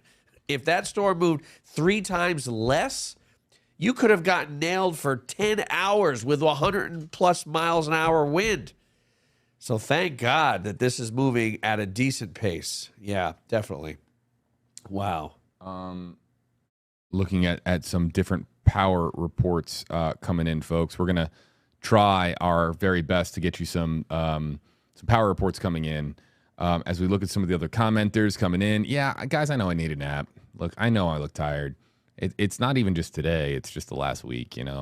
It's been helping our team, send out a message to all of you to take this storm seriously. So we have another half an hour on stream, and then we're taking our break. That's my word to you guys. We are going to take our break. Let's go to Adam Lee with this comment as I look for some power outage information that I can share with everybody. There it is. Wait. Oh, wait, no, I don't have it. Give me 1 second. There it is. Got it. Adam Lee in our comment section, #HJB, #Eric. I'm in North Lakeland and the power's out. Appreciate the live updates. This is how a lot of people are finding us because we, look, when you lose TV access, or excuse me, power access, you lose TV. Right. And Lakeland, I say it again, there's strong rain bands that are moving through the Lakeland area, even though Ian is so far off to the south. And these rain bands can have tropical storm force wind speed and nearly hurricane force wind gust in some of the strongest rain bands. So just because you may be 50 miles, 70 miles away from the center of Ian, this is a huge storm. And we've been talking about the tropical storm force wind being 300 to 350 miles from the west side to the east side of the storm. So very, very big. So places like Lakeland and Polk County, unfortunately, it's only going to get worse until the storm makes its way into Polk County and then starts to move out of your neighborhood. That's going to happen in the next 6 to 8 hours, overnight tonight. We are getting power outage information. It is coming in. It's on the way. Stand by. We want to get the updated power outage information to our audience. When I asked on YouTube Live, what's something we can really help you out with, that was one of the biggest comments that we got, was people wanting to know about power outages. Let's go to Shiny Penny 654 on YouTube Live, and it comes in here on this screen. #HJB, #Eric. What's the chance that Ian will be a Cat 2 or 3 after crossing over Florida? Oh, no. No way. It's right? already a Category 3. It is weakened now to 125 miles per hour. And again, if you missed it, there is the 7 o'clock update. 125 mile an hour, the pressure will continue to go up. And we don't expect this to be even a hurricane once it gets into the Orlando area, as you can see. Then it makes its way toward Daytona Beach as a tropical storm. So no, the chances of this staying a hurricane across the entire state of Florida, that is slim to none. Comments coming in. Oh, I want to remind our audience, we are going to go back to Twitter. #HJB comments on Twitter, tweets on Twitter. We're going to be getting to that here momentarily. Let's go back to the YouTube Live comment section. This is a great question from Eddie B. It's not that far, but it depends, of course, on the area. Eddie B is asking, how far inland does storm surge go? Storm surge can go a couple of miles inland, can go 2-3 miles inland. I believe storm surge in Naples. So if downtown Naples experienced the storm surge like we had reports of, downtown Naples is a good mile away from the coast, right? So that's a mile of storm surge. Now, obviously, the further in you go, the less the water is, right? But if this was, picture this, a storm that was Category 4, almost Category 5, just offshore of Naples, right?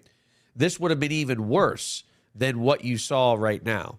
So again, a couple of miles inland, 2 to 3 miles inland, you can get in a worst case scenario. I mean, that is the historic storm surge going in 3 miles. I would say mainly up to about a mile or so. But in this case, I think we saw that in the downtown Naples area with a mile of storm surge. But again, it starts at the ocean, right? It starts in the Gulf of Mexico as, 5 to 6 foot, and then it gradually decreases, obviously, as you get inland. Marietta on Facebook Live. We're still on Facebook Live. #KJB. When will North Tampa get the worst of the wind? We already have so many downed tree limbs. Is the worst behind us or still in the future for North Tampa? Yeah, Tampa, North Tampa, the worst, still in the future. In fact, we'll go back to the wobble tracker, and you can see right now, in regards to Tampa and North Tampa, the storm is pretty close to being as close as it's going to get to Tampa. Maybe in the next hour or so. So what time? By 9 o'clock or so, I don't think conditions will get any worse than what we're seeing between now and 9 o'clock. So the next hour, hour and a half window, I think once we get through that between 9 and 10, we'll start to see conditions slightly improve. But again, this storm has got such a huge surface area. And you see the yellows getting into the Tampa metro area now. You're seeing the moderate rain bands get into Tampa, the more sustained rain, not the hit or miss, the outer bands that give you intermittent rain. We're starting to see more of that solid rain. So again, between now and 9 o'clock, even up to 10 o'clock, I think that'll be the worst. And of course, as we get into the overnight hours, things will dramatically improve as this is going to continue to move. And I wouldn't be surprised if the latest cone that comes out will be even further to the east, because again, we see these wobbles to the east of the track. So you see the blue right there. The blue is on the left side of what's left of the eye, which means the center is to the right there in southeastern DeSoto County. So the further away from Tampa, the better for us, definitely. All right, I'm loading in our hold on a second. I'm loading in our power outage map. Let's see if we can bring this up on screen. This takes a little bit of some stream trickery, so just hold on, everybody, for 1 second as I kind of animate this on screen, and we will do so as quickly as possible. 5, 4, 3, 2, 1. Okay, here we go. And let's bring this on screen and show everybody what's going on. So outages in Florida, and we can kind of zoom in here a little bit and show everybody now interactively what we're talking about here. Look, this is a website that is available to all. We're going to Duke Energy right now, and it shows, and look, if I zoom out, it shows approximately 233,000 people without power with just Duke Energy alone. All right, 161,000 over in the Tampa Bay area, moving down towards Port Charlotte and Fort Myers. Not seeing any reports here. And again, this is based on customer data. So 17K, of course, more to the northeast. And yeah, wow. So this gives us a better idea as to how many people are without power right now. And we'll try to get to some other power companies as well to show you guys exactly what this looks like for maybe your neighborhood, if we can do so. I'm just waiting for the rest of our team to let us know exactly what we can show on air, what we can show on stream, and I'll be back with you guys in a little bit regarding that. All right, that's my word. Back here with the wobble tracker. Let's look at the eye here. Yeah, completely. What's left? Up. Yeah, what's left of it? It's falling apart. Yeah. You can hardly see it. Let's go to any damage reports. Rose is asking about from.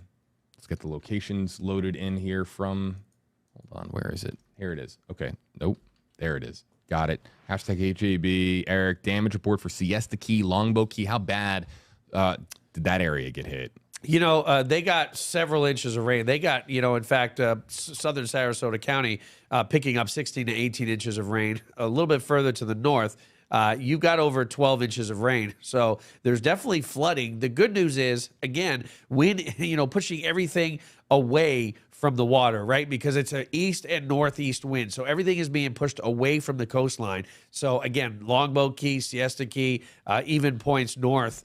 You're not seeing that storm surge, but definitely a lot of flooding. I mean, look at all that rain. You're getting several hours of that heavy rain in central and southern Sarasota County, and even some moderate to heavy rain in northern Sarasota and southern Manatee counties. There was a commenter just saying, hey, we want live feeds, live feeds. Look, live feeds. I understand that everybody wants to see like a live picture from every corner of Florida. I believe me, I get it. But let's talk about the reality of the situation. Our phone lines are down and internet infrastructure is crumbling before our very eyes with the area that we're talking about. Now, a few feeds are still coming out. This is from Naples. Testament to this crew. Bravo. They're still getting a feed out somehow. They might have a SAT truck in a very advantageous and protected position As we see somebody driving down a street that used to be flooded a couple hours ago. I mean, was completely flooded, probably 8 feet of water tall. I mean, maybe not that. Well, in certain spots, it was maybe. it was a good 6 anyway, because the cars were virtually covered. So live feeds, and we're trying to get to as many as possible. But a lot of connection problems have occurred due to Hurricane Ian. Also, our crews right now, they're worse than us. You think that we look like we've been through hell? Well, Eric looks great. I look like well, I look like I just got. You out look of just fine. I look like I just got clobbered by Tyson. Okay.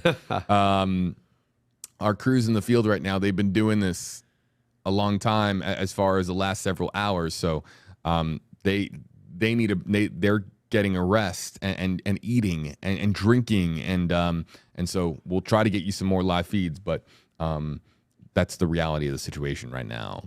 And we're just staying here with you live to answer a few more last moment questions before we take a break ourselves.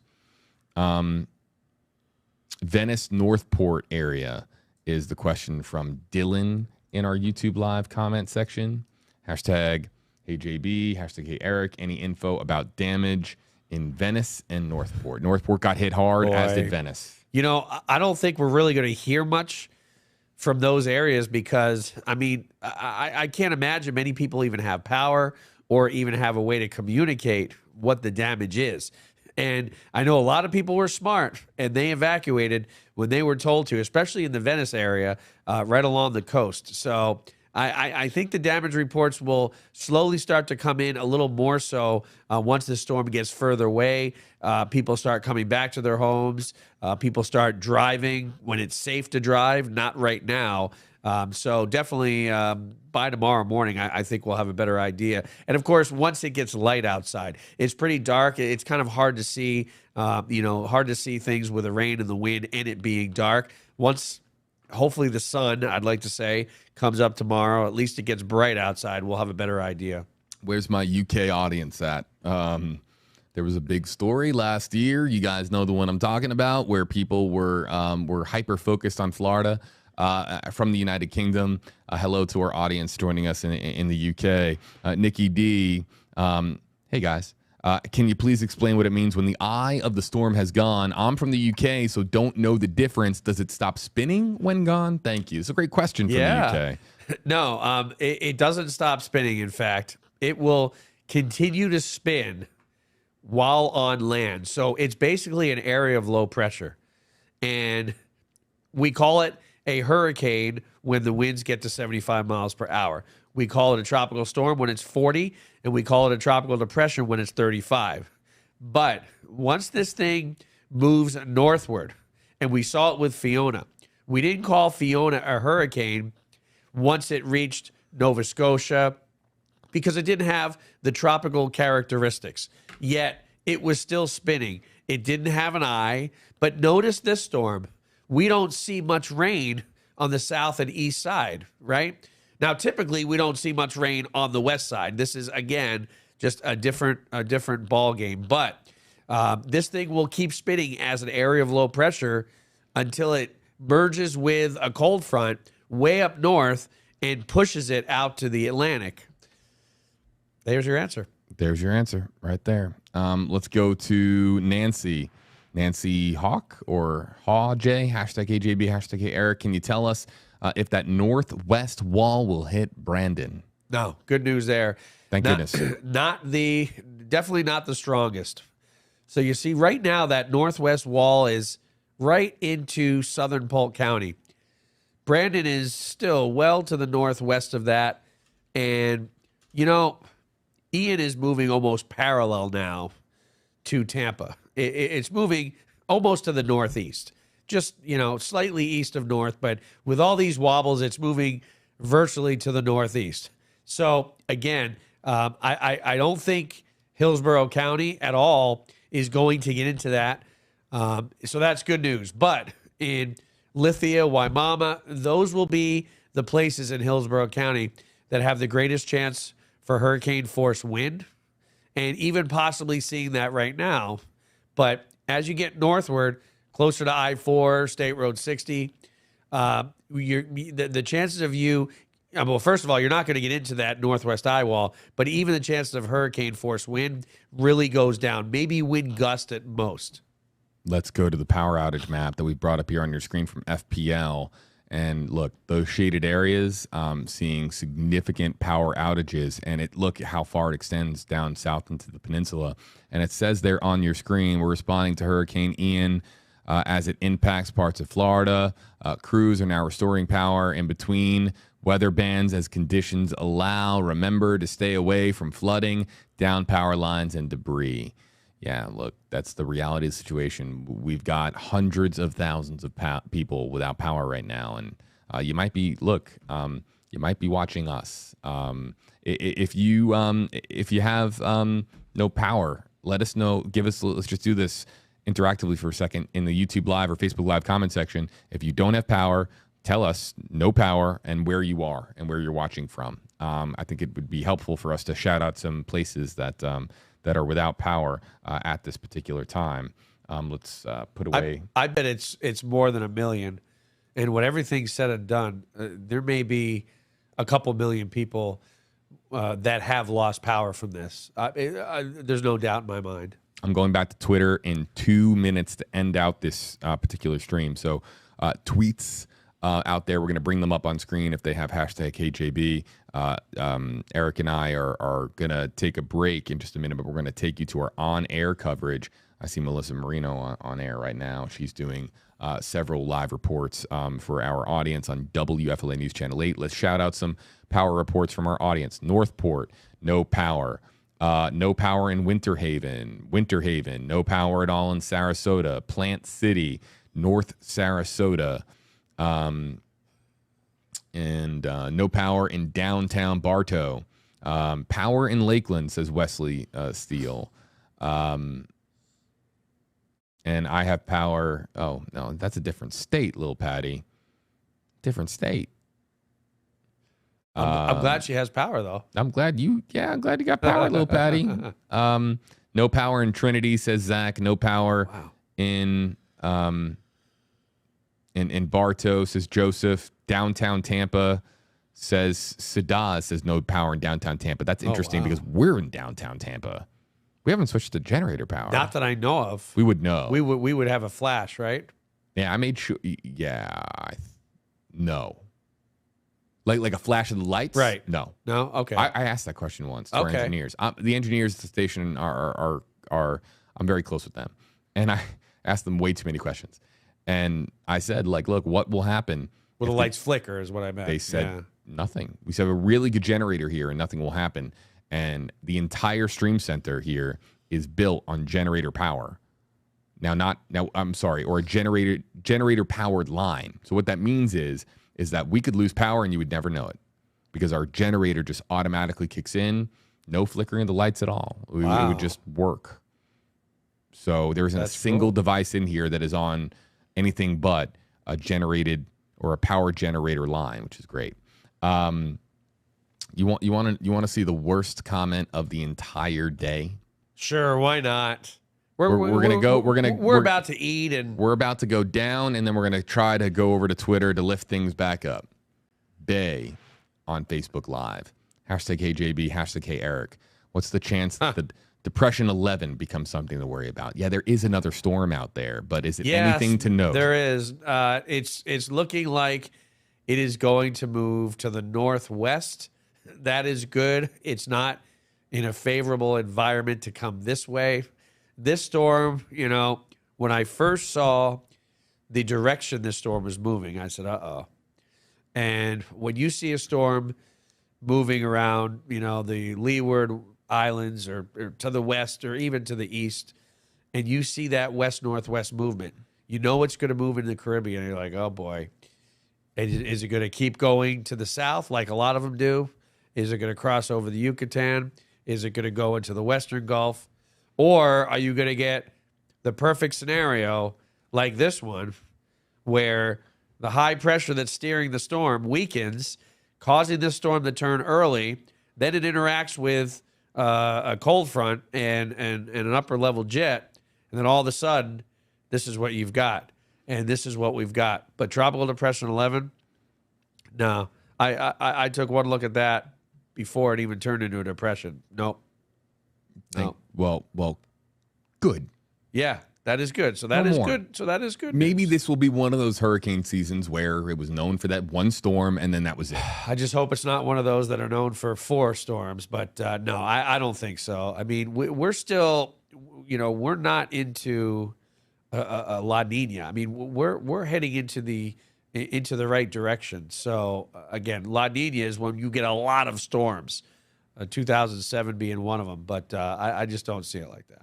Pedro, we're going to go to Facebook Live. Pedro Sanchez, no power in Clearwater. Melissa, there's a YouTube commenter, Melissa, called Lil Patty, and I just shouted out Lil Patty's name. Look, that's the business I'm in. I say names. Nice. Like, look, and I know that some names are unorthodox, but that's the reality of it.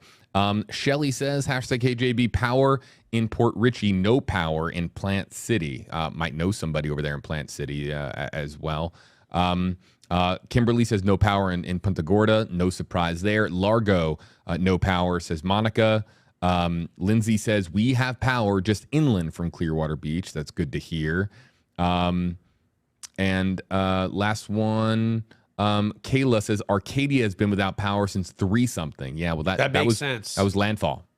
Yeah, that makes sense because, I mean, they started getting inundated over the past couple of hours, and it's only gotten worse. And they're on literally the worst part right now. Look at this. Michael says, we're going to Twitter now. #HeyJB tweets on Twitter. This is what we're going to do to end the stream. And we are going to send things over to our broadcast coverage. They do have important details to pass along to you in a moment. We're just going to end out here just checking to see what the activity is like on Twitter.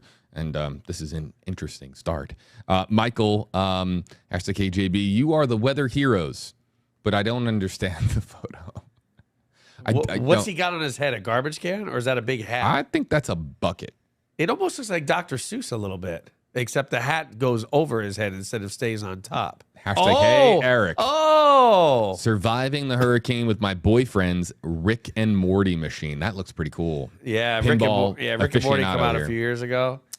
Eric, again, a fun show. One of the best pinball players in the world. Oh, thanks for sending the pinball pictures. I love it. It makes me smile after a long day. Oh, my God. This next one is going to be really funny. I'm not going to keep scrolling because this is, I just see thank you, guys.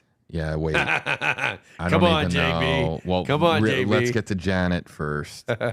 My friend lives in Northport and has no power. She also had a tree fall on her roof. Her neighborhood has trees down everywhere. Man, thinking of your friend there, Janet.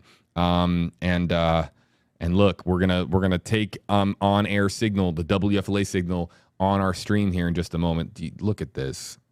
Do you believe this? Oh my gosh. #KJB, thank you guys. And this is actually from Andy. Thanks for sailing us through these weather updates. Hey, you know what? I'll take it as a compliment. Man, right, I think thank you. Someone took the time to Photoshop this in a hurricane.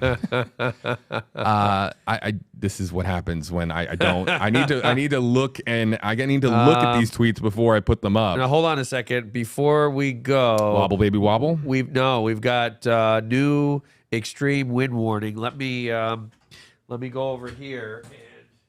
I'm going to have to sign back in. But, extreme wind warning, it looks like for Hardee and DeSoto counties through about 9:30 this evening. So, again, we are expecting the brunt of what's left of Ian to pass through parts of DeSoto and Hardee counties. So let's put this up. So here is your brand new, just issued extreme wind warning, and it covers all of DeSoto County. It includes most of Highlands County and south of Frostproof in Polk County, almost to the Fort Meade area. So again, a new extreme wind warning in effect for the next 2 hours until 9:30. Includes Sebring, Lake Placid down to Venus, and in DeSoto County, Arcadia, Brownville, into Hardy County along 17, Zolfo Springs, Moffett, and almost into Fort Meade, Cruzville as well, and also into parts of southern Polk County, as you can see, right around the Frostproof area along 27 and 98, all the way down to Avon Park, and again into the Sebring area. So, you know, this isn't over just because this storm, you know, it has moved, you know, well onshore, and you can see that, you know, it's definitely weakened, right?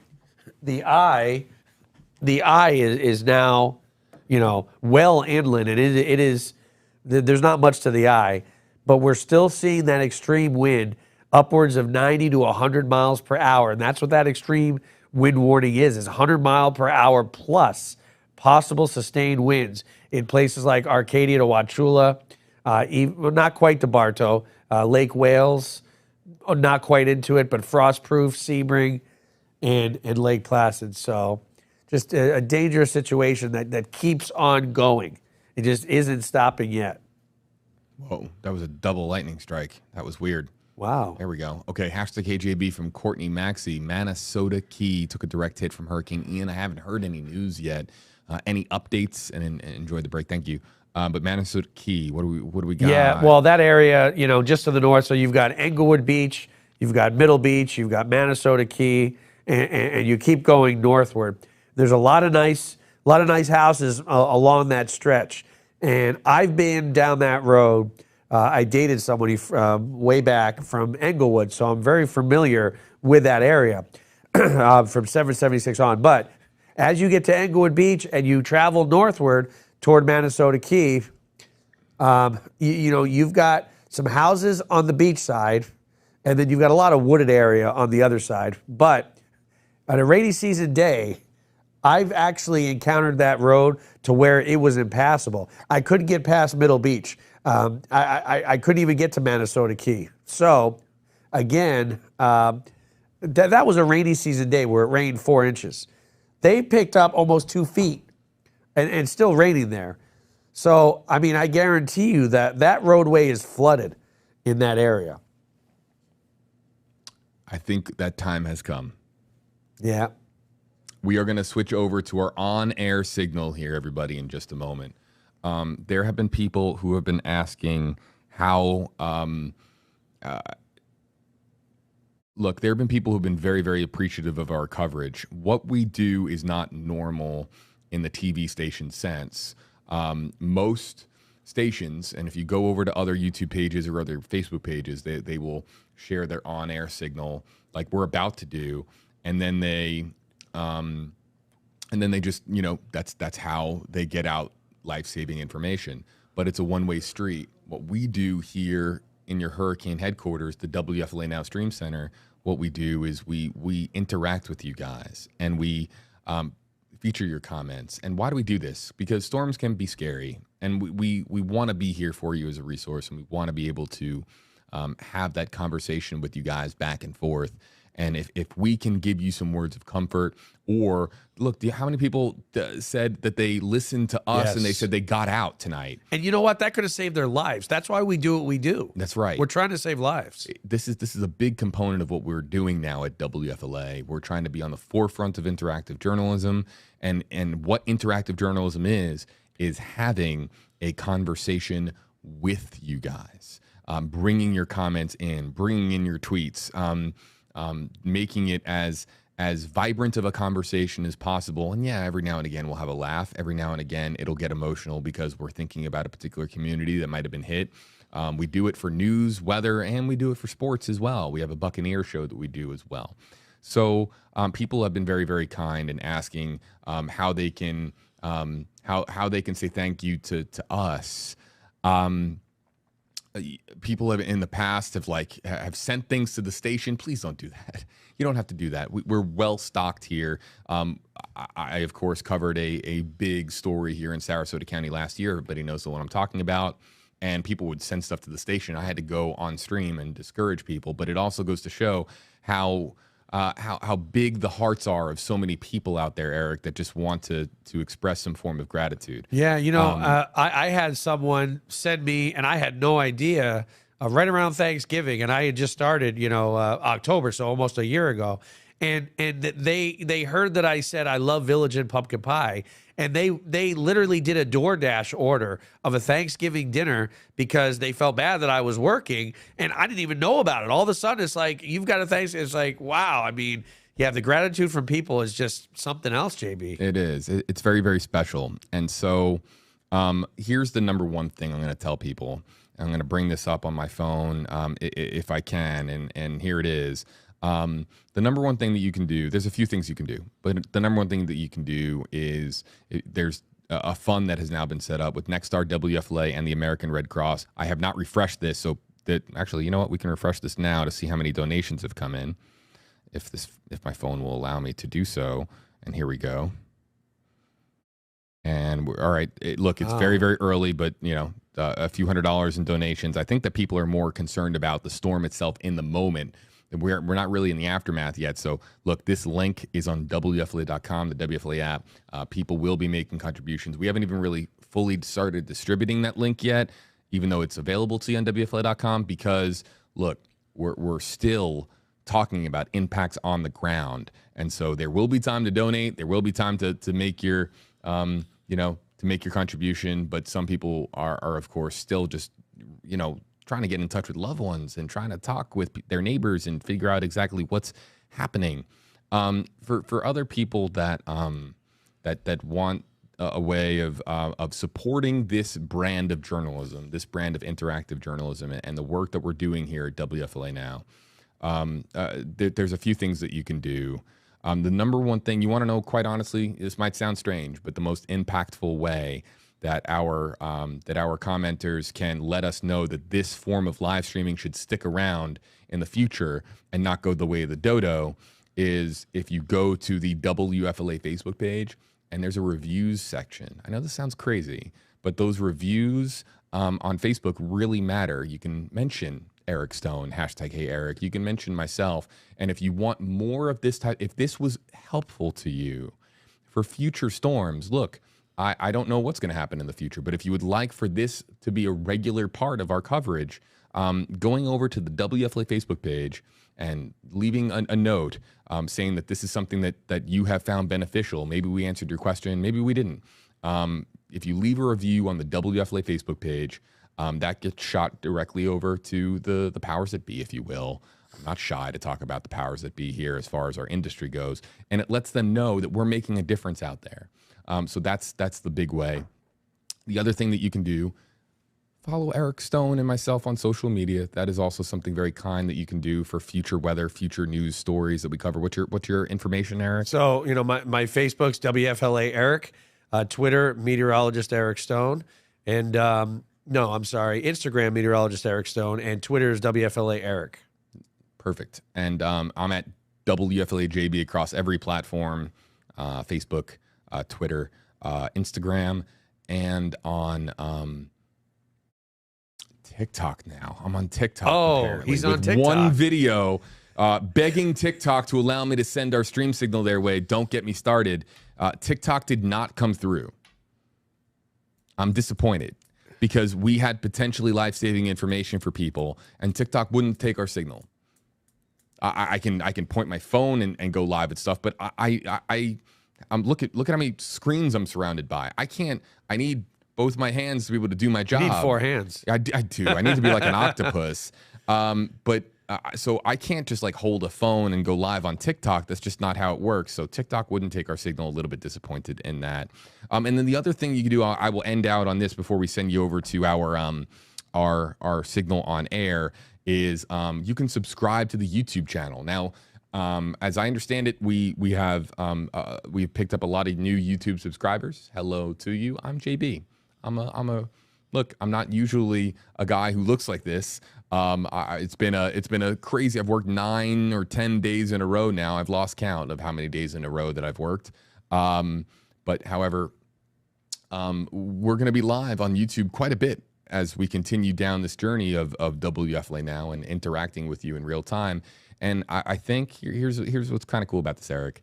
I think that when we get to 500,000 subscribers, I think that we are going to have a stream to say thank you to our audience, and we might have some cool stuff going on. Oh, that's awesome. That stream. Yeah. That is great. And I think we're on the cusp of 500,000 subscribers, and there will be an opportunity for us to say thank you, and might just be able to have some fun along the way. So at WFLA-JB, you heard Eric Stone's various handles across social media as well. And then also, please, if you would take the extra step, and if we really made a difference, you can leave a review on the WFLA Facebook page. Before we send it back to programming, Eric, one last time, what are you watching for in the hours ahead? Well, basically, I'm just watching for this to get out of here, right?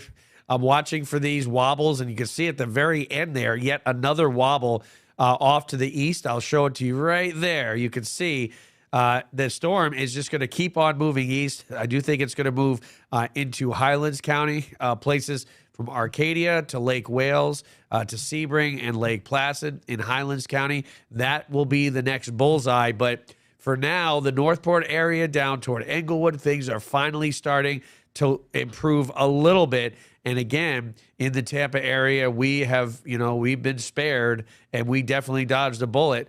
It's not over yet for us. There'll be power outages. There'll be intermittent rain bands that keep on going in with tropical storm force wind, hurricane force wind if you're south and east of the bay. And again, just a lot of rain, especially inland up toward Polk County. Thank you, Eric. Follow him on social, everybody, for the very latest. And I have the applause button here. I've got a lot of buttons, and we're going to hit the applause button for really quickly our moderators. Michelle, Yaya, and Bug Love. Man, you guys are the best. Thank you. They do it on a volunteer basis. They keep our YouTube comment section clean because, hey, YouTube, sometimes you got to clean up your act a little bit, with the trolling comments, and they're pros at it. They put out links to all of our stuff on WFLA.com, and they do it out of the kindness of their heart. You guys are heroes. I'm serious, and I hope we get to celebrate you in that celebration stream that we will do at some point. Follow me on Twitter for all the details of our coverage coming up. People are asking online when our next stream is going to be, when we do the next edition of Tracking the Tropics. I will tweet it out. I will tweet it out. I'm not sure. I'm not sure yet. I gotta go talk to our team. We've been doing this a while now. I'm gonna go talk to our team and figure out what the coverage plan is. I will tweet it out. I'll tweet at you as well so that you can share it out as well. And we'll put the coverage plan out on the WFLA-JB Twitter page. Guys, thank you so much for all the love. Our thoughts and our prayers are with everybody in the Hurricane Ian impact zone. We're thinking of you guys. To everybody out there without power right now, I wish I could be out there, man, with you playing Parcheesi, kicking back, drinking a cold one, and just having a laugh with you guys as we try to, hunker down and get through this together. We're going to be taking a break so that we can eat, get hydrated, and of course, coverage plan activity is going to be posted on the @WFLA-JB Twitter account. Thanks so much for joining us, folks, and don't go anywhere. We'll see you next time on Tracking the Tropics.